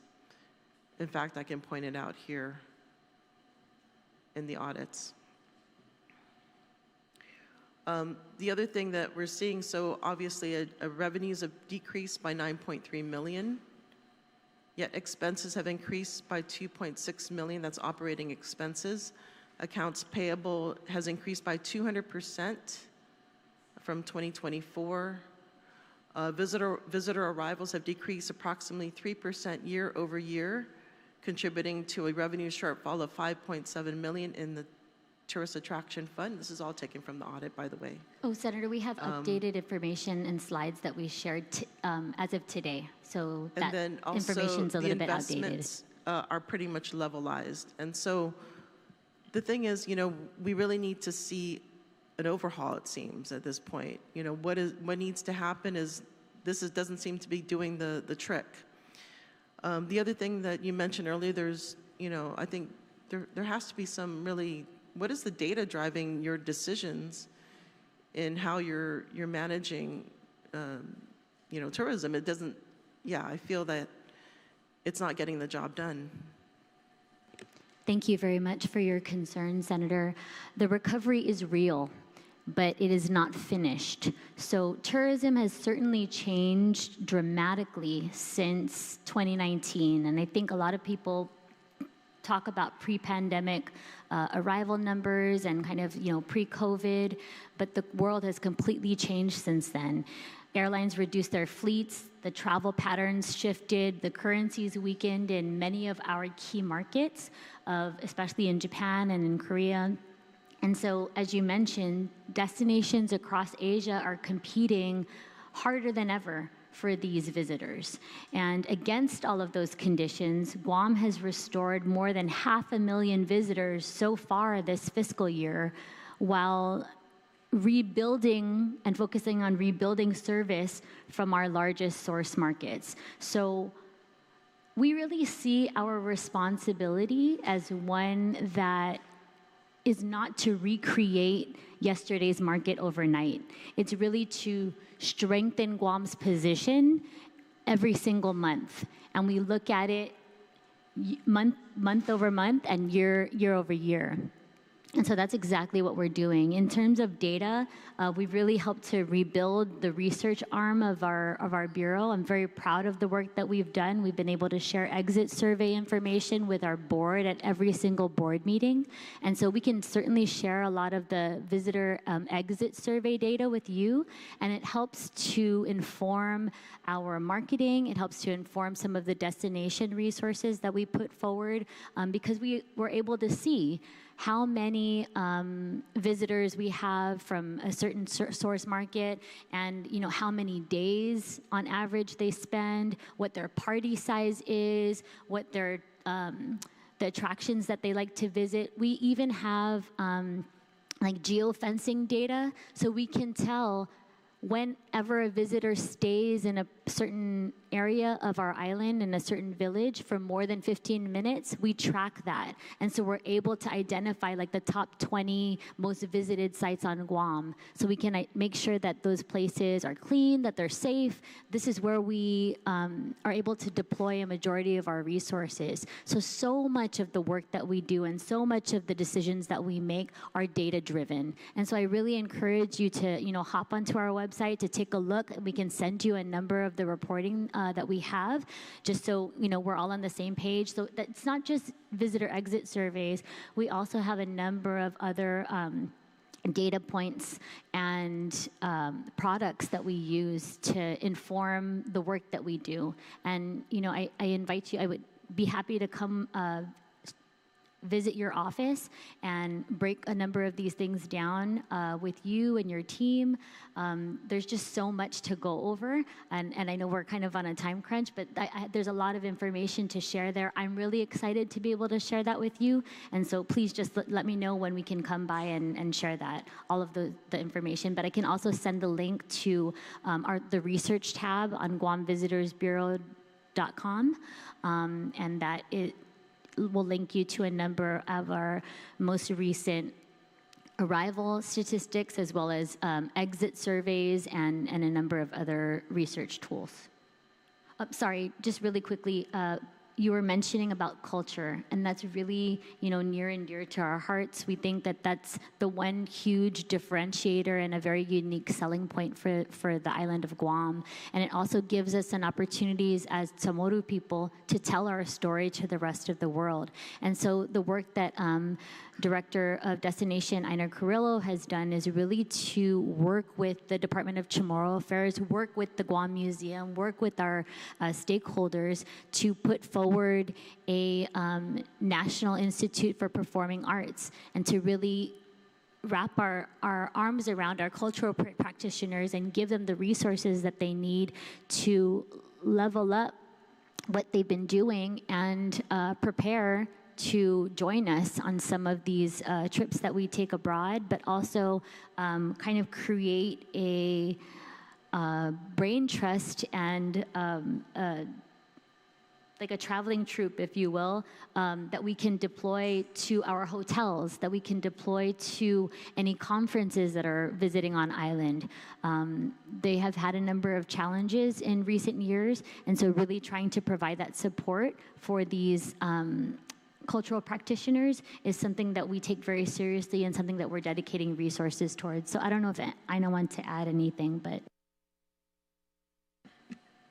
I think very quickly that under the NEPA program, which we just recently launched, it's not just cultural performers, but we're trying to develop musicians, spokespeople, spokesmodels, representatives. We want to just elevate the cultural experience that we are presenting to all of our markets, and that was really the backbone of creating this NEPA program. In addition, there'll be annual presentations at the museum, and like President Lee said, we would also be encouraging the hotels to embrace the NEPA program and invite them into their properties. Did you say the NEPA program? What does that stand for? NIPAA.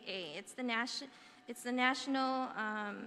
National Indigenous Performing Arts Academy. Okay.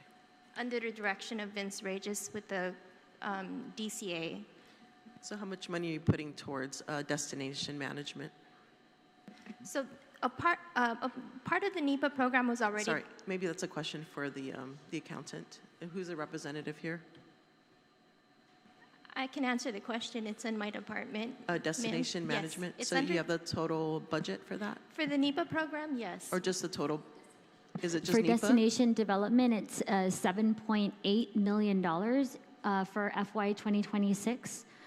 And we have on slide 3 is a detailed listing of the expenses, the encumbrances, the committed funds, and then our balance. That includes destination management, visitor safety, sports and events, and culture and heritage. So culture and heritage, the NEPA program falls under that cultural heritage line item or subcategory. And again, we're doing this in collaboration with the Department of Chamorro Affairs and the Guam Museum, as Ina had mentioned. Okay. Okay, I'm going to pivot to the next question. So, as you know, I know you mentioned earlier that you're not going to talk about personnel issues, but it has to be, I guess, how is GVB dealing with sexual harassment? I think that's, what are the policies to prevent that from happening? So we follow the Department of Administration's personnel policies. We follow established policies, and as well as equal employment opportunities policies, and which include sexual harassment and applicable laws in every single employment matter. And again, out of respect for employee privacy and established personnel practices, we can't discuss individual, or I will not discuss individual personnel matters. And as far as training, when does that occur with your staff? So we have an annual reporting that we do in a staff meeting. So every single year we do it. This year we did it earlier than usual.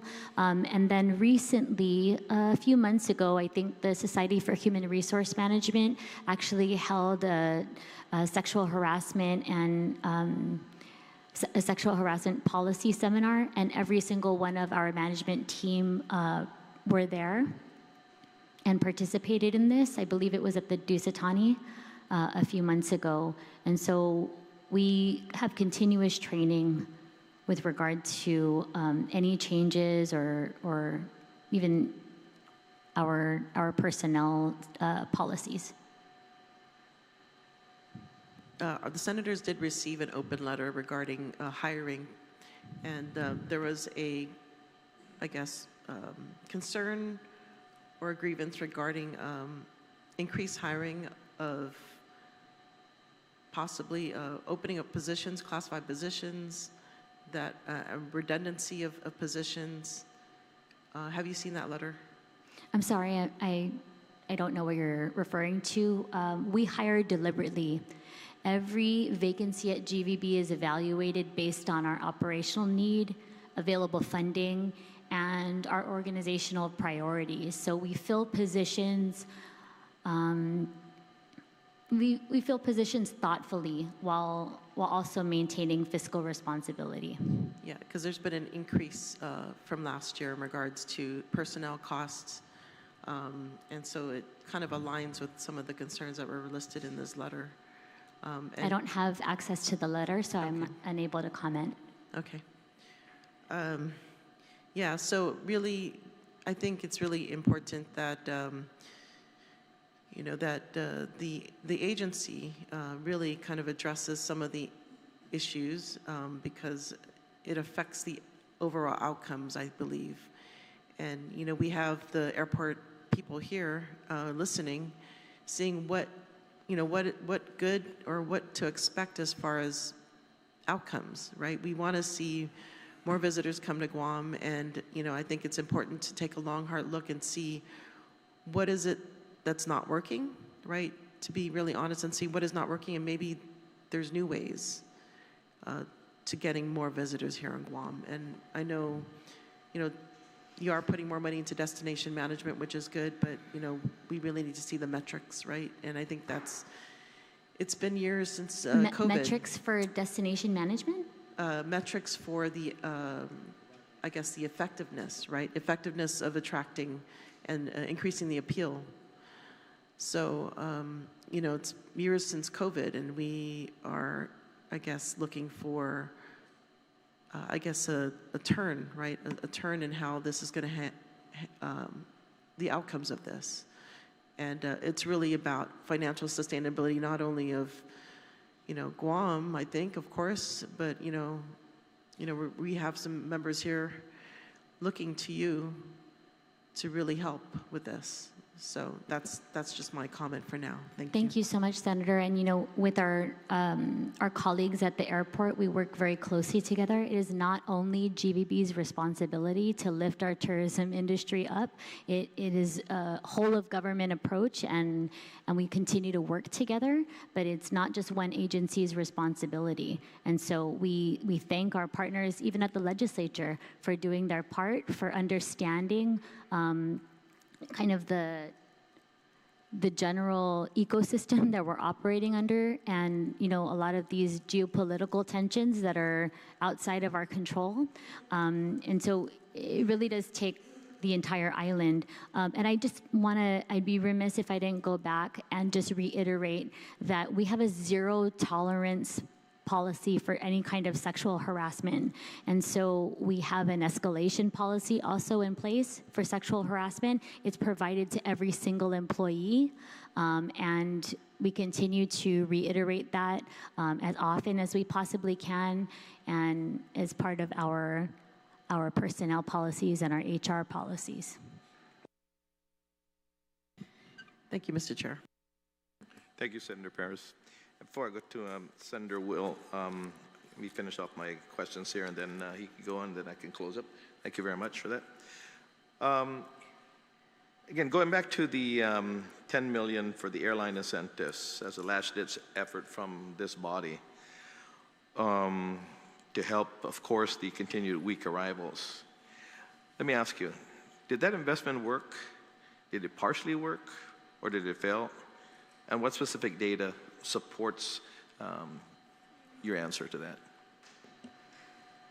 Thank you, Mr. Chairman. Again, recovery is real, it's just not completed. So we want to reiterate the conditions that we're operating under, the challenges that continue in terms of air service connectivity and the competitiveness and travel patterns and currencies and foreign exchange challenges and the Iran conflict and the fact that destinations across Asia are also competing for these very same visitors. And so against those conditions, our island and the Visitors Bureau has worked to restore more than 500,000 visitors. And so if we can go back to the slide from, I think it's slide number 3.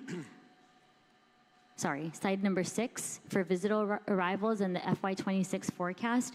We were well on our way. We were on track October and November above, like really trying to come through. And then in December, above our moderate projections, very close to our optimistic peak. And then, it's just been kind of fluctuating since then. But we've been operating in between, like right around the kind of moderate area. And then it just plummeted in April when we had over a full week of flight cancellations around Typhoon Senlaku. And, coming out of that in May, in addition to a lot of the fuel surcharge issues. And I will reiterate, our main source market is Korea. And they have a listing of different fuel surcharge rates that they will charge. They are at level 33, which is the highest possible amount that they will charge. It's unprecedented.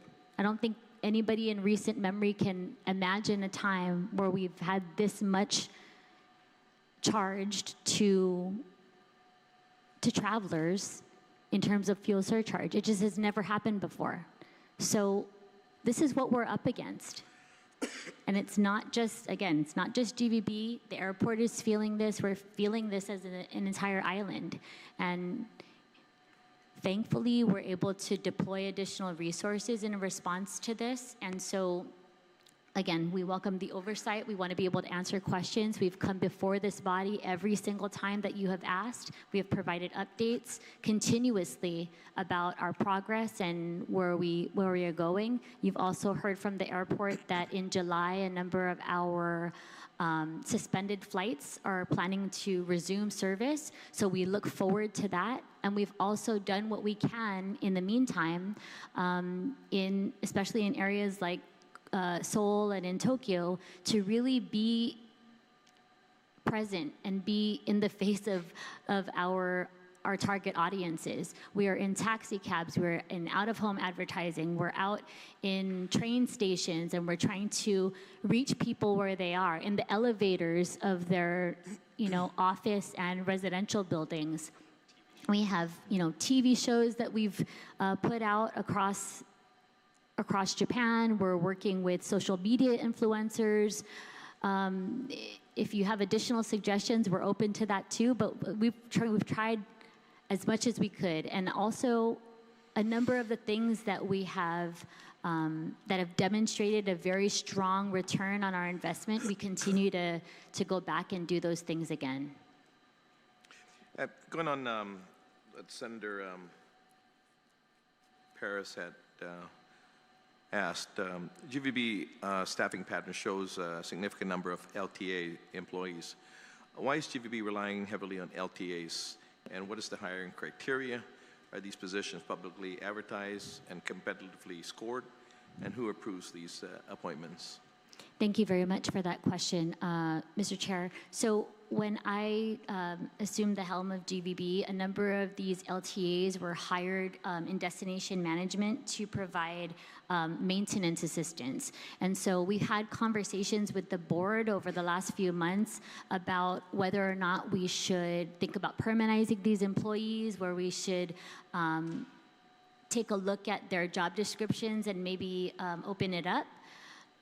And so those are, again, conversations that we're having with our board and decisions that we will make hopefully in the coming months. But it's very clear that our destination management team does an incredible job. They're up at 5:30, 6 a.m. every single day, cleaning our beaches from Gun Beach all the way south towards the Hilton, and then they go on Hagåtña Bay and also do beach cleaning. We have them, maintaining several of the. They've really been able to refurbish and restore a lot of the service, as we had mentioned to Senator San Augustine, in terms of the solar lights in Tumon. They work and respond very quickly to a number of the incoming information that we get from mayors across the island and from local residents. People on the radio will call in and complain, and I'll get a photo, and we'll send our destination maintenance team right out, and they take care of those things right away. And so, again, we're just kind of weighing what would be the best value for the service, and we've also tried to contract this work out in the past. But we're just trying to figure out what's the most effective use of these resources. And so we'll continue to keep you up to date. Okay. Yeah, again, some days GVB says it's private. Other days it operates as a government. Some days the board's in charge. Other days the board points to management. For the purpose of strategy and spending, personnel, litigation, and performance, who is ultimately accountable?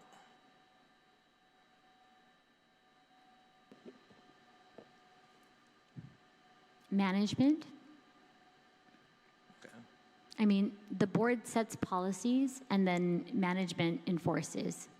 And we provide that, response to you. But I'm not quite sure where you're going with this. There are a number of... We're not quite sure as well what the entity is, and that's why we're saying ultimately, because at some point, at some times it's a private entity.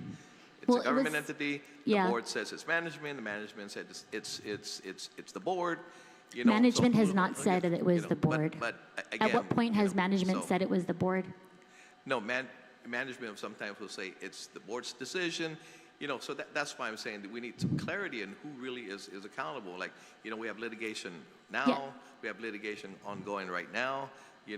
I think our statute is pretty clear, Senator, and that was something that was established by the Guam legislature. Yeah. Well, and so it was established back then, and that's why I think we have to revisit that. And this is even since last legislature, when as the vice chair for this committee, we said, hey, the board members, we agreed we need to revisit that statute and see what the board's duties really are, But let me go and my last basic questions here, and then Senator Will here. The pending litigation, claims reportedly reaching approximately $61 million, right? That will bankrupt the agency. What is the board's plan to protect public funds, maintain operations, and ensure that this does not further distract from tourism recovery?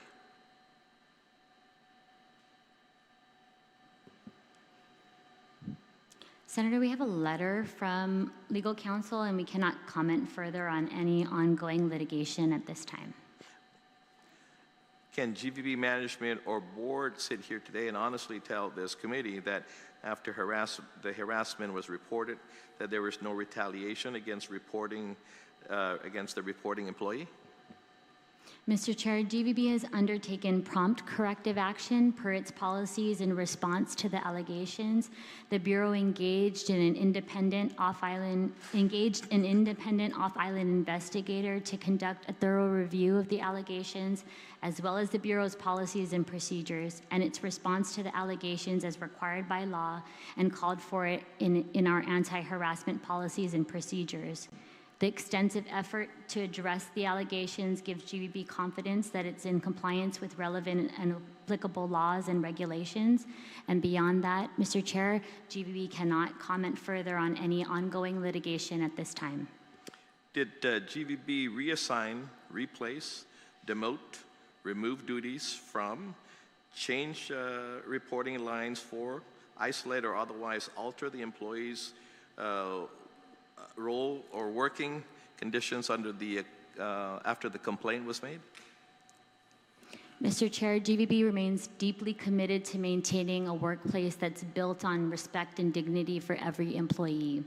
GVB maintains a zero-tolerance policy towards harassment at any level and will continue to address all such allegations with full seriousness. We cannot comment further on any ongoing litigation at this time. Thank you. Senator Will.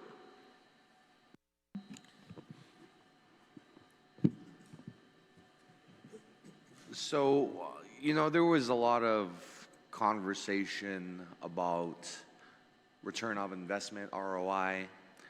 And so, in your own words, Madam President, could you, explain to the people of Guam what kind of ROI we've gotten on the $29 million investment we've had into your agency? Thank you, Senator Parkinson. If we could just go back to the tourism economics slide, I believe it's slide number 8. It's the economic impact. Again, this analysis was conducted by Tourism Economics, which is an Oxford economics company. They do this reporting for visitors bureaus around the globe. And it's a very important tool for us, right, to measure the economic value of the work that we do at the Visitors Bureau. So our work primarily involves marketing Guam, but it also involves destination management, as we've demonstrated through our answering questions here. But in terms of the fiscal year 25 GVB budget, we were allocated $29.2 million, which is funded out of the Tourism Attraction Fund, which is paid for by hotel occupancy tax dollars. So visitors come, they pay their hotel occupancy tax, and that some of that money stays within the visitor industry to help promote and to help take care of the product, the destination, and the service that we provide. So we've taken that money, the $26.3 million that the legislature invested into GVB in fiscal year 25, and the realization of that is $163 million in local Guam taxes. And so that includes property taxes, it includes hotel occupancy taxes, I mentioned, BPT, it includes social insurance, it includes a number of different taxes. I'm at a loss right now. So hold on. Personal income, corporate, indirect business, social insurance, HOT, gross receipts, special revenues, to the tune of $163 million. And so in terms of return on investment, tourism really helps us to pay for everything else. We have, thankfully, the last few years, we've had a tremendous investment in federal dollars, in military spending. But outside of that, it's really kind of outside of our control. Tourism supports thousands of jobs within this ecosystem. It generates business. It generates activity across our island, and it contributes these very important revenues that support our essential public services. And so what I was trying to reiterate earlier is all of our priority areas of health, public safety, education, things that we say and that you all run on are the most important things for Guam. Tourism is actually funding those things, and we're one of the only agencies that help to push that forward. And so growing Guam's visitor economy really helps to strengthen the resources that are available to everyone else. And so we take our role very seriously, the work that we do. I'm sitting here and kind of representing our bureau, but these are 60 people that commit to this mission every single day. And so I thank you for the question. I hope that answers it. And we want to continue to use these resources available to invest throughout our entire community. Thank you, Madam President. And the reason I asked that is because that seems like a return on investment about 5 to 6 times the dollars we put in, you know? And when I think about what the tourism industry is, you know, we're part of the leisure and entertainment sector, right? So not only do you gotta develop these resources, you gotta market them. You know, it's sort of like in the Hollywood movie industry. You know, you spend $100 million to make the movie, but you also got to spend $100 million in advertising to get everybody to see the latest summer blockbuster, right? And so it doesn't seem to behoove me that if we were to spend $20 million investing in Guam as a premier location, that we don't tell anybody about it. You know, there is a key component to the tourism industry that is directly tied to marketing. You know, I was looking at the models that are in Hawaii. You know, they're a state, they're kind of in the same neck in the woods as us. They're spending like $65 million on their tourism industry, and like half of that is directly related to marketing. And I absolutely hear where my colleagues are coming from, like if a plan that we're working on now is not working, absolutely, let's change it. But let's not use a plan working as an excuse to reduce resources to an agency that needs it and is frankly doing important work. Fine, this $10 million isn't working on flight subsidies. Don't take away the $10 million, repurpose it for something else. Because we were talking about the return on investment, we're getting 5 to 6 to 1 on our investment. But if you reduce the base dollars of what we're spending, you are also reducing the revenues that we get in. You are directly hurting our island by not spending what is necessary. Now, I agree. If we do not agree with the plan of action and the return of investment on the current plans we have, so be it. You know, we're going to have a new governor next year. We're going to have a whole new direction, potentially everywhere. But I see no circumstances where you folks could do your job better with less resources. I do not see any feasible way to do that. You know, people do come to you and say, why isn't this and why isn't that fixed? And there is mission creep. But I think that mission creep is good, and I think that mission creep is necessary, in us addressing that mission creep, whether through paring back your duties and making sure other people are doing their job, or by empowering you to do those things, is ultimately a question we need to be answering here as a body. But I think ultimately it is a mistake for us to start pushing austerity measures to pay for other pet spending we have in other places in the budget. We need every single dollar we have everywhere. I don't think we should be aggressively rifling through the budget. And so I echo the sentiments of one of my colleagues that we should follow data-driven analytics on what the best path forward is. But I would caution my colleagues against using this as wholesale justification to start cutting. If this is an investment, we need to let our investments do their thing. We need to let time do its thing. Oh, we gave it last year, and we didn't see return to pre-pandemic levels in less than a year.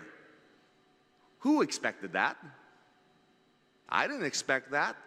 I sure hope nobody on this panel that is sitting today expected that, because that's just unrealistic.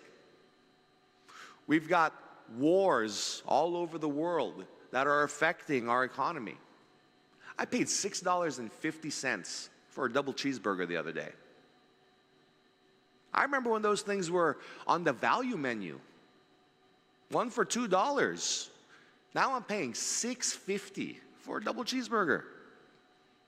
What do you think the tourists are having to deal with? What do you think our government is having to deal with? We do have record budgets that are coming out of this legislature, but we also have record inflation all over the world. The same dollars we had before does not spend the same it does now. And the reality is we need to spend money to make money. We need to advertise. We need to develop our location. And if we want to start cutting the resources of the golden goose of the island, we do so at our own peril. And so I like to thank everyone that came in here for their testimony today. I see the work that you're doing. And while, even myself, I have some disagreements on where some of those priorities are. But you will not see me arguing for the reduction in your budget. Because even if there are legitimate problems with how you prioritize these resources, there is no circumstances where you are going to be doing a better job with less resources. And if we really want to bring tourism back, we have to be willing to invest those dollars in the industry. So thank you, Mr. Chair. I don't have any further questions. Thank you, Senator Parkinson. One last question and comment, actually, Madam President. Here, I want to get you on the record to say that, again, that you or management did not retaliate with this employee after the employee had put forth these allegations. You couldn't tell me that you did not demote or move or reassign that employee. Can I get you on the record and say there was no retaliation? Mr. Chairman, GVB cannot comment further on any ongoing litigation at this time. Did you or any other management replace this person and hire somebody else for that person's position? GVB cannot comment further on any ongoing litigation at this time. Thank you very much. I want to thank the representatives of course, the Guam Airport and International Airport Authority, the Guam Visitors Bureau, for appearing before this committee today. Today's discussion, of course, makes one thing clear. Guam cannot afford to drift. We cannot wait to see while the airport struggles. We cannot wait and see while visitor arrivals remain weak. We cannot wait and see while public dollars are spent without clear results. We cannot wait to see while our tourism stakeholders are left wondering what the plan is. The airport and GVB are both essential to rebuilding visitor arrivals and restoring confidence in Guam as a destination. But the work ahead requires more than funding alone. It requires accountability, coordination, execution, and willingness to confront difficult realities. The committee will continue to follow up on issues raised today, including pending document requests, financial information, program updates, governance concerns, litigation-related matters, and policy issues that may require legislative action. To the stakeholders and the members of the public, thank you for your continued engagement. Tourism affects jobs, small businesses, families, and the broader economy of Guam. Your voices matter, and your experiences must be part of the path forward. Tourism can recover, but recovery will not happen by pretending the status quo is enough. There being no further business, Senator Parkinson, no further? Okay. For this committee, this joint oversight hearing is now adjourned. It is now 2:12 p.m. on Tuesday, the 30th of July, 2026. Thank you very much. Adjurned.